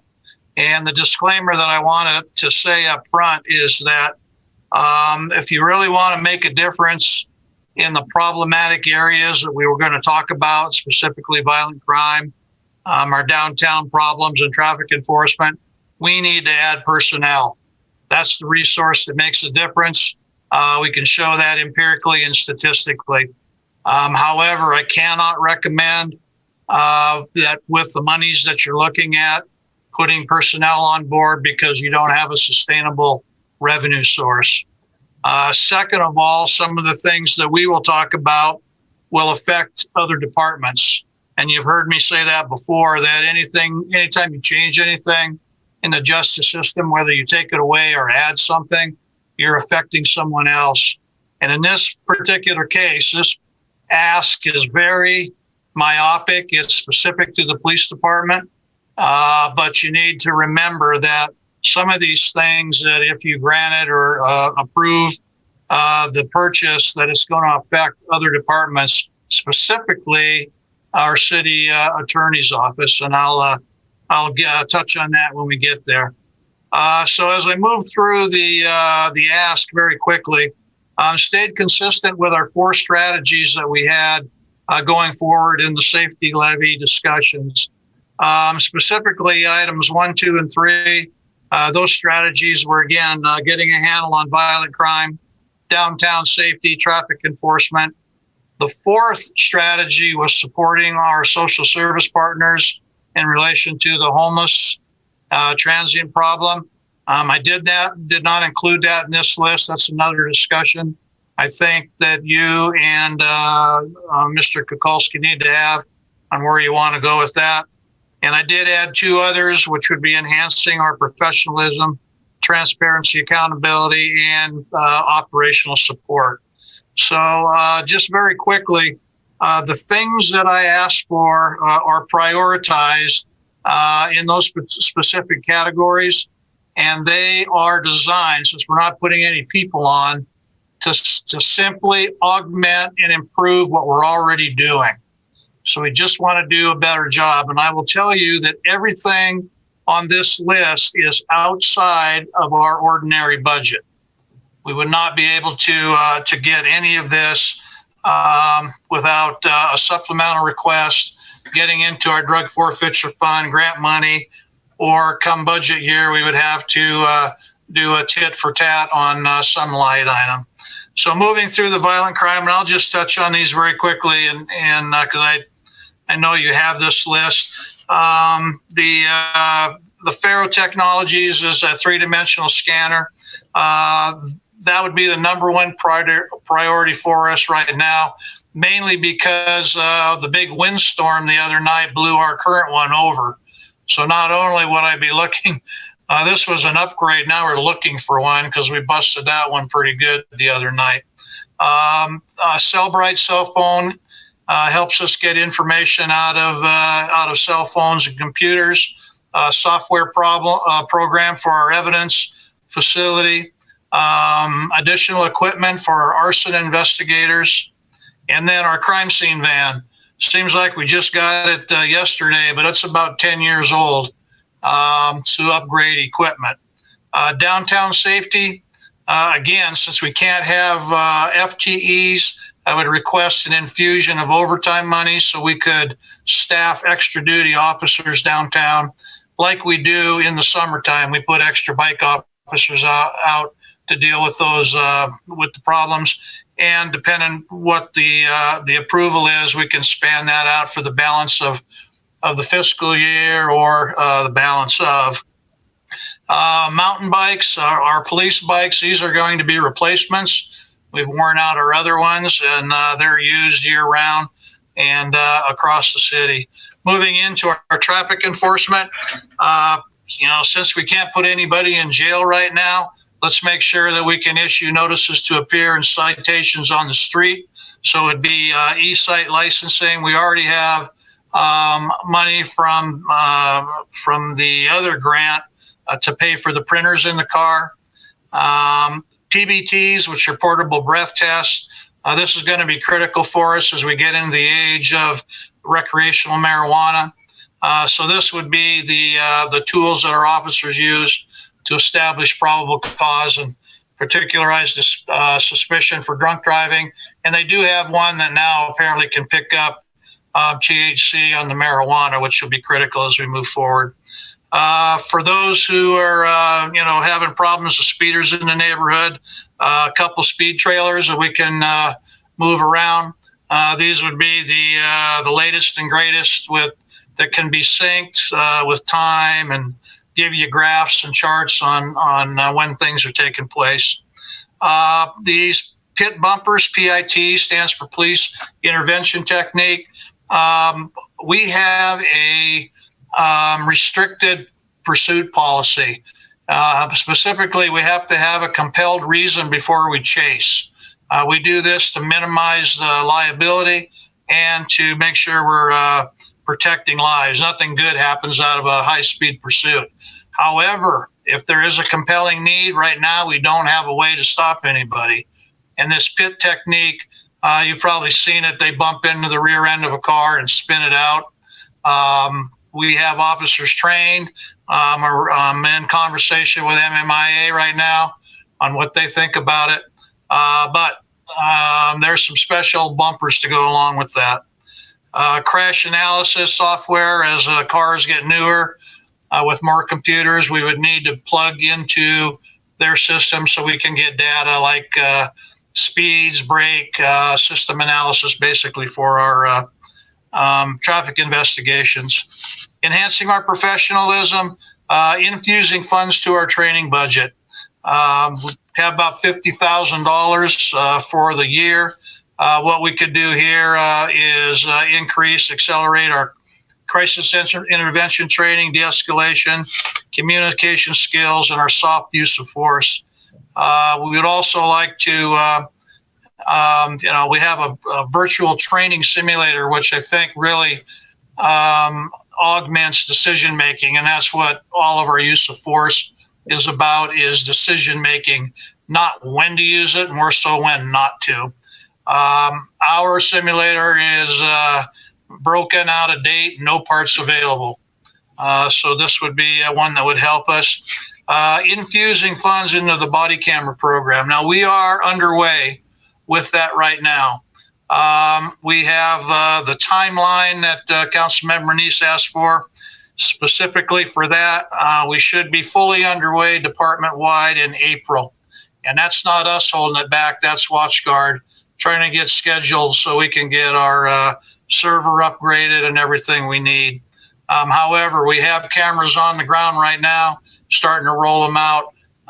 It's underway with existing money. So this would just augment and help out down the road as we work through the problems. This is a situation I referenced that's going to affect other departments, specifically City Attorney's Office. When these videos become available, they become public. And so our attorneys are going to have to look at hours and hours of body camera video, redact stuff so the public can look at them. And so that's going to require time, FTEs or whatnot. So please keep that in mind. Field training officer tablets, again, are basically just want to improve what we're doing with our field training officers and our trainees. And then lastly, the last category there is what I call operational support. And the less lethal munitions, tasers, really give us another tool in our toolbox, so we don't have to go to lethal options as quickly. We have some of these things, but more tools in the toolbox will give us a better opportunity to resolve things peacefully. Ballistic shields in the cars, that's just for augmented protection for the officers. We deal right now with a lot of high caliber weapons, and our soft body armor, unless they're wearing a rifle plate, will not stop that. And they still got to deal with things from a distance. So this will just give them additional armor. And then we wanted to upgrade and replenish our medical kits and tourniquets. We use these quite often on our citizens before medical gets there. So if you were to give me spending authority for that entire ask, that's $942,000. And obviously you can dice and slice and as you wish here, but those were the priorities that you requested, except for the body cameras. Everything, if approved, can be, the fingers poised over the purchase order button right now, and everybody's ready to sell stuff to us so we can get things online pretty quickly. Mayor? Thank you, Chief. It's quite a list. Very appropriate around Christmas. Thank you. I appreciate that. Yeah. You must have a very big tree that you want all this packed underneath. Exactly. Okay, questions for Chief. Councilmember Neese? Thank you, Mayor.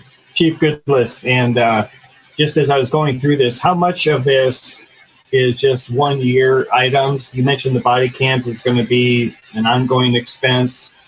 The attorneys are going to have more time. Do you have a rough idea of what additional annual cost this is going to add? Yeah, that's the one thing we need to work out with IT. Technology has gotten much better since the first time I presented this to council. So I don't think it's going to be that $800,000 every 5 years, but we still have to work through that. So I don't know what exactly we're looking at will be part of the development program, but that's something I'd like to address through the TRP program as well, is get that thing set up like others, and that'll help fund it. Another quick question, Mayor. Sure, Councilmember Neese and Councilmember Purington. The training simulator, is that something that not only can you use to train our officers, but maybe use it to generate revenue to train outside agencies, other local agencies do that? Yes, council member, we do host a lot of training. Matter of fact, there's a school right out at the barn right now. We can certainly charge for that. The other thing is, aside from training officers, is we bring the public through it and put them in scenarios and, let them kind of figure out it's not quite so easy as they see on TV. And that's very, very helpful with things to have that added. This one is a virtual with the goggles and all that. Yeah, it's pretty.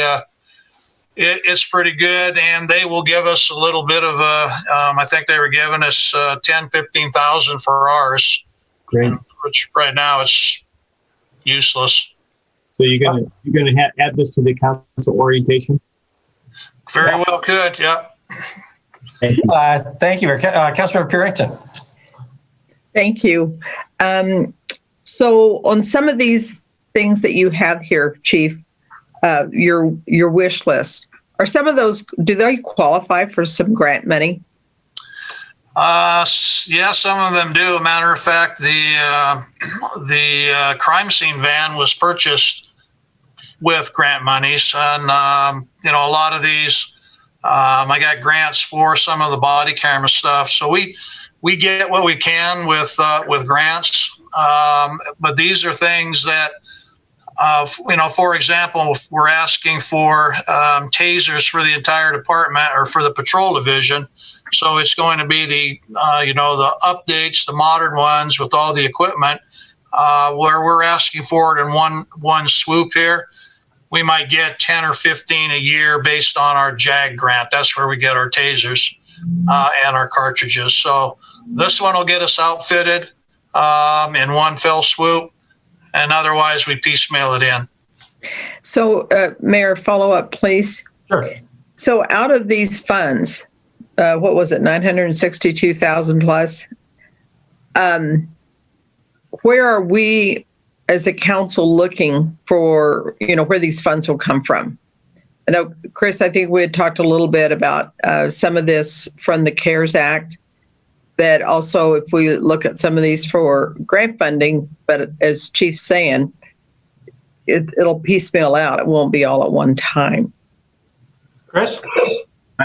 I think you should consider that anything you say yes to tonight is CARES is already received CARES Act funding from the state to the city. I mean, if there's something out there we could get reimbursed for, we would try, but I think you should assume it comes from what we've already been given. Does that make sense? Yeah. Yeah. Councilmember Shaw? Thank you. Chief, what an amazing list. I mean, I'm so encouraged also to see, some things like less lethal munitions, all of that, great. My question truly is just to Chris and to Kevin. I look at this list and think we need all of this stuff.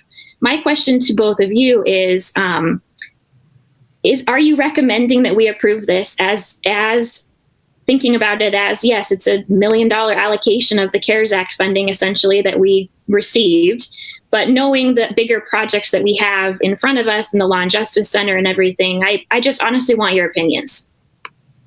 Kevin, you want to go first? Sure. Thanks, Council Member Shaw and Council. Yes, I mean, obviously we would recommend, approval of all this, but certainly if you want to, kind of pick and choose some of those items and want to reduce that price tag, we wouldn't have any major heartburn over that. Just like Mr. Kukulski said, we anticipate at the end of the year, that we're going to have about $19 million sitting in there. So like Mr. Kukulski said, whatever you approve, or want us to move forward with, subtract that from that 19 million, and it's going to start affecting our, Law and Justice Center needs if that's where council wants to start looking at. When we put this together, I think anything south of $1 million, we're still going to be in good shape to keep looking and do as council has directed as far as the Law and Justice Center space needs that we need to start looking for. I think Kevin nailed it. I mean, if I had a crystal ball and I knew that this $1 million wouldn't be needed for the facility, it'd be an absolute no-brainer. I'd say go. That's my only hesitancy is as we get closer to that $1 million, and if it was north of $1 million, what does it affect us on the facility long term? And we just don't know that number yet. So. Thank you. Councilmember Boyette, you had your hand up, and then Ronning and Neese. Chief, thank you very much. Just be honest. What would you want as a Christmas right now, south of $1 million?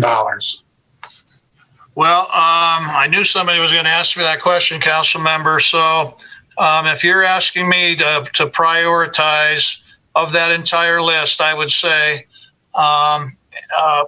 Kevin, if you mind writing this down, you can do the math for me. The Faro Technologies at 49,000 is number one. eSight 72,000. PBTs 60 of them at 21,000. Infused funds to training, and that's 100,000, which basically doubled our existing budget. Infused money to body camera. We put 50,000, certainly you can plug a different number in.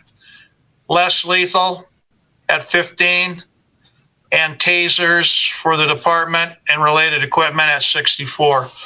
Those would be my top 6. 2, 4, 6, 7. To your question, obviously I like all of it, but I understand that, again, this is stuff to help us do better.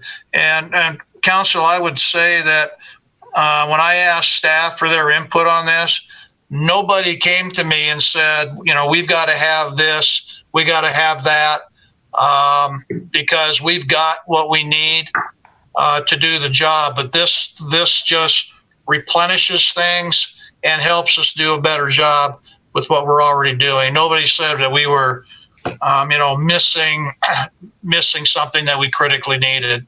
So that was good to hear.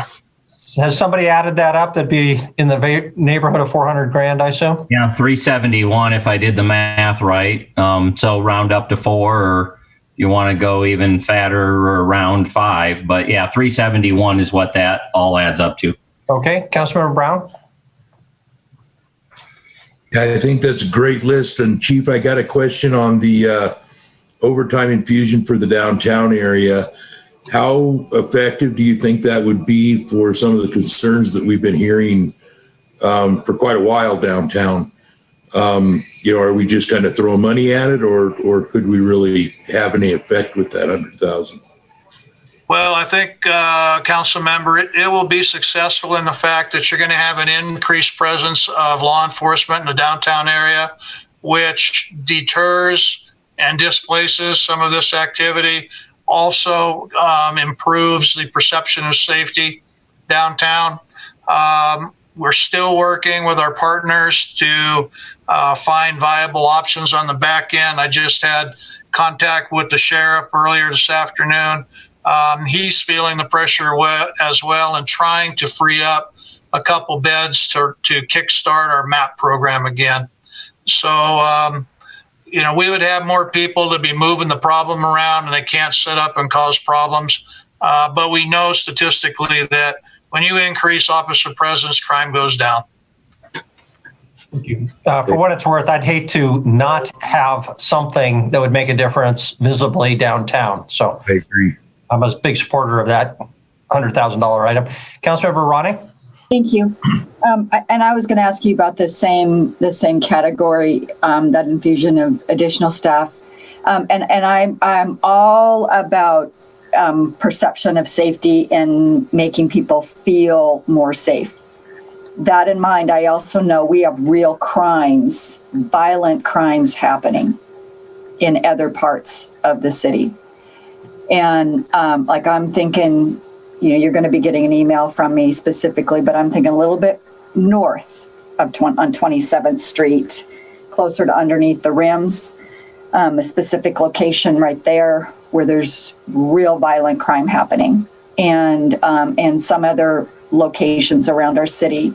And so while, again, I am all for making sure that we continue to put out a perceived safety, I guess I would want to see if we were to allocate some overtime, that we really work in areas where violent crime is happening. And I guess that would be one of the things I would share and would want to make sure that's addressed also. Thank you, Council Member. And I certainly have no problem with using some of that infusion of money to task officers to other areas of town. I was just, trying to keep things in the bucket and where it is.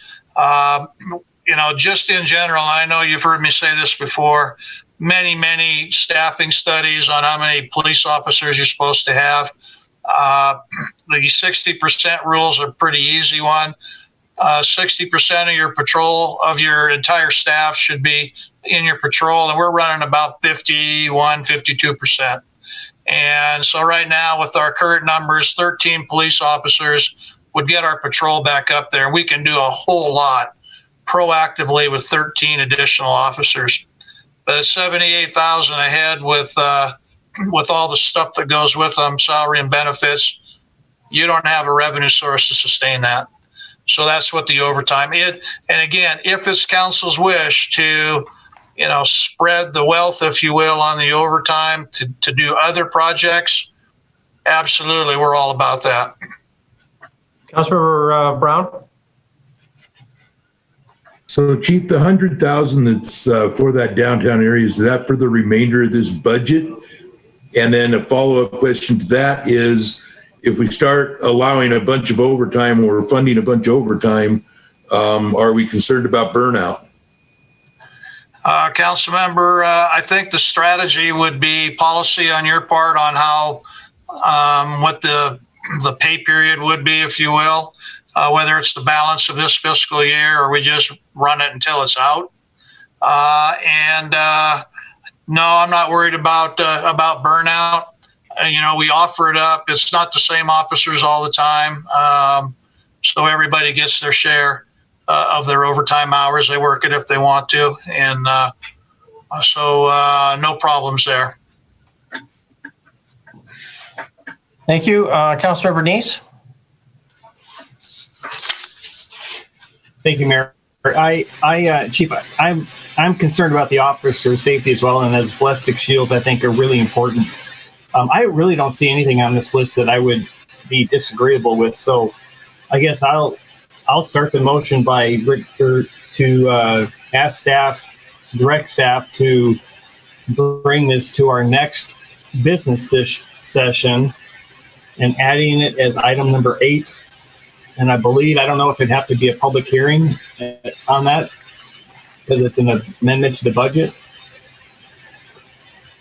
Chris, can you comment on the process that we should follow going forward? So, Chris, if you want me to take this, I did talk to Andy earlier about how this could be handled, and what his recommendation was as the finance director was to bring this forward with the regular quarterly budget amendment. We'll bring that to you with anything else that would come forward, and just do a regular budget amendment and move forward with it at that point. So rather than coming to a regular session for a budget amendment for this particular item, we would just direct staff to move on this list, and then we would see this amount in a future budget amendment, the quarterly. Councilmember Neese, that's correct, because the funds are there in the general fund. We just need the budget authority to spend those. But if we do want to direct staff to make a change from this or to adopt it as it is, we should communicate that direction to staff. So since we can't really approve things on a work session like this, would it not be prudent to bring it to a regular session to at least approve? Well, this is not in lieu of it. It's just a question of what it is that staff will bring to us for formal approval. Okay. How I would interpret that. And your motion was to bring the proposal as proposed to the next available quarterly session. I saw lots of seconds, but Councilmember Ronning, I think I saw her fingers up first. Your Honor, we need public comment. Oh, thank you very much. Councilmember Yakowicz saves the day. Appreciate that. I'll hold my motion. Okay, withdrawn. The second, Councilmember Ronning, you'll withdraw that? Okay. Any more discussion before we do open up for public comment? Councilmember Brown and Councilmember Ewald? I think the only thing that I would like to maybe see is additional overtime. Because as Councilwoman Ronning brought up, there are other areas, and I'm still not sure how far $100,000 is going to get us when we're starting to talk overtime. So, I don't know if there are some things that, we could maybe take off the list that are less important than having bodies on the street. Just something I'd like to kind of throw out there for maybe further discussion. Thank you. Chief, we might come back to you later to ask if there's anything you would give up on the list in exchange for more overtime. I think I'd recognize Councilmember Ewald and then Councilmember Joy. Thank you, Mayor. Chief, other than the overtime and possibly the body cams, is there anything that needs yearly or semi-annually replacement on your list that's going to be a cost that's going to be ongoing once you buy into this? Council member, our training budget, we constantly have required training, mandatory stuff. Now with the more demand for de-escalation and communication, those will be things that we're going to need to run our whole department through. Let me see. I was just looking at something here. That would be one. One that didn't make the list was to restock our uniform. I think we had $25,000 for that. With all of the officers coming on board, we provide them their uniforms and equipment, and we're getting down there pretty low. So those are all things that would come up annually. But if you're talking about year-end costs, probably the number one thing would be the body camera, because we know we're going to have server issues with that.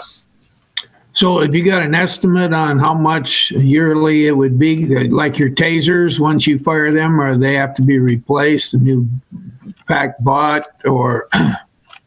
So the tasers themselves do not, but the cartridges are expended, and I can get you a cost on what those are. Same thing with the body camera. I just have to get together with IT and WatchGuard and drill down on what exactly they're gonna need for that yearly server. Anything we expend, our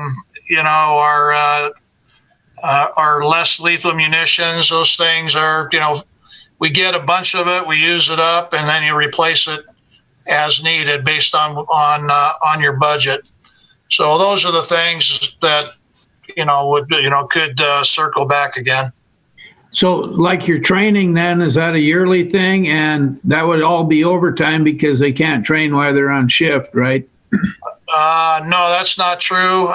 The number that I asked for, like I said, doubles what we have in our regular budget. I was just pulling a number out. I mean, we can go higher or lower. We do offer training in lieu of work. So an officer will go to his training on his regular work day. Doesn't cost overtime. Sometimes if you have to bring a night shift officer in for mandatory training, you do incur some overtime costs. Okay. And can I have one follow up on another thing that's still police related? Sure. Mayor? The Gazette several days ago kind of glamorized living in a tent below the rims. Was that on public property or private property or what? And if we start allowing one tent, we will be pretty soon like Seattle and San Francisco, and we'll have tents springing up all over. What'd you think of that? Well, that's our homeless and transient problem that we have. That specific individual there, he lives that way by choice. So, the issue you have is where he's putting his tent up, whether it's on public property, private property, and then whether it's allowed. So it crosses over with code enforcement and parks, depending on where those things show up. But right now, we move them along if we find them. Okay, thank you. Thank you. Who else? Anybody else? Councilmember Jordan? Thank you, Mayor and Council. Good evening, Chief St. John. I was going to ask a question about, I know it's very late, the field training officer tablets. What are those used for, and how important are they in this list? Thank you. Well, our field training officers really are the cornerstone of the police officer that you see coming out of our training program. Each new officer is assigned to 3 separate training officers during their cycle. And every day, the training officer is required to fill out what's called a daily observation report. There's 53 dimensions on that report. if you do every one of those, you're in a Bruce Willis action movie. So they're rated on various things that they get into, and every day they have to, pass. They can't fall below. So what the tablets allow them to do right now, it's a paper product in a 3-ring binder. And so the tablets now will be more efficient, neater. We'll be able to, compare notes, move things around, just things like that. It'll just make us more efficient, more professional in our training program. Thank you. Councilor Purington? Thank you. So, Chief, on the body cam program, I know there was the issue about the cloud storage, and it sounds like you're working with the IT on that one. Correct. But it is my understanding that there are grants out there for the body cams. I don't know if it's because it's new or whatever.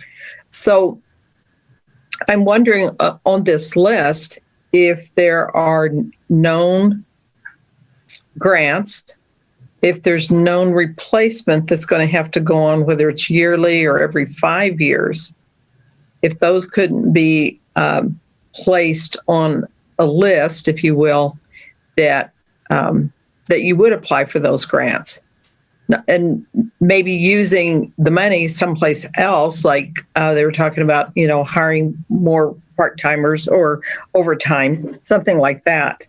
But I'm just wondering if there's other means, I guess, of searching out some of those grants. Certainly, council member, there are. We get a lot of money through grant programs. Yeah. It funds operations, it funds equipment.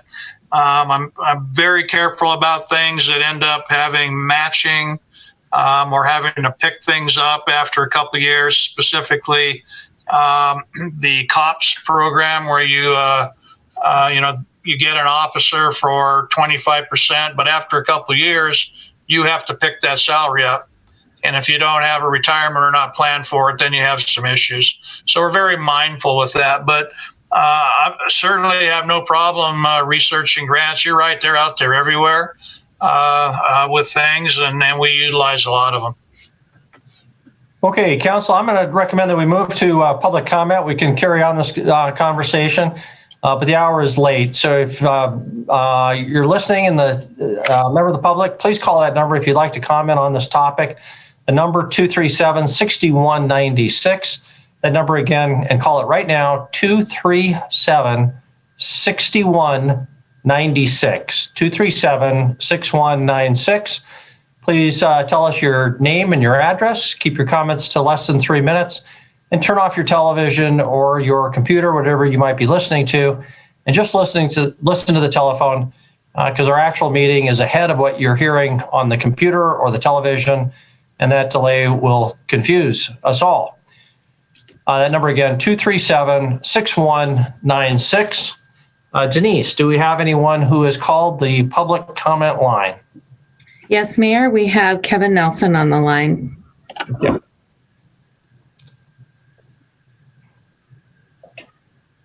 Mr. Nelson? Yes, sir. Okay. That's okay. You have 3 minutes and we are ready for your comments. Kevin Nelson, 4235 Bruce Avenue. So I am hopeful that the chief will come through for us here. He said 3 would be traffic enforcement. It is just appalling in this town what we allow to run up and down these streets on a daily basis, 24 hours a day. This street racing has to come to a halt. Councilman Ronnie, she had some take it to the track. Well, I don't think no one took anything to the track. We've had traffic calming for years. Even Denise Joy, she wanted red light cameras from the legislature. Well, I'd say, I don't know, Denise Joy, why don't you just enforce the laws you currently have, and let's see how that works before you run off and get some boogeyman out there that wants to do your job for you. You can look at, let's start with section 24-352, loud stereo amplified systems prohibited. It's against the law, but you can go in any part of town and you got car stereos pounding down the street, and the standard is 50 feet is all you have to establish to have a violation of the law. We've got noise limitations with 61.9435. We've got 61.9403. We've even got a law that says you got to have a muffler on a semi truck that comes down off the airport hill, section 61.9321. None of this stuff gets enforced. I don't know. We had the woman, she was just begging you guys to stop these dirt bags coming down off Zimmerman Trail, hammering their Jake brake, rattling their cups off the shelf. And we've got the laws in place, but oh no, we're busy. You know, we got to work on the big stuff. You know, if we need 4 cars and 10 fire trucks, we'll respond to the great big wreck. But why don't we slow down the cars first so we don't have to respond to the wrecks? I mean, it is appalling what goes on in this town with these noise violations and this street racing, and it's all promoted by this lack of enforcement from these motor vehicles. Now we've got this whole class of the Camaros and the Mustangs out there that, you know, they think this town is also turned into their racetrack. I mean, it is just absolutely insane what we put up with. And it all comes down to is a lack of courage by this council to demand that the police department get out there and enforce these laws that are currently on the books that would start the process to eliminate some of these issues that we're facing in this town. Your code is a prima facie law. You don't even need, what's it say? I don't know, we have an attorney sitting there, but based on first impression. I mean, you got probable cause on first impression to pull these cars over by law in your own code book. So, you know, you've got all kinds of items at your disposal to deal with this, but there's just no courage to step up and improve the quality of life in this community for the people that have to be bombarded by this on a daily, hourly time. So that's my comment.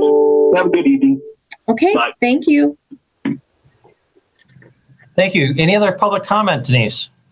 No, Mayor, I have no other callers. Okay, we will close the public comment period then on item number 3. Chief, Kevin Nelson did not add air pollution. I was behind a car yesterday that looked like a giant blue smoke screen put out by a battleship. It's got to violate something. So there is these quality of life issues. He makes a point. We all have experienced that, have seen that, but I want to give you an opportunity to comment. Is there a way to address that? Maybe in this budget discussion. Well, Mayor, thank you. I have to say I was pretty impressed with Mr. Nelson's rendition of the statutes and codes. He certainly rivaled Brent Brooks there for a moment on some of those things.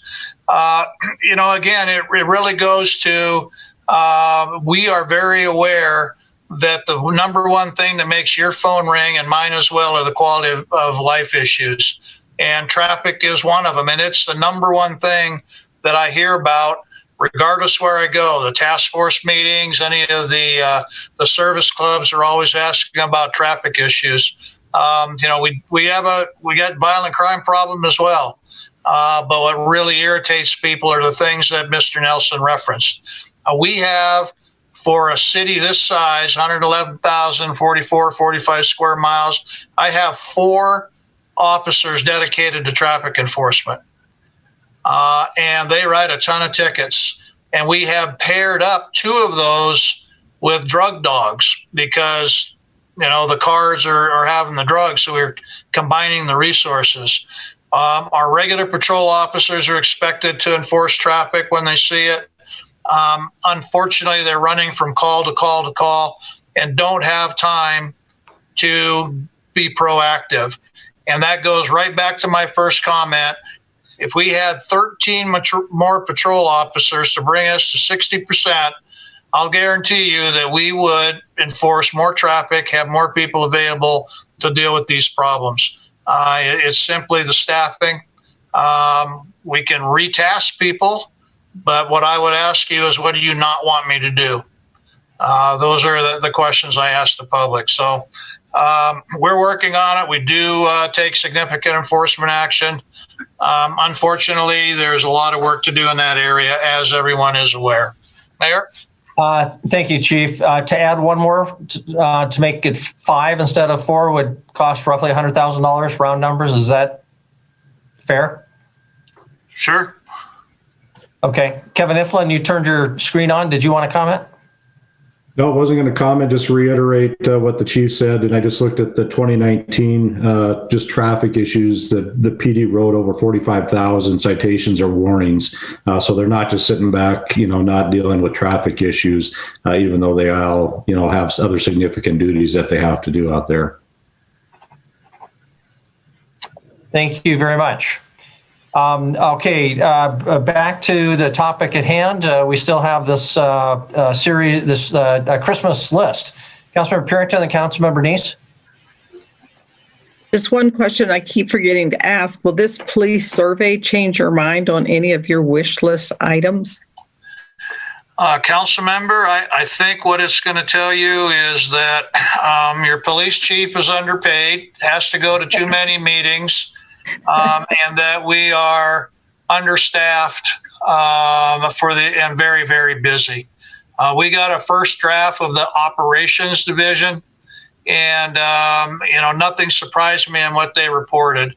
What did surprise me was how much time our officers were spending on traffic or traffic-related calls. And so I think that just segues into what we're talking about, that, the citizens are calling and our officers are taking action on that and pushing that number up close to what historically has been our number one call for service, which we call suspicious.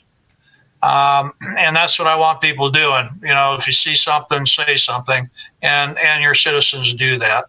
So, I think that's what it's going to say. They're in town tomorrow. So if you give me 2 days, I should be able to let you know. But I fully anticipate, especially points 3 and 4 I mentioned, 1 and 2 not so much, that they'll tell us we are very, very busy and we are really understaffed, will be my guess. Chief, I do have to commend your officers. I never see them at the Krispy Kreme or any donut shops or anything. They're always driving. So I just want you to know they're busy. Very good. Thank you. Thank you very much. Other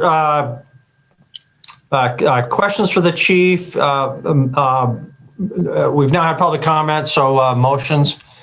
What's your pleasure? Councilmember Treaky? Chief, Chris, do you actually feel like you need a motion at this point, or do you feel comfortable that you know what we want? I think it would be helpful to have a motion, because what we're going to do is we're going to move on it, and then we're going to bring you a budget amendment in January, because we can't, I don't think we can meet the legal requirements to get an advertisement for budget amendment between now and the 21st. So, we're going to order stuff. We're going to get moving. And so the motion would be helpful. Okay, so moved, and I would ask that we increase the overtime budget to $300,000 and to be used in whatever areas that you feel are necessary. Okay, just to clarify, your motion is to adopt the staff recommendation included in our staff report, but to increase the $100,000 overtime infusion dollar allocation line item from $100,000 to $300,000, which would add an additional $200,000 to the $942,100 number, and make it $1.1,042,100. That's consistent with your motion? Yes, okay. That's my motion. Is there a second? Councilmember Ronning has 2 fingers up. Discussion now on the motion.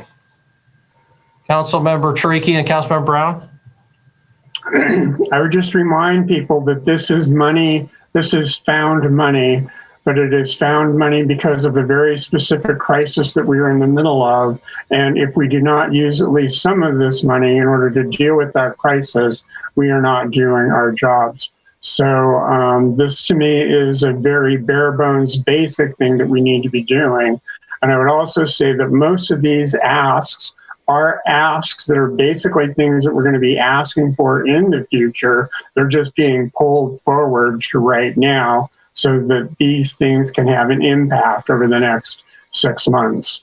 So I hope we can move forward on this. Thank you. Okay, thank you. Further discussion on the motion. Councilmember Ewald? I'm sorry, Councilmember Brown. I recognize Councilmember Brown and the Councilmember Ewald. I guess my only question is that 300,000 for overtime. Can we make sure that we do allocate at least 100,000 to downtown, and hopefully that'll make it through the budget year, or at least until we get people kind of moved around consistently anyway.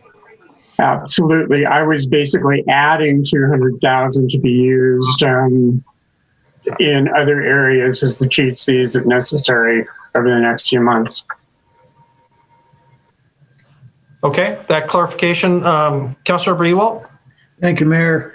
I was wondering what the time element is on this 300,000 overtime, and is it going to affect another time, or is it just till the 300,000 runs out? Because this is coming out of that CARES money, isn't it? Yeah, I guess it's my assumption that it applies for a 1-year time period, but Chief or staff, can you comment further? I mean, I would view it to finish out the fiscal year. So, basically there's 6 months left in the fiscal year, and we just increased the overtime budget by $300K, and I'd use the chief's best judgment on how to manage that, period.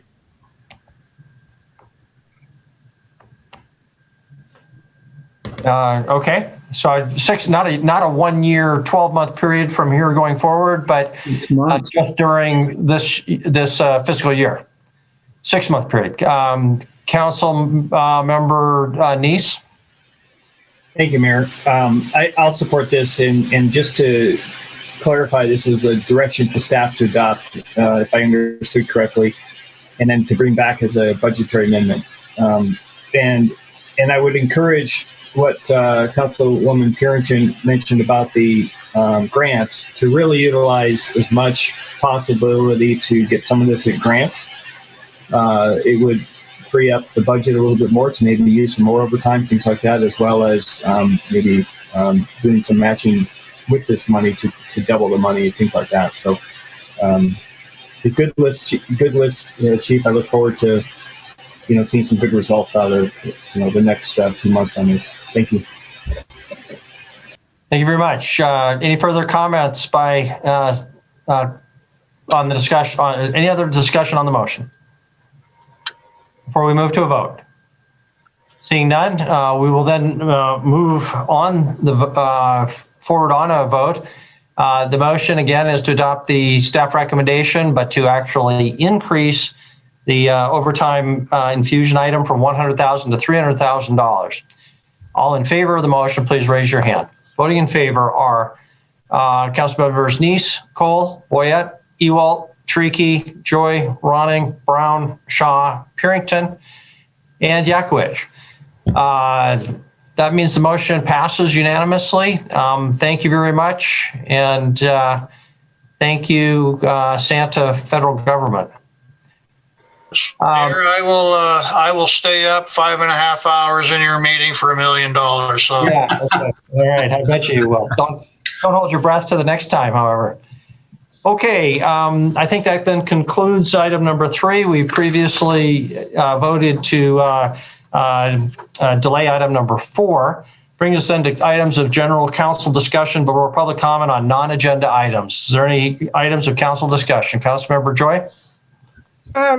Thank you, Mayor and Council. I just wanted to remind, at the time, a citizen called and asked about why we aren't on regular TV, but we are on Facebook. And so that's another way that people can kind of get in touch with or see what we're doing. So we are also on Facebook. Thank you.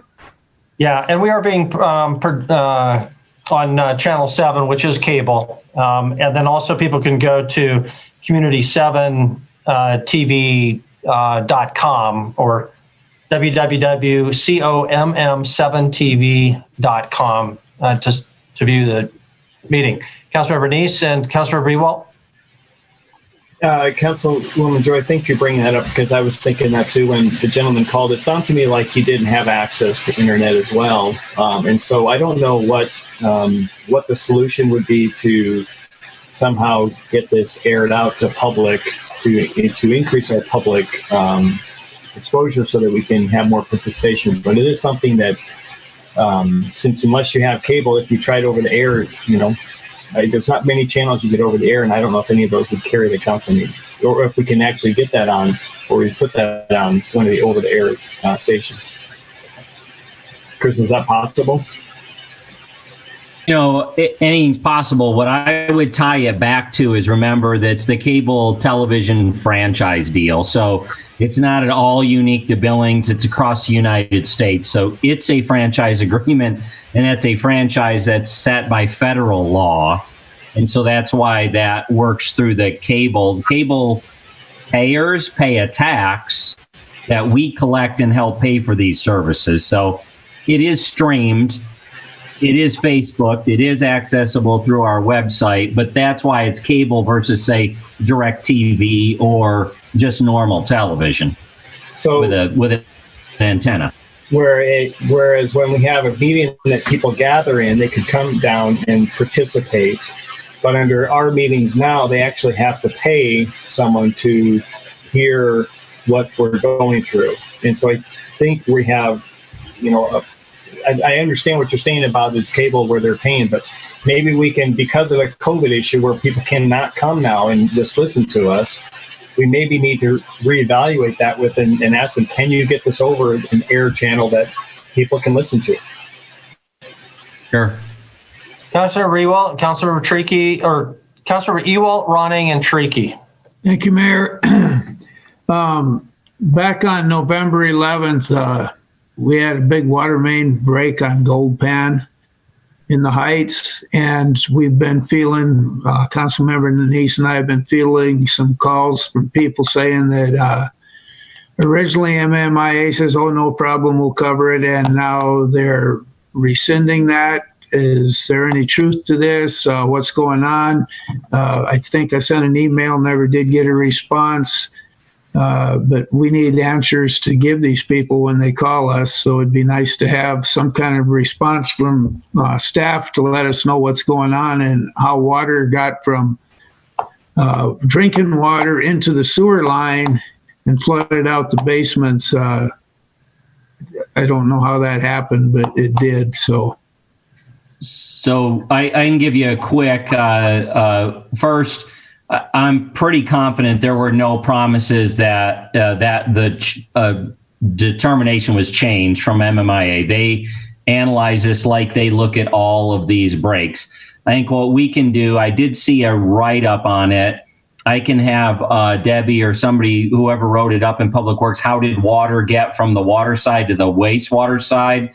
We can put that explanation in the weekly. The Reader's Digest version, I've not heard this happen before. Enough water actually got up and into manhole covers and then down into the wastewater system to push it. It didn't come from the water line over to a wastewater line, because that would imply they're crossed. So we'll give you that background in the weekly. But it was reviewed in the same way that every water main break would be reviewed, and a homeowner make a claim. There's a goodwill policy that does make a contribution. Now I think it's $2,500, and some of these homeowners are saying they got a lot more than $2,500 worth of damage. But that help? So they're not getting anything, or they're getting $2,500 per homeowner, or what's the deal? They'd get $2,500 per homeowner. Let's assume everything is denied. They'd get $2,500 a homeowner if they can prove they've had. I'm not sure what all the rules are, but that's what they could get through the goodwill policy through the cities and MMIA. So it's not through with the MMIA yet, then? I believe it is. They could make that goodwill claim. And I'm sorry, Kevin, do you have any? It sounds like, do you have anything you'd add to it, or? Were these addresses on Claim Jumper? So I'm making sure I'm speaking about the same ones, or is this a different one? Yes, it's Claim Jumper. Yeah, there were letters of denial, and Mr. Kukulski was correct that they were offered that $2,500 kind of goodwill, but MMI denied the original claim. So it was on Claim Jumper, Gold Pen, and Hard Rock. All those addresses were all involved in it, weren't they? It looks like, council member, that I've got about 15 different residences is what I'm showing here. Okay, and my question is about the manhole covers. Now, those are, if I'm not mistaken, those are like inch or inch and a quarter holes. And there's only like 2 of them per manhole cover. And there was enough water got down the few manhole lids to flood all these basements out. So Frank, I'm gonna rely on their written for me to give you guys in the weekly to say that's what I understand. That's how water got from the water side to the wastewater side. And just because everybody's so new, what generally happens is this: if our records show that we're properly taking care of that water line or that wastewater line, and so the break couldn't have been reasonably predicted because it's a 52-year-old line. It's not 90 years old. We've properly maintained it. Our insurer is going to say city wasn't negligent. If it were something different, it would be, yeah, we've ignored the pipe. We never take care of it. It's 92 years old. Now the city does have some negligence, and so a claim would get paid. That's an overgeneralization of how those get reviewed and looked at by our insurance company, which is us, self-insured. Okay, so have these people been calling into city offices other than us? Would it be possible to put together a meeting with all the involved people and find a big enough room to have them all there and kind of discuss this?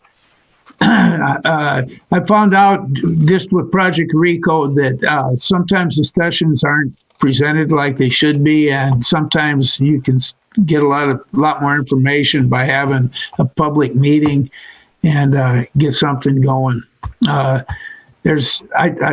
I just find it hard to believe that you get enough water through those inch and a quarter holes in the manhole to flood out basements, but stranger things have happened. So it would be good if we could get some kind of meeting and let all the people know what's going on in one fell swoop instead of handling each one individually. Is that possible? I mean, it's absolutely possible, but my fear is you're going to set everybody up to be pretty upset. It's a pretty straightforward review process by the insurance company and what to do. So, Councilmember and Chris, I think we should move on. The hour is late. Maybe we can follow up with that offline, though, and figure out how to proceed with that issue. Councilmember Ronning and Tricky. Thank you. So there was a statement made in public comment that I just want to make sure that we clarify. The statement that was made was that the city is doing absolutely nothing at all to address homelessness. And I just want to make sure that we clarify that and correct that statement, because the city's doing a lot to address homelessness, and that perception is out there. And if that's what's being presented, that needs to be corrected. So we've got Yellowstone Substance Abuse Connect Coalition, that's part of that. We've got Continuum of Care, that's part of that. We've got Denise serves on the CBD board. We've got a lot of things that the city's doing that is working to address homelessness. And we've got a lot of amazing nonprofit organizations and other agencies that are partnering with the city to address this. So I don't want to sell anyone short and think that we should make sure that we don't allow inaccuracies and misinformation to go forward. So I just wanted to correct that. Thank you. Thank you very much, Councilmember Tricky and Councilmember Neese. Yeah, just back to the televising question. It may be possible for us to be on KUSM's legislative channel. That is digitally broadcasted throughout the area. So Montana PBS. Okay, if you look into that. Councilmember Neese?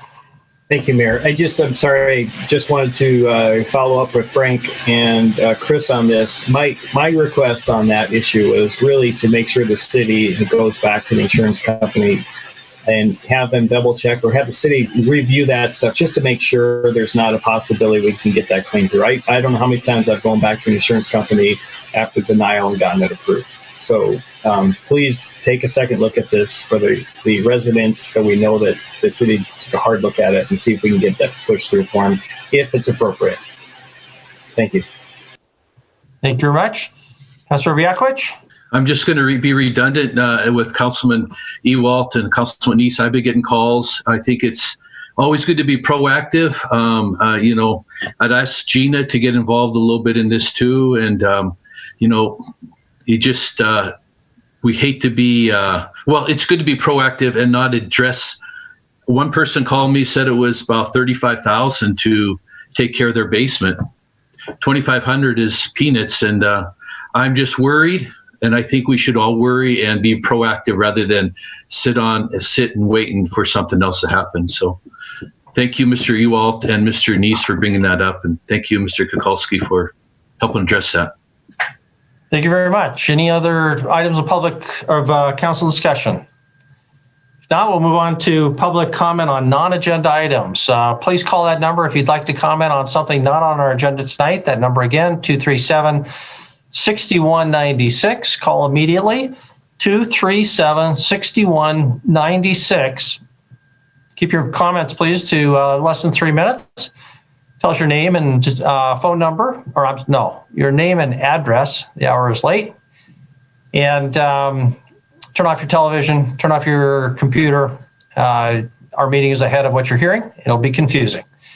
237-6196. Denise, do we have anyone who's called 237-6196?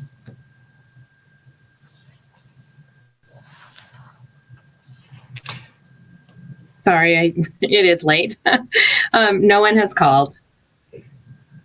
Okay, thank you very much, everyone. It's exactly 11 o'clock. We all turn into pumpkins if we don't leave now. So good night.